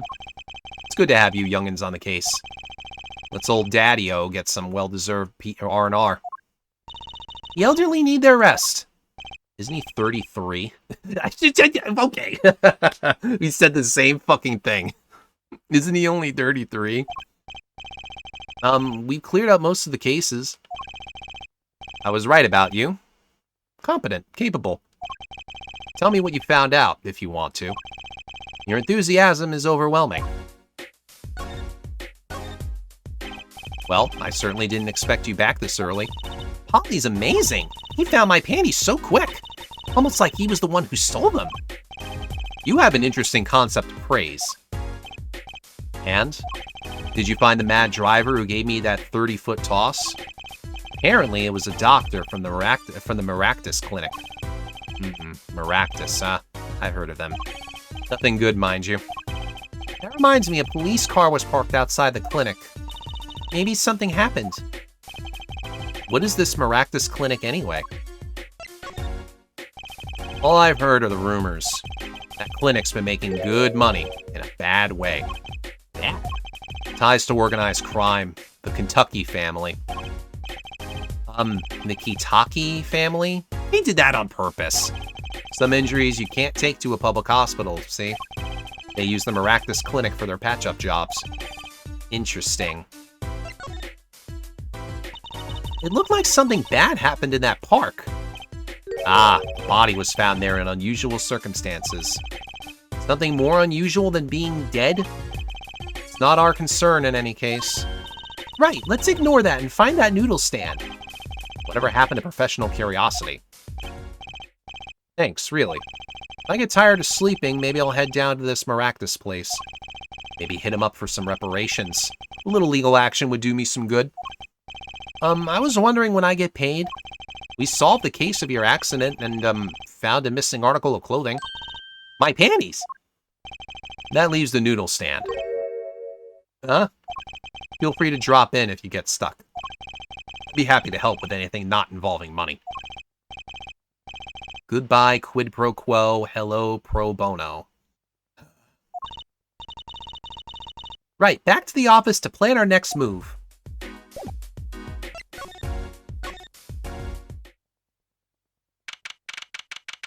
Once we're done with this examination phase, I'll stop for the night. We'll get back in the courtroom next time. You're the woman from the Kitaki place. Yes. I knew it. Something's the matter and you want our help, right? Well, you come to the right place. This way, please. Thank you. My name is Alita Tiala. I have a request. Your request? Let me guess. Something's been stolen. Your flyer. It says now defending, so I thought... What? You mean you want me to defend you? Me? Maybe you can tell us what happened. Were you hit by a car? Did someone steal your stand? Or your panties? No. I'm not the client, actually. The client would be my fiancé, I suppose you'd call him. Fiancé? What happened to him then? He was arrested this morning. The charge was murder. Murder? Have you heard about what happened at the park? No, we haven't. That's what we want to learn. Well, what happened? I haven't been told all the details, but I do know a body was found in the park, near the Kitaki mansion. There were a lot of police cars there. Apparently, the victim was shot with a pistol. But I hear the circumstances of the shooting were rather unusual. And your fiancé was arrested for this? What sort of person is your fiance? So what's your story? You frequent the Kitaki Mansion, yes? Are you a member of their, organization? No, not yet. Not yet. You see, I'm to be married next month to the boss's son. Boss's son? So he's, a gangster. Yes, but the Kitakis are locally responsible gangsters. I thought it'd be nice for a change. Quit my boring job, live the good gangster life. I think you're onto something. Mrs. Kitaki, I like the sound of that. I'm not sure your daddy would care much for that.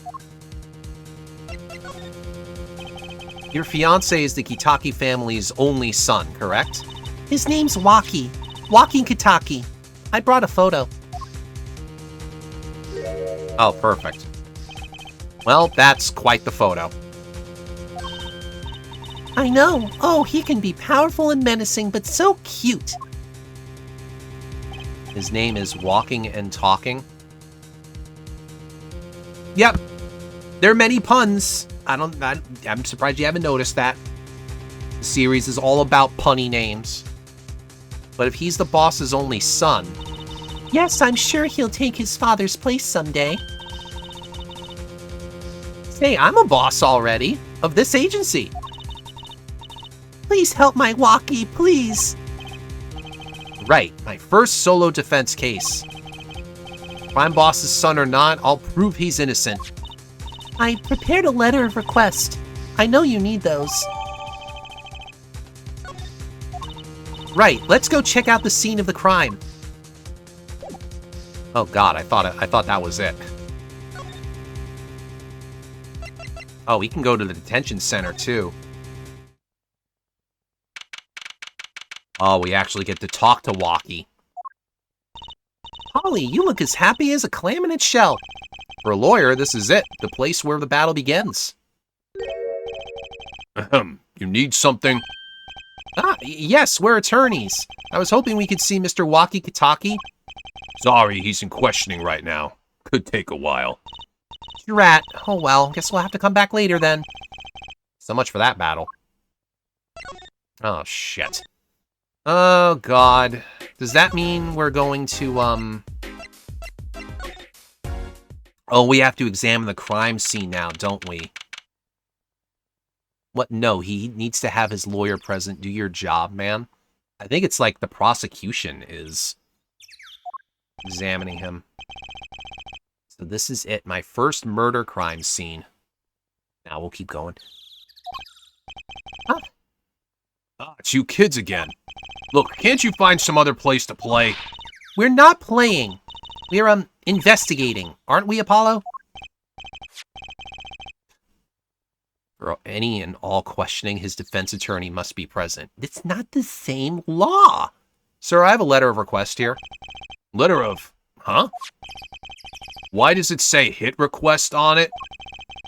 Miss Tiala must have used the Kitaki stationery. Excuse me, coming through. It's you, Mr. Gavin. Who's this guy? I must say I'm used to being inspected by the ladies. This is the first time I felt this way with a man. Mr. Gavin?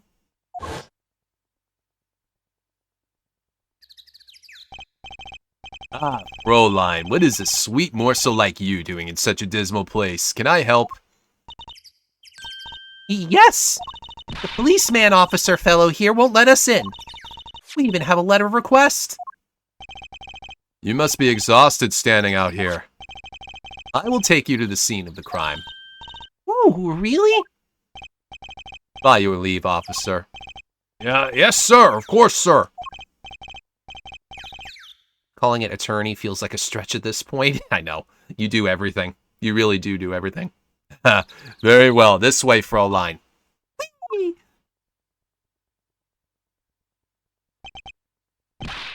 Hey, what about me?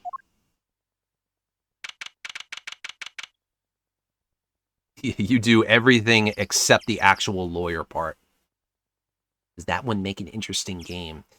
Oh, God. I mean... Let's see. It is getting late. You know what? We'll go to 130. We'll go to 130. On that note, enjoy your investigation. Thank you. Will we see you again? Ask the wind, Fraulein. I'll be riding on it. Who was that? Apollo, look! A corpse! What? Hey, it's just a mannequin. Wow, it sure got me. Might I ask exactly what it is you're doing here? Oh, it's you. How did you kids get in here? Oh, this guy. Well, he was more like a prince, really. He let us in. Him again. That glimmerous fop always getting in my way. Anyway, this scene is off limits. Excuse me? You have a letter of request. One moment. Why is she holding that big magnifying glass? Legal says otherwise.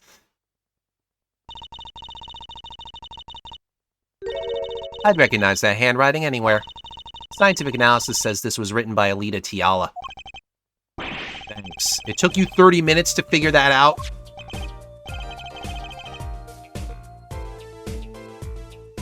I realize on mobile you can't see which thing I replied to. Yeah, they don't object to the prosecution, that's what it is. So what's up with the mannequin there? It's taken the place of the body, preserving the scene of the crime as it was found.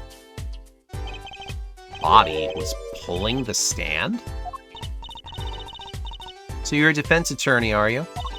Detective Emma Skye. I'm in charge of this crime scene. He doesn't seem that happy about it. He doesn't seem that happy about many things. I trust you know how to stay out of the way. I always carry 2 pairs of handcuffs just in case. Detective Skye? Quiet, please. It's snack time.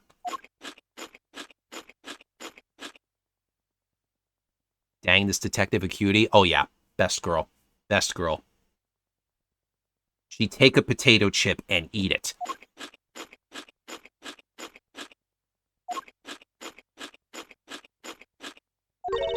We're not making much progress here.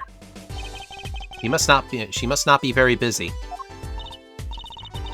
Oh, her sister's a 10 out of 10, too. I never seem to get a lucky break. Back after 9 years and they won't give me the position I requested. And then I hear he gave up the defense attorney life. Hey, who's he? Next defense attorney? Who do you think? Detective Skye? Quiet, please. It's snack time. Oh. Same thing. She won't talk.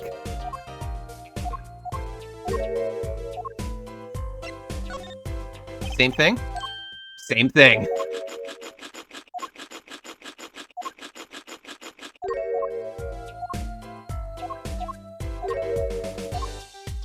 Okay, clearly talking to her isn't going to work, so we're going to look.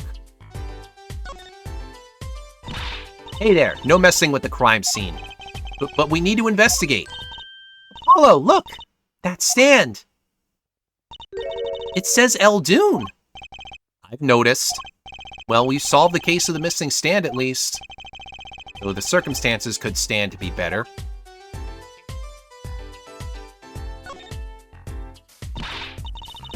Hey there, no messing with the crime scene.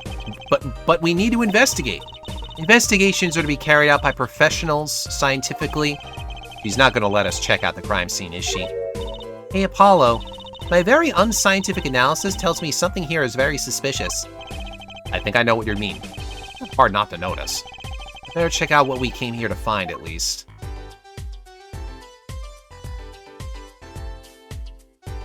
Yeah, nothing else is,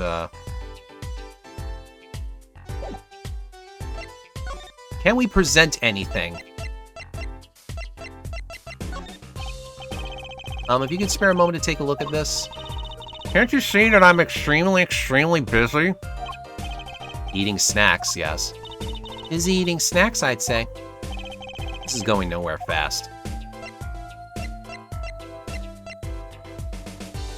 This law system makes you find out who done it. Which is how it should be.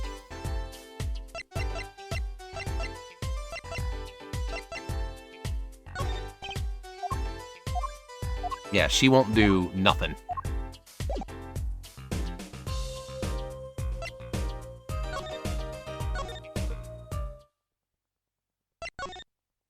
Where else can I actually go? Can I talk to Phoenix about it?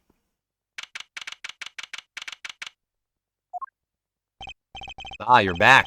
Run into some problems? Oh, Polly, didn't you want to tell Daddy something? Oh, me? No, I'm fine, really. What's this? So there was a problem. No problem, actually. I got a defense request. A defense request? That is a problem. Huh? I've given up the court. I'm not a lawyer anymore. The request was for me! Oh, right. You're a lawyer, aren't you? He's doing that on purpose. I know it. So what about this defense request? It's related to the murder in People Park, actually. Guess what? We found Mr. Eldoon's noodle stand at the scene of the crime. Did you now? That's unusual indeed. Never heard of a noodle stand being used as a murder weapon. I think the murder weapon was something else. You mean you don't know what the murder weapon was? That funny detective lady won't let us on the scene. What kind of detective wears a lab coat anyway? A lab coat? Didn't think she'd be involved with this. You know her? You could say that. So you know her, don't you? I met her on a case. This is about 10 years ago. She was still a high school student at the time. That would make her about the same age as me. That's my daddy. He knows all the police types. Oh, wait. Maybe you know that other guy, too. That other guy? That shining prince on the motorcycle. Prince? Apollo, tell me about this Prince of True Seas. Love the sprites from that case? Hell yeah. Indulge a concerned father. He was at the crime scene. He looked just like Mr. Gavin. Did he now? You know him? My guess is he's Christoph Gavin's younger brother. His brother? We're acquaintances after a fashion. Clavier Gavin. Rock and roll god incarnate. Clavier? What a lovely name. He's so dreamy. I didn't know Mr. Gavin had a brother. What was he doing out there? I have a feeling you'll be crossing paths again soon. Now, what was the problem again? Having trouble investigating the crime scene in the park? Yeah, that detective woman won't let us. Go to the office. Under the silk top hat, you'll find a bottle of white powder. Oh boy, we're breaking out the drugs. Let's go. Try taking that to this detective. White powder? I hope it's not what I think it is. Just take it to her. It'll be fine, you'll see. Oh, and tell her I said hi.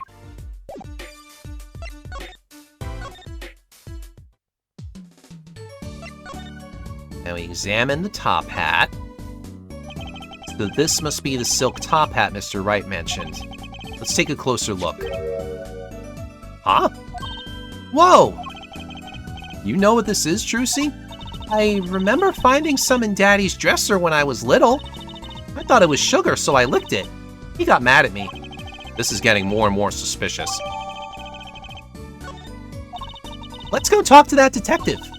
She's sure to know what that white powder is. Oops.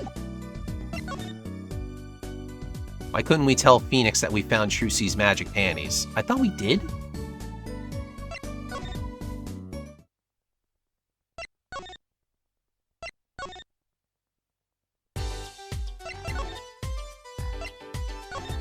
Oops, I didn't mean to do that.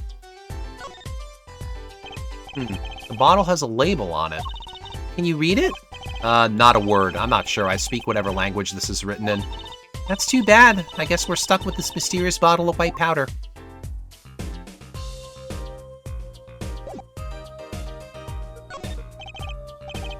Does this ring any bells? Is that? It couldn't! Where'd you get that? I brought it from the office. You work at the Wright & Company law offices, yes? Yeah, sort of.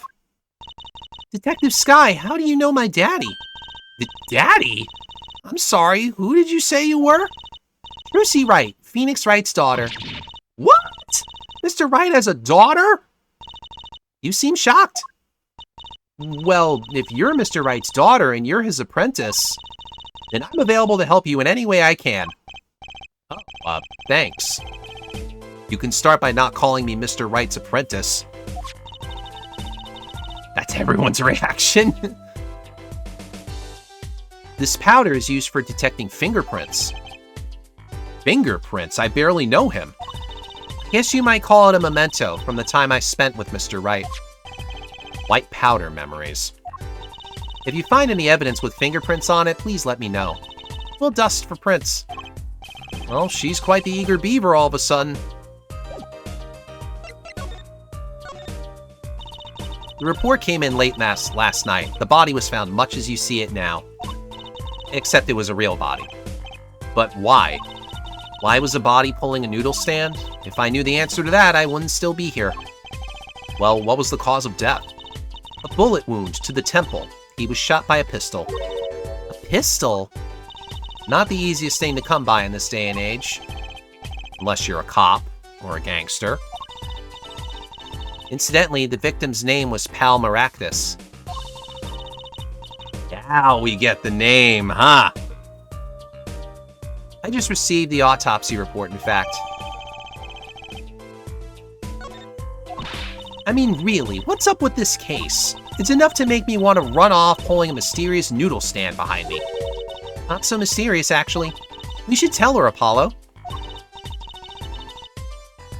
Gangster Maya noises intensify. After all, we know where the stand came from.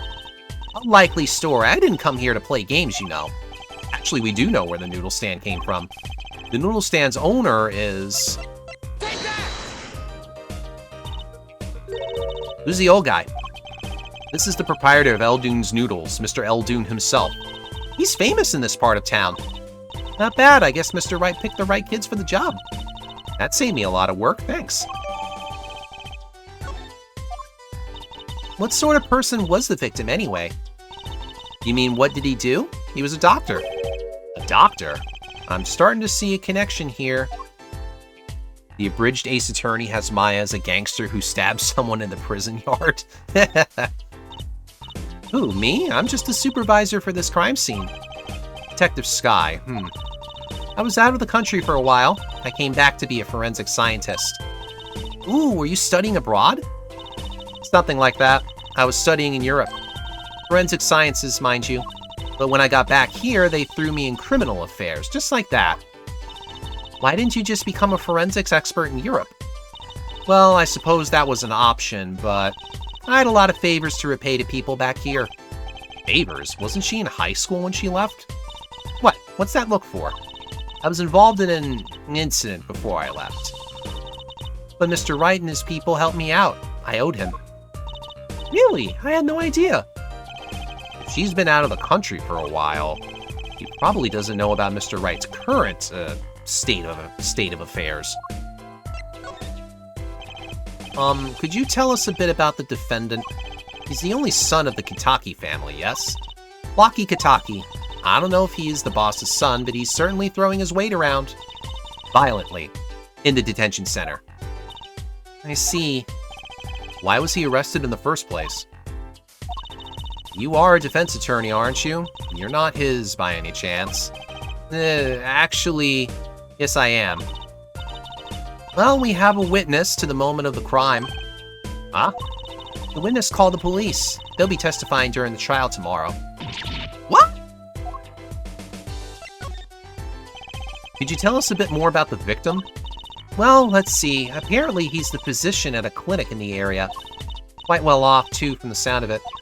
The clinic's name is the Maractus Clinic. Maybe that's why the cop car was parked there. What? You've been to the clinic? Yeah. Though on a related issue. I told the detective about the case of the stolen noodle stand. I see. So that means Dr. Maractus stole the stand and pulled it all the way here. That would seem to be the case. But why? Don't ask me.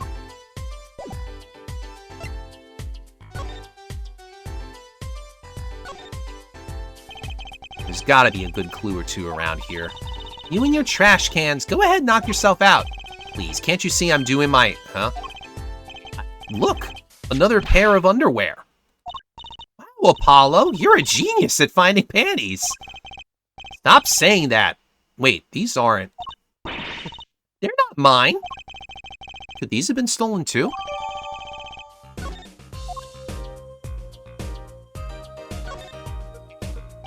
This mannequin is dressed up to look like a police officer. I've seen one at the station. A mannequin in place of a body.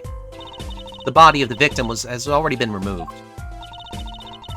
Do you think the victim was noodle stand thief? What, you think someone killed him because he stole it? Yeah? Taking care of business, little plum kitaki style. Try not to sound too eager about that, please. Ah. It's a knife. A shiv, to be precise. Ooh, lingo! The defendant, Walkie-Talkie, is the son of known gangsters. The police are assuming this belongs to him. Wait, but wasn't the murder weapon a pistol? Huh, look at this. There's a handprint on this shiv. Handprint? And there might be a fingerprint. Let's investigate.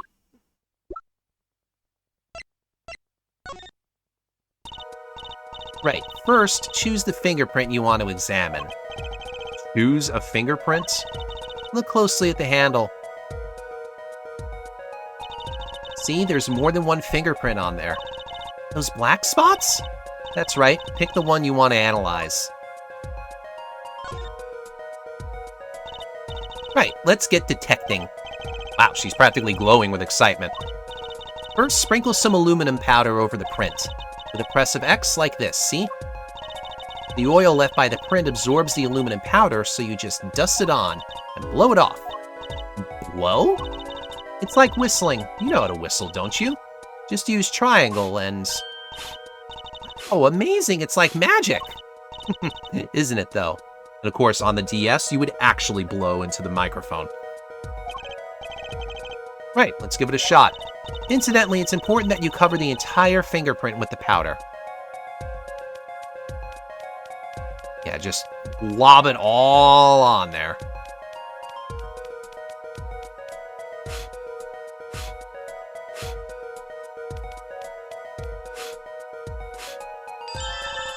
Good, clear. Quite impressive. Next, to match the print.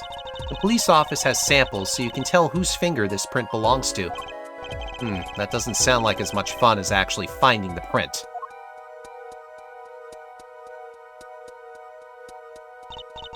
Okay, pick the person whose print you think this is. You probably have a good idea whose knife this is already.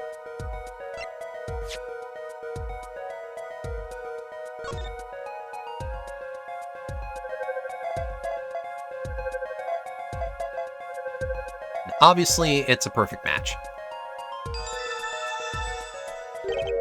So the fingerprints do belong to the defendant. Yes, isn't it amazing? Ah, the power of science. It's my life.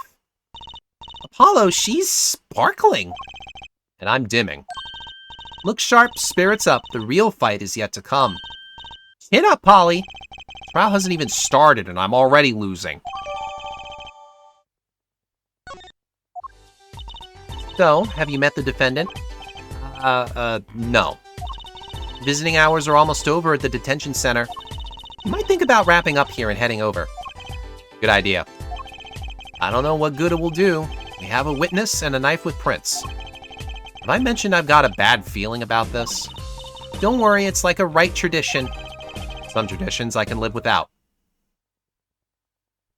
Okay, we're saving here. I think we will talk to Walkie next time, and then we could actually get into court. Definitely did quite a bit there. Oh boy, and I know my voice is going to be feeling it tomorrow. But it's all worth it for the craft, you know? But it is fun revisiting this game. Just all the ridiculous situations that just go on. It's just something so endearing about it. I love it. I do really enjoy these games. Okay, so next stream for me is going to be on Thursday. Still undecided what I'm actually going to play. Yeah, we'll think about it. I mean, if the update for 9 Years of Shadows is out, we'll play that. If not, I'll think of something. I mean, I certainly have a ton of things to do. Maybe even play this. Who knows? We will talk. We will mull that over at another time. And I am not seeing really anything online that is catching my eye, so I think we're going to end tonight without a raid. Which is, hey, it happens. It just happens sometimes. But, yeah, it is fun. It was a fun time tonight. It'd be cool to play it again. I mean, again, I'll consider, like, I might just end up playing it again on Thursday. But whatever I do decide to do, that is what Blue Sky is for. Definitely follow there. I will definitely announce what I'm playing ahead of time. I see why people like these games. Yeah, absolutely. It's so much fun. Okay, but I've definitely done enough. It's time to go. It's time to go rest my voice. You're definitely doing a lot here. It's tough. It's tough doing a one-man show, but hey, what you gonna do? I just like doing the funny voices. That's what I gotta say. Anyway, that's all I got for now. Let's send you off into the night. Thank you everyone for watching. Have a good night, or whatever time of day it is for you. And I'll see you nerds later.